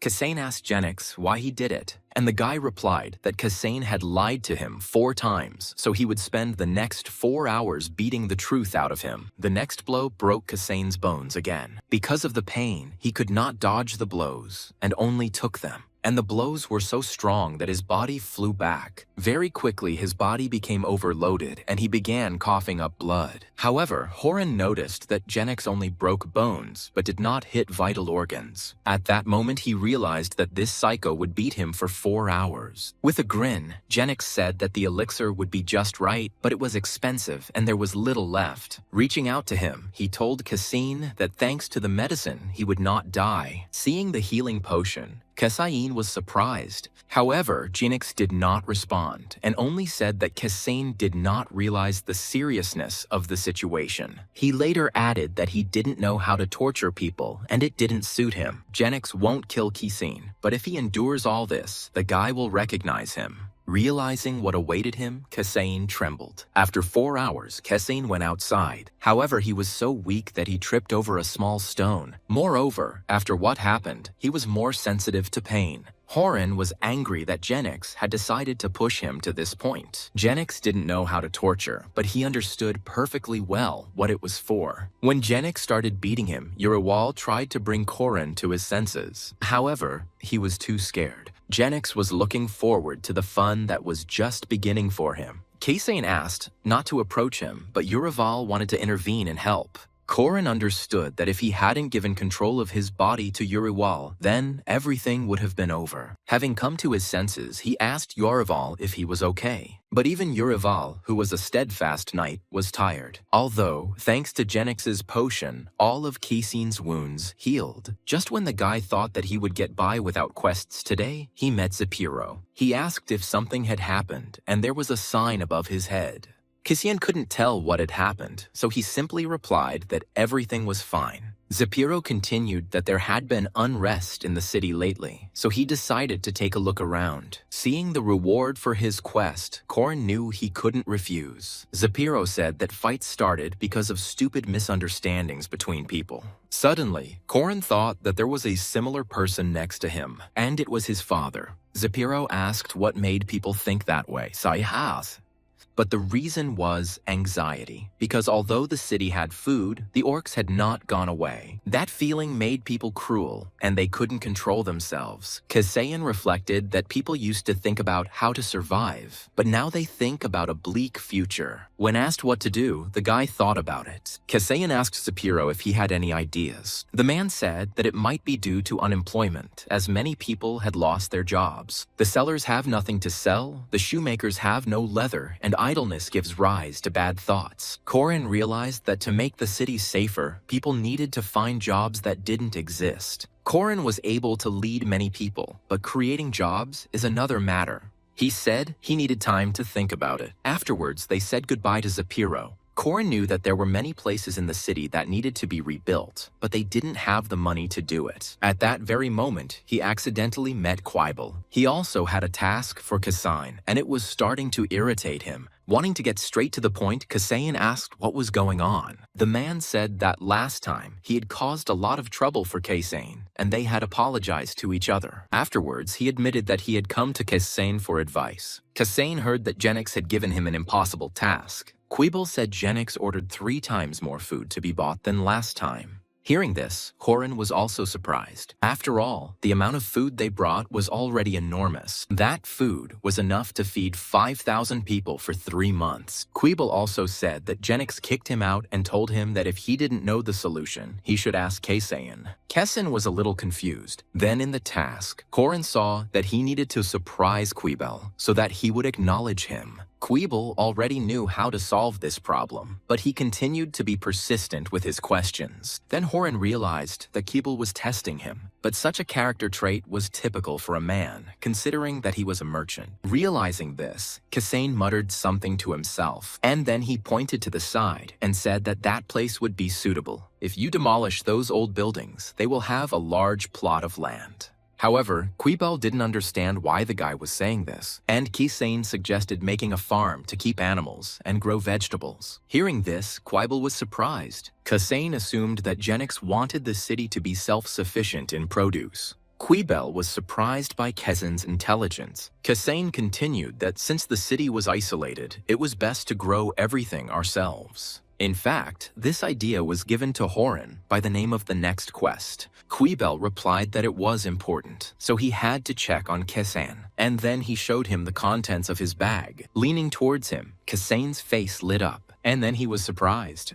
There were many precious stones in the bag. What he saw had too strong an impression on him, but this only made Quibel laugh. Kesain, alarmed, asked what it was, and Quibel reminded him of Jinx's order to buy more food. Each of those stones was the size of a middle finger, but most likely, all those jewels came to Genix from the dragon's lair. Quibble admitted that he never would have thought that he would be working with such a sum, and then he asked Kassane where he should direct the caravan. But at that moment, it wasn't a test. Quibble really didn't know how to do better. Cassian asked what exactly the problem was. There is enough food in the city for 3 months, but it will take Quibble 4 to return to the city. Moreover, with a large load, they will move even slower. At that moment, Corin saw a message about a new quest. Genix was a dragon slayer, but Horan wondered why he needed trade routes. Afterwards, Kassane replied that he would study the map and come up with something. Quibble finally said that their caravan would leave tomorrow morning.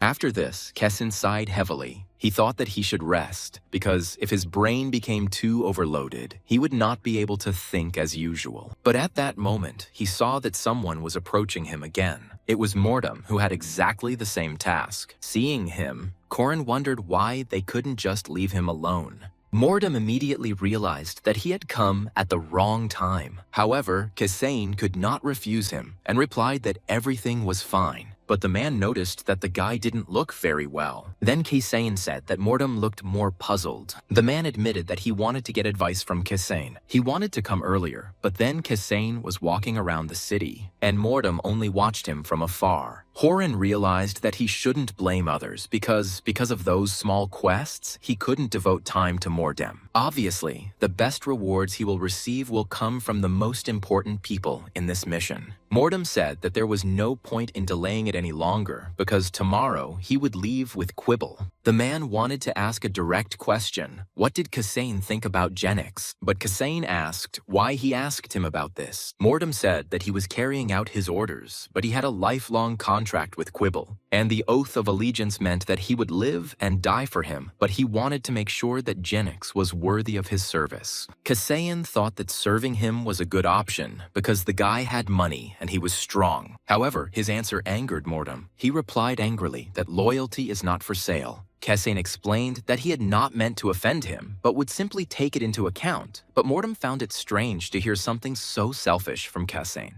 Then Horan thought that Mordum was somewhat similar to Urival. Kassane explained that he was defending an abandoned city, and there were no other options except saving everyone, because then everyone would die. Drawing his sword, he said that he had sworn allegiance to Lord Canadium. But in his heart, Gauss was not the Lord of Canadium. Hearing that he served someone much more important, Mordsum assumed it was the king, but Kassane said that was not the case. He replied that he served the people of Canadium. However, Mordum said it was difficult for him to talk about such things. He replied that his grandfather was a knight, and his father also wanted to become one, but could not, and Mordum himself also wanted to become a knight. Suddenly, Kassane said that perhaps now was the time to make this dream come true. Mordum said he would think about it, but he didn't want to be like Genix. On the contrary, he wanted to find a person who would light a flame in his heart. Then Kassane suggested watching Genix for a little while longer. In fact, Horan knew that Genix would have to become someone important to Mordum. Suddenly Mordum said that this was impossible.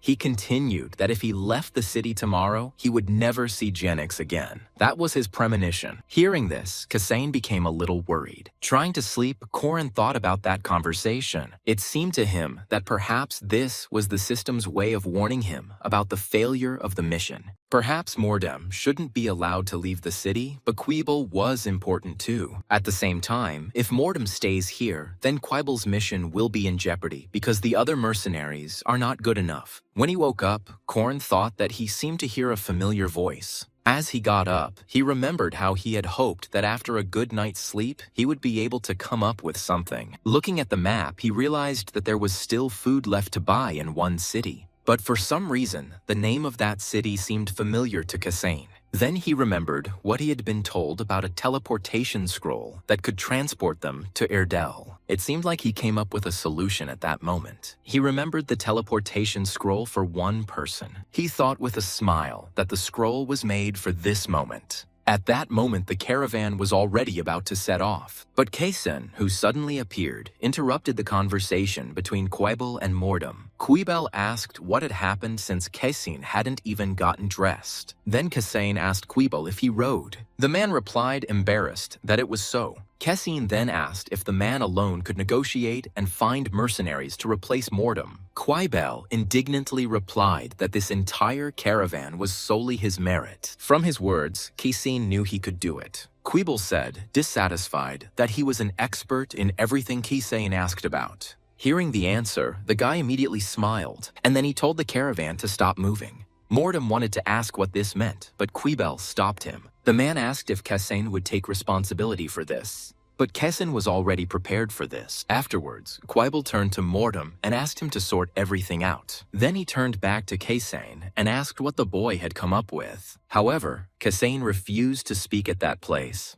When they arrived at Zepiro's, the man asked Quibel what had happened. Kessin said that they came to discuss the movement of the caravan. When the conversation turned to the teleportation scroll, Zepiro reminded that only one person could be transported. Then Kessin said that they would not only transport the person, but also the money. Quibel agreed that money was the merchant's weapon. Kessin said that the scroll would transport Quibel to Erdel, and from there, he will head to northern Grassland. But Zepiro asked if Kessin was sure of this, since they risked using the scroll in vain. But Quibel said it would be a significant time for the caravan. Besides, Erdel wasn't surrounded by monsters, which meant that from there, Quibel could safely travel to northern Grassland. There you just had to buy up everything you could get. Kessin said there was no point in wasting time on negotiations and quality control. Zepiro and Quibel countered that they would then face significant losses. Kessin chuckled at the thought that for them these actions were completely absurd. However, he explained that what is important now is not profit, but time. Quibel was surprised that he was told not to think about money and spending. But later, the man agreed that he needed to think flexibly. If they pay attention to time, they can move forward.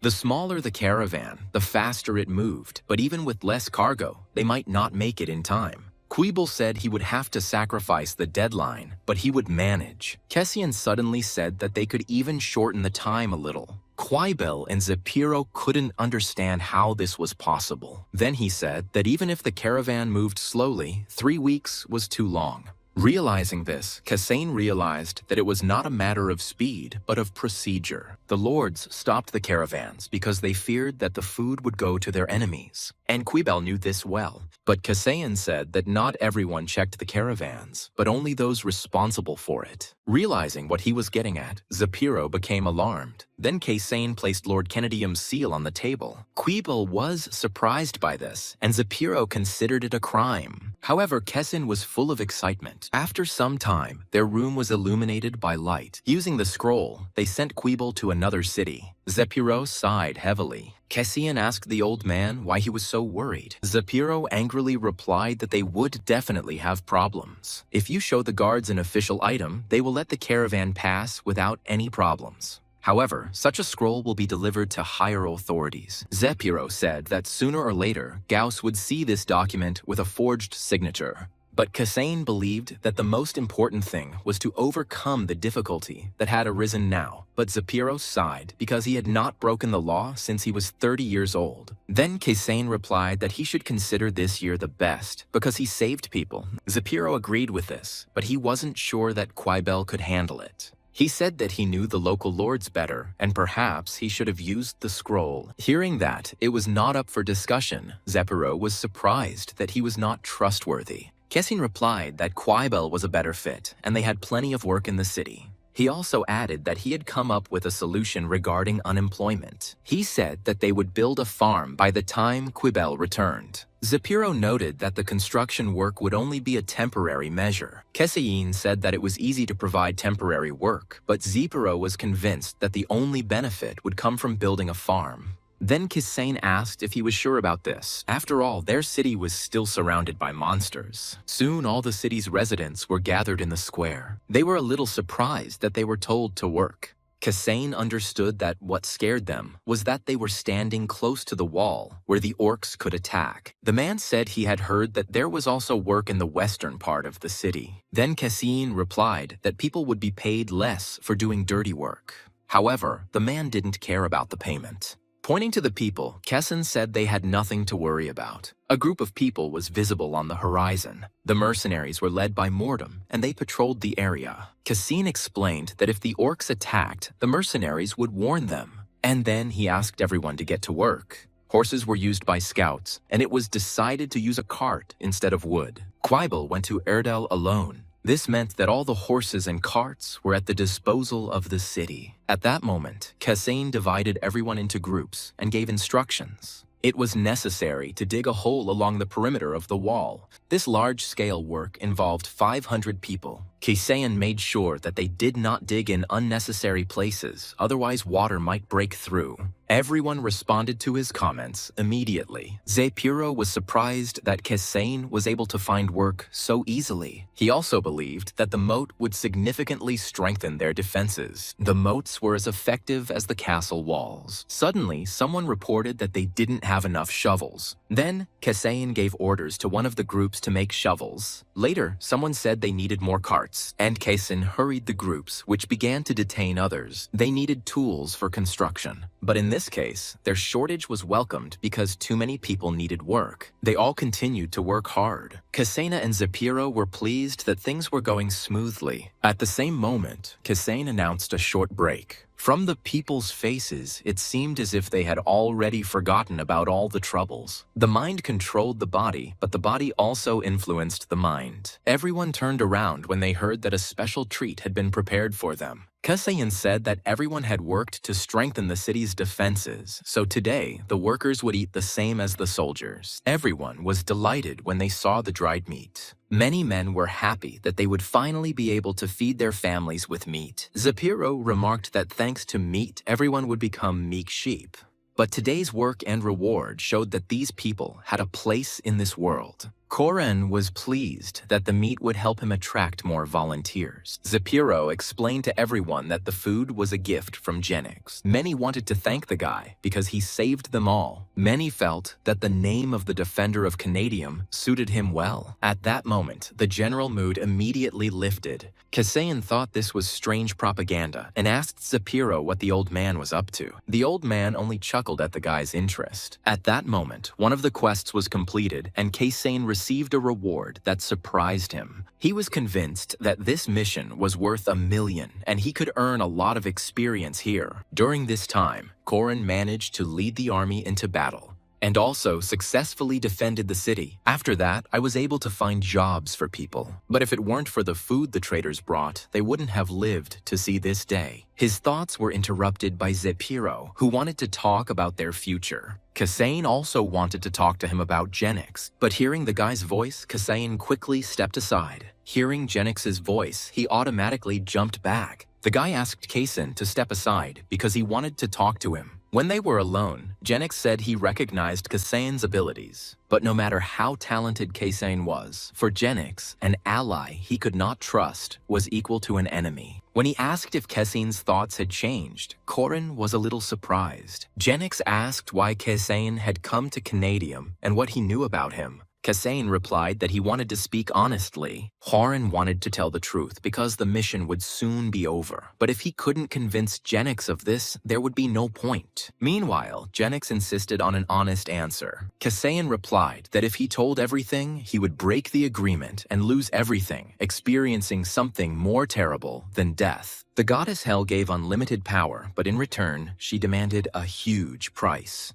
Kasayan said that whoever violated her will would lose what he valued most. And if Genix did not believe him, then Kasayan asked him to believe the city's residents, whom he held dear. However, Genix was not surprised. He said angrily that Kasayan could not be trusted. Seeing that his eloquence had not worked on Genix, Horan began to worry. Genix admitted that he hated guys like Kasayan. He believed that trusting eloquent people was the most dangerous thing because they could betray you at any moment. Kazine wanted to say something, but Genix interrupted him, threatening to kill the guy. When Genix said he could spot a lie, Heron realized he was at a dead end. But suddenly, Genix said that the guy shouldn't panic so much because he only wanted to ask one question. When he asked what kind of dragon Urival was, Kasane was stunned, realizing from his reaction that Urival was not a dragon. Genix asked what kind of demon he was. Kasane explained that Urival was a knight with whom they had a contract. Genix was surprised because Kasane said that he had a contract with Hell. Cassian explained that it was a different contract that had nothing to do with Ad. He said that depending on the situation, a person could have different assignments and contracts. Genix was angry, and Kasane wanted to say that he knew about the guy. Kasane had drawn conclusions from observing Genix, and he assumed that the boy's mind was being controlled by a dragon. As soon as he heard this, Genix was stunned. Most likely, Genix hated Kasane because he suspected Kasane of having connections with dragons. Genix is a dragon slayer, although he used to be a guardian, but for some reason he betrayed them.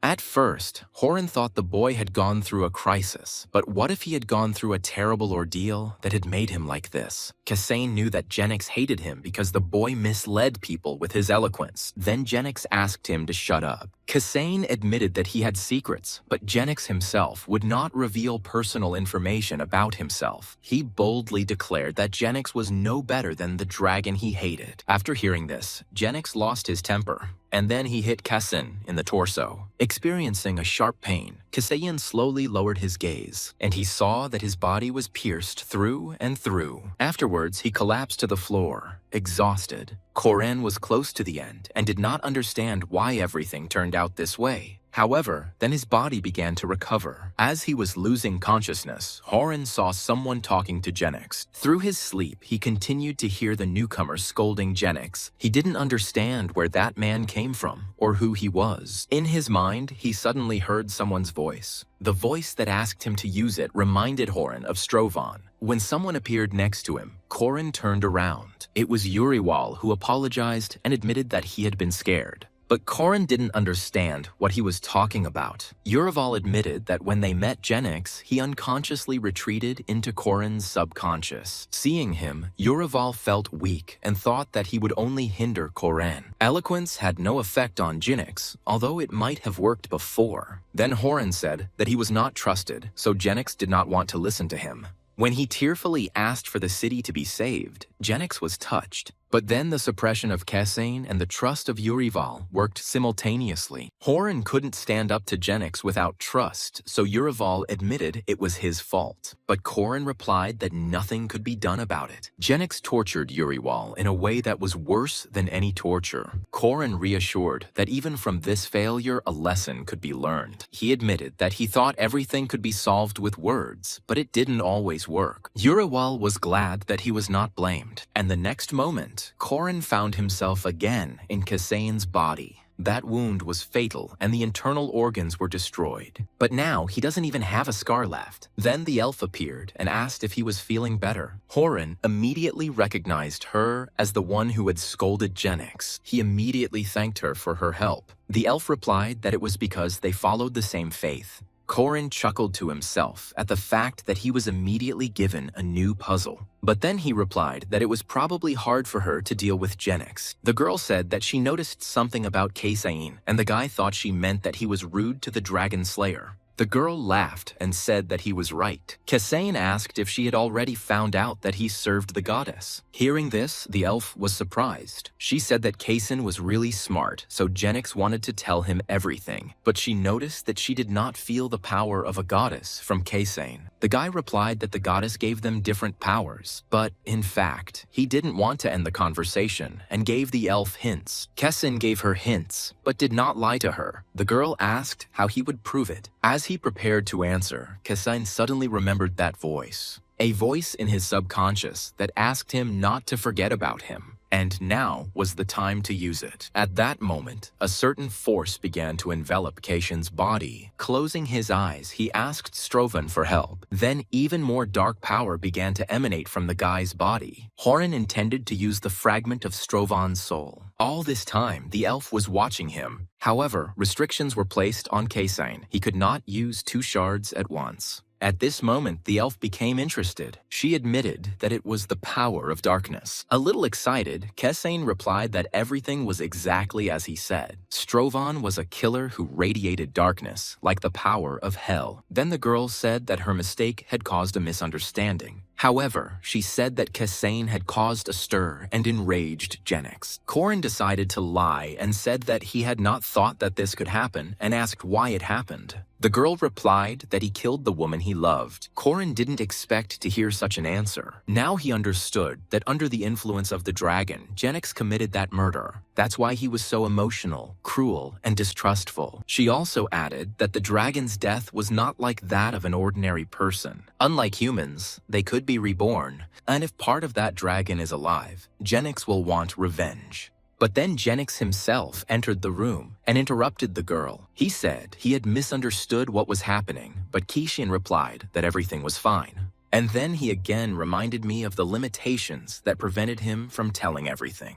Then Genix said that Kesain shouldn't do it. Unexpectedly, Kesain said that he used to be a killer and a knight. He said that his family was killed by the guild, and he was killed by the man he considered his lord. Slowly, Genix began to understand what Kesain was getting at. Kesain admitted that he knows what it is like to be betrayed. Suddenly, Genix asked if Kesain was a reincarnator. Kesain replied that he could not say more, but in fact he did not understand the meaning of the question. The elf agreed that reincarnation was one of the goddess's powers. A smirk appeared on Kesain's face as he finally won Genix's trust. Genix said that since Kesain had told the truth about himself, he should share it too. In fact, the dragon he served was a tyrant. Under his control, Genix was continuously trained to become an assassin. He confessed that under the dragon's influence, his body did not age, but his mind was destroyed. And now he is ready to kill this dragon, no matter how many times it returns. Afterwards, they all began to eat lunch. The elf ate the most meat. Corin thought to himself that everything he knew about the fantasy world was a lie. Genix explained that Emiel was half normal, half dark elf, and he explained that she was not an elf who loved nature. The girl said that she loved nature, just in her own way. Suddenly, someone burst into their room. Corin wondered why Litra always came running with such a desperate look. The guy shouted that they were being attacked by orcs. Kesain's face changed immediately. Emiel turned to look at Genix, who remained calm. Afterwards, he said that he would go first. Finally, he told Emiel to take Kesain with her. But Litra was surprised that Genix decided to go out through the window. Turning to Kesain, the girl extended her hand to him. Kesain thought it was strange, but he extended his hand to her. After warning Kesain to hold on tight, she cast a spell, and the next moment, they evaporated. Only Litra was left perplexed by how fast everyone was.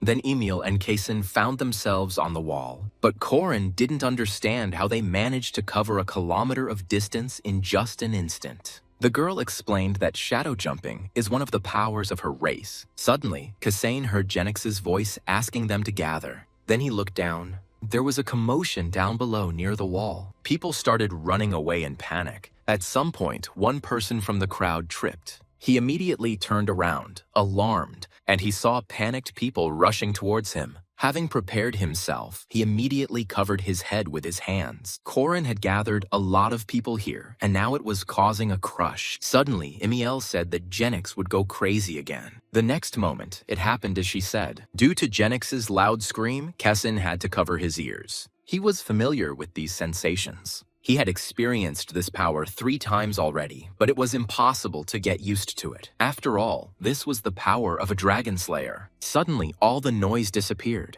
Kesain looked down and saw that all the people had fallen to the ground. Emiel explained that what Genix hated most was when people abandoned their own. In the past, a dragon took over a village and forced everyone to kill each other, while Genix just watched. The strange thing is that only a weak girl survived from that village. The dragon told Genix to watch over her, waiting for them to fall in love. A boy who was alone in this world and a girl without a family were suitable for each other. And when this happened, the dragon forced Genix to kill her. Kesain asked to stop because he already understood everything. Horan understood that Genix had everything from wealth to youth, but he was not happy. Genix was like Stravon, and if this continued, he too would be unhappy until his death. Boroval and Mordum asked everyone to let the old men go first. Watching this, Kassane realized that now was not the time for sentimentality. After looking around, Kassane said that he did not see any orcs. Then Emil pointed far ahead. Alarmed by the dust cloud, Kassane asked her if all the orcs were coming.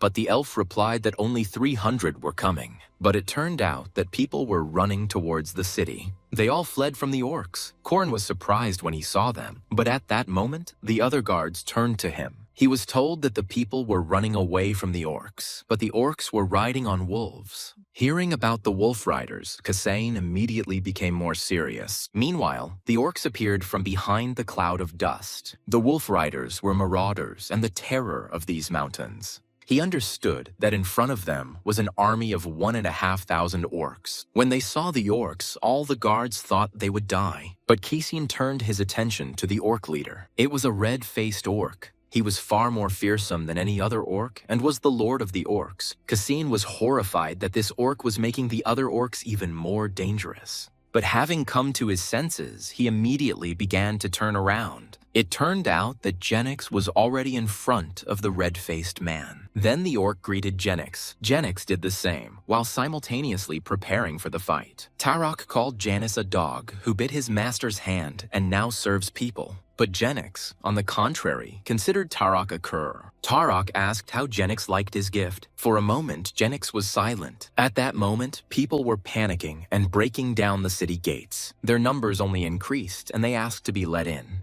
But Mordum said that they were not allowed to open the gates. He believed that the orcs had deliberately driven people here so that they would open the gates. Boroval also said that Kassane should not be given in to out of pity. Korin understood that his comrades were right. Fierce orcs riding on wolves also rushed towards the city. But anyone with a heart would be broken by such a sight. After all, among those people there were even innocent children. The mothers begged to take at least their children. Suddenly, one guard said that he couldn't watch this. Without orders, he began to open the gates for people. But at that moment, Boroval attacked him. He said that guy wasn't the only one who was upset about it. And then he declared that he would kill anyone who tried to open the gate. He reminded them that they must protect the city and their families, and he promised to throw off the wall those who try to help strangers. After all, if they wanted to die, they shouldn't have involved others in it. Then everyone understood that the situation was terrible. Korin was angry that the orcs had sowed panic even without bloodshed.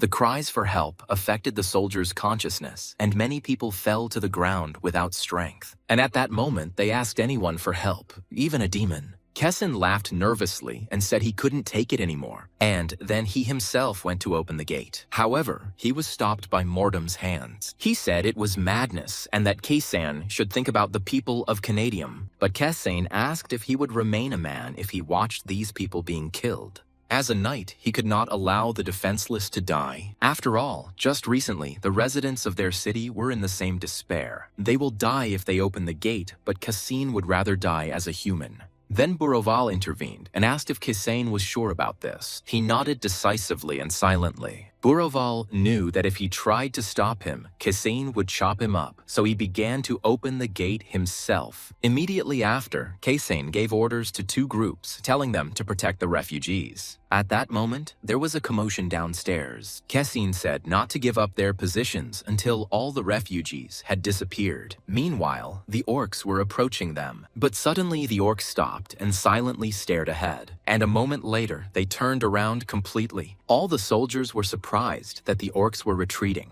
Boroval was amused by the fact that the orcs were afraid of them. At that moment, all the soldiers shouted joyfully. At that moment, Genix returned and everyone asked if he had dealt with the red-faced man.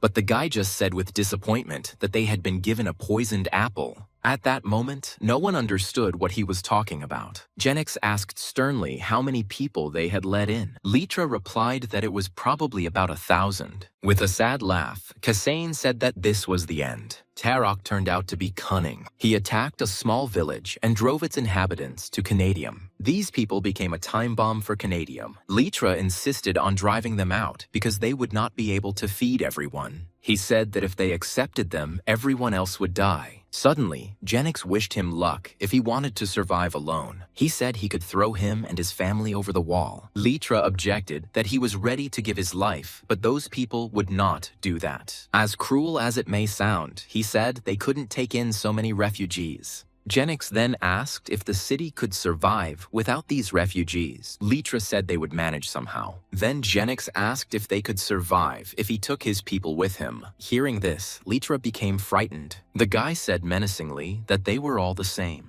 It angered him that human life meant nothing to them, and he wanted to show them that these weak walls could not protect them. At that moment, he had already grabbed the weapon and swung, and the next moment, a powerful blow hit the wall. Seeing this, everyone was scared, and then the whole wall fell. Kessin found it hard to believe that it had been destroyed by just one blow. But at that moment, someone grabbed him by the collar. Zapiro asked him to pull himself together and stop Genix. Unexpectedly, Genix thanked Kessin. After all, he believed that if Kessin had not opened the gates, the enemies would not have been the orcs. In that case, he himself would have become their enemy. He then told everyone to follow him so they could discuss the new strategy. No one dared to answer his terrifying voice. Everyone just continued to silently look at the destroyed wall. Genix said to speak up if anyone had any ideas. However, there was silence in the room. Nobody dared to suggest anything. Then Mortem admitted that he was confused. Turning to Kasane, Genix asked if he had any ideas. Hearing his voice, Corin was surprised. He didn't understand how Genix could speak with his mouth closed, but it turned out he had a telepathic artifact. Hearing this, many thoughts came into Kasane's head, but because of this, Genix was completely unable to hear what the boy was thinking about. But suddenly, Corin understood what the presidential aide meant by those words. Kesane asked if Genix wanted him to change the mood in the room, and he did. Now he wanted to practice drawing a line between the conscious and the subconscious. Many thoughts were constantly running through Kesane's head, and eventually Genix got angry. He said that the guy was annoying him, and that he should speak clearly. But Kessin replied that he had not said anything yet. Then the situation in the room only got worse. Now, Horin was confident that he could defend himself against telepathy, and then asked Genix to leave. But since Genix refused, Kasane asked to do it. Surprised, Genix asked how Kasane would calm everyone down. Kasane answered honestly that while Genix was away, he would throw mud at him to make their meeting more productive. But Genix was surprised by what he heard. Jumping up from his seat, he became angry at Kasane. The others were also shocked by Kasane's impudence. Previously, Genix had asked to do at least something to change the environment, but now he refused. Hearing Kasane's thoughts, Genix recoiled slightly. Afterwards, he asked if 1 hour would be enough for them.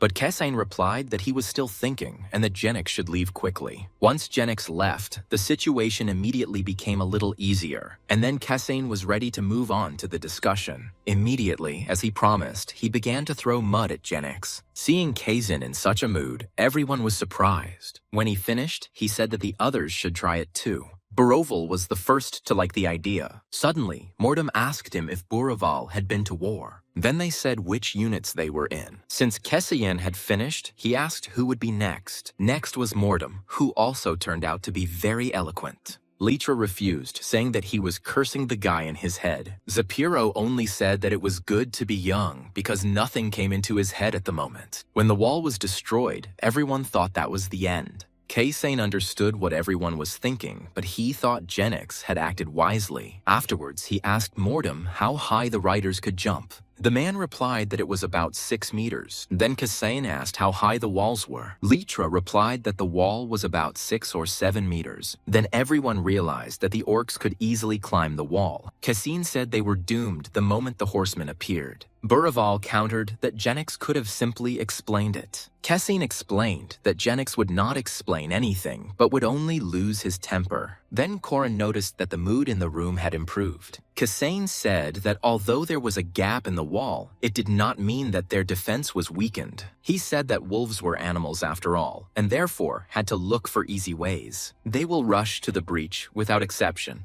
Therefore, he believed that it was necessary to gather all his forces in one point. He suggested that everyone make tower defense, but no one understood what he was talking about. After some time, Kasane met with Genix. He then asked if they had decided to do bunkering. Kessain didn't know what it was, and Genix replied briefly that it was a game suited to people like them. But then Kessain decided that he would pretend to know what they were talking about in order to get Kessain to talk. Genix was now more friendly towards him, but he was still wary. Kessain said that to implement the plan, they would need a lot of materials. Then he showed Genix the tower defense plan. He also said that they needed time to prepare. Genix replied that Tarok said they would return in a month and he would keep his word. Kessain agreed that the orc was unlikely to change his mind.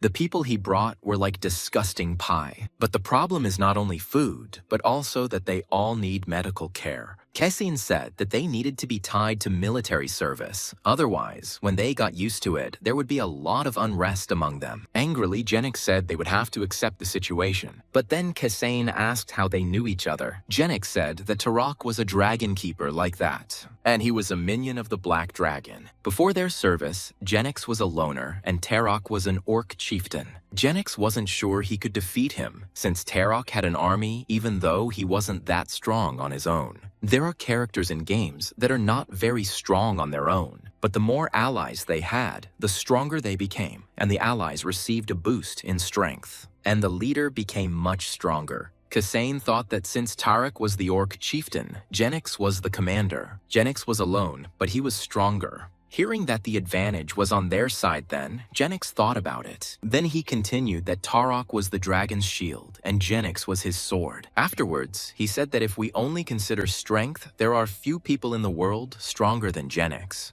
Kessain replied that this was why the dragon did not want anything human to remain in the boy. Genix suddenly said that he was only good at fighting, but he didn't know how to get along with people, much less lead them. And then he admitted that he needed help. Then Corin understood why the boy was looking for 4 comrades. Genix was strong, but to become a leader, he needed those who could fill his weaknesses. They were a merchant and an administrator, and also a mercenary and a knight. But he found it strange that there were 2 warriors in the team. At that moment, Lidra entered the room. He informed Genix that a representative of the refugees wanted to see him. Only then did Genix remember that they were keeping the refugees locked up. And then he said to bring that man. Genix didn't know how to talk to people, so Kessain volunteered to help. The refugees were settled in a corner of the city and forbidden to leave. But these people were treated like prisoners. The man asked them if they had opened the gate. Grendel thanked them for saving his people.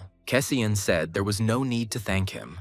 But he continued to say that he wanted to thank him, and Corin thought that he was speaking a foreign language. Kessain said the decision was made by Genix. Then the man noticed that Genix was hot-tempered. Suddenly, Genix stood up and addressed the man. But Grendel didn't like the guy's tone. Ignoring this, Genix said that Grendel was not human. Hearing this, the man was surprised, and then he agreed that he wanted to show his true form. Immediately after this, his body was enveloped in light. Instantly, the man's clothes changed. Watching this, Corin was surprised. It turned out that there was a dwarf in front of them. Grendel said that he was the leader of the dwarves. And then he got down on one knee and swore allegiance to Genix. Then Horin realized who would become Genix's 4th comrade. At that moment, the 2 began to speak in an unknown language. Genix spoke it confidently and asked questions, and the dwarf answered sternly. But suddenly, Corin remembered the historical fact that Zapiro had found.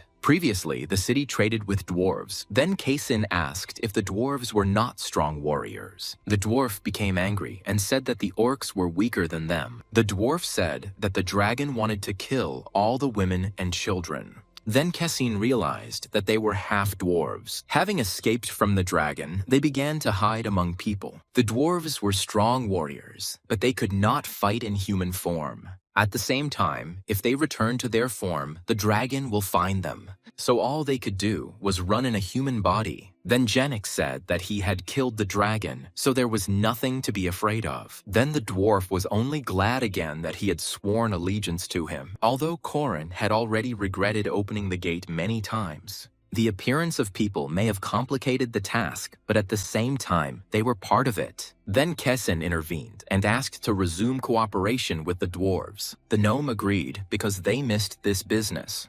Having heard the consent, Kessain thanked him. and they shook hands. Corin was glad that Gradel was not just an ally, but also the one who would open a new trade route. He realized that Genix now had two trade routes. One path was self-sufficient, and the second was the Shadow Elf. Standing in the middle of the street, Grendel said it was a joke. They explained to him that they were short of wood, but he said that because of this angle, the structure would be demolished in 3 days. Afterwards, he said that he needed 30 of his men. Looking at the fleeing Litra, Corin thought that it was a sad sight. Before this, Litra said that they should leave the refugees. Kessin asked him not to be angry with the guy, but the dwarf understood that Litra was not so bad. After a while, the dwarf angrily threw his tools around. He was not satisfied with the quality of the instruments. The blacksmiths were surprised that he didn't like anything at all. Corin knew that if he continued to criticize the blacksmiths like this, their pride would suffer. But they were not angry because they knew that the gnomes were skilled craftsmen.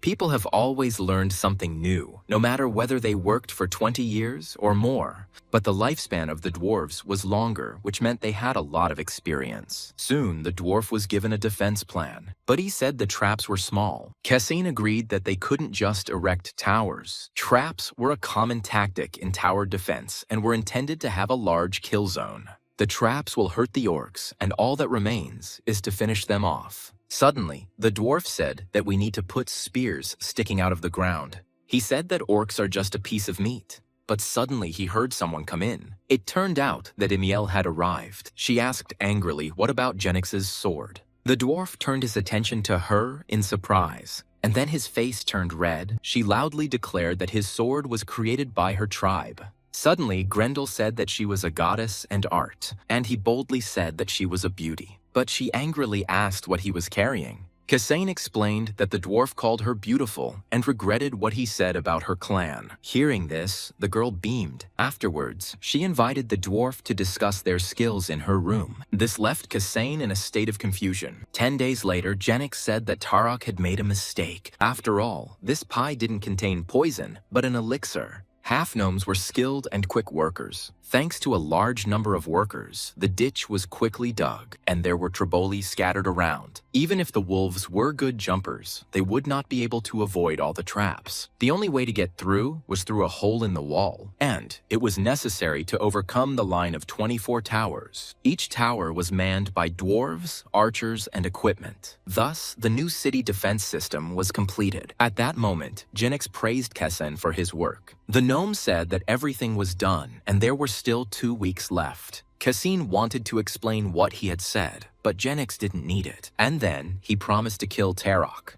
Afterwards, he wanted to leave, not wanting to disturb everyone. In fact, he wanted to devote time to training.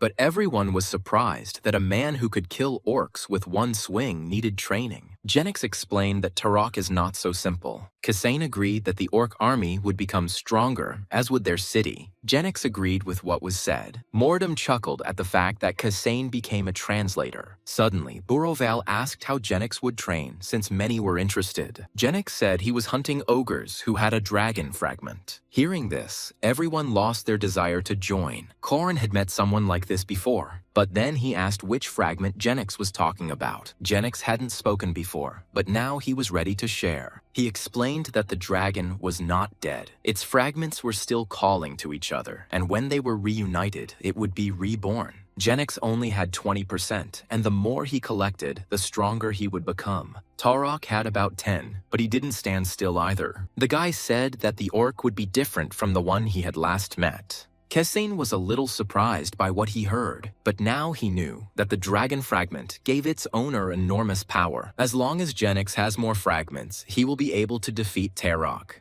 Boroval suddenly asked what if they also had this fragment. Genix replied that they would go crazy and then die. Or they will be lucky and gain a power that is not of this world. When asked if they were jealous, Kessin replied that they were not. He calmly replied that he was not envious at all. He told Genix that with greater power comes greater responsibility. But Kesane would replace responsibility with the word pain. He believed that this power was only compensation for the pain that a person experiences. After listening to him, Genix grinned and said that he didn't like Kesane at all, but there was sympathy in Kesane's eyes. Genix became a monster driven only by revenge, and only the dragon's flame allowed him to feel alive. Crouching down on the ground, Horan thought he was worried about Genix, so Kesane asked him to be careful. He asked to protect what is dear to him, and if it is not there, then it must be acquired. Genix heard that this was the only way he could remain human. Having said that he could be human if he wanted to be, Genix looked up. Kesane didn't understand him, and the boy said that was the last thing El said. Afterwards, Genix looked at the others. Then he wanted to tell them something, but in the end, he left without finishing.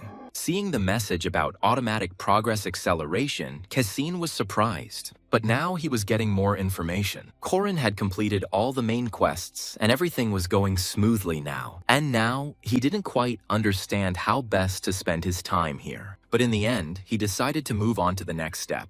He couldn't afford to be distracted by other tasks because he risked angering Genix. Accelerating his progress, Korin suddenly saw Kesane in front of him. But this scene was already familiar to him. Cassian suddenly said that it was funny, but it looked pathetic, and then he said that Korin could rest. After these words, he disappeared. Seeing this, Korin was surprised, as if in fast forward, Kesane himself communicated with people and carried out tasks. He dealt with the side quests as if he were giving Horan a gift. Because of this, Korin thought that Keeson was cool. After all, he didn't do anything, but he still gained experience. But suddenly, Korin heard that Kessin was waiting for the mission to end. Immediately after this, he returned to Kessin's body. First, he decided to look around. He was now in the strategy discussion room. Because of this, Korin thought that something was about to happen, but then he took up his sword. At that moment, it was already about midnight. Having come to someone, Kessin began to knock. Opening the door, Mordum asked why the guy had come at such a time. Kessin said briefly that everything would start soon. Mordum immediately understood what he was talking about and became alarmed. In response to Mordum's questions, Kessin replied that it was already midnight, so the orcs would come. After this, Kessin came for Buraval and the others. Soon, messengers and special detachments were assembled. Thanks to Kessin, everyone was already on maximum combat readiness. And then he said again that as long as the city was united, they would live. Instantly, all the soldiers picked up the mood. They repeated Kessin's phrase in one voice, and then Kessin gave the order to take up positions. Obeying him, the soldiers immediately headed to their positions. The archers were also ready, and at the head of them all stood Kessin. He was also tense in anticipation of the fight. And almost immediately the horsemen appeared. Then Kessin gave the order to prepare the shields. At that moment, the riders were already trying to jump over the traps. The soldiers prepared their shields, but were alarmed. Kessin asked everyone to hold on as long as possible, and the orcs were preparing to attack. They hit the shields with all their might. Kessin understood that there were many new recruits in their unit, so they would not last long. Then he ordered the archers to attack. The arrows were fired instantly. Without noticing it, many orcs were wounded. When the orcs fell from the wolves, Kessin decided to regroup. After all, the squad wasn't supposed to fight the orcs. At that moment, Mordum appeared and killed the orc. But immediately 2 more attacked him. But he reacted quickly and killed them instantly. His sword swing cut the orcs in half. Immediately, their bodies fell limply to the ground. Then Mordum ordered the second squad to kill all the orcs. Horan chuckled at the fact that Mordum really was a powerful mercenary. But Buraval did not want to give in to the second detachment. Soon, other units joined the attack. Buraval swung furiously at his enemies. His powerful blow also instantly killed orcs. And Mordum continued to fight tirelessly. Having seen other units fighting, the new recruits were no longer so frightened. Then Kessin ordered to unite forces and defeat the orcs. With deafening cries, everyone rushed forward. Many were injured.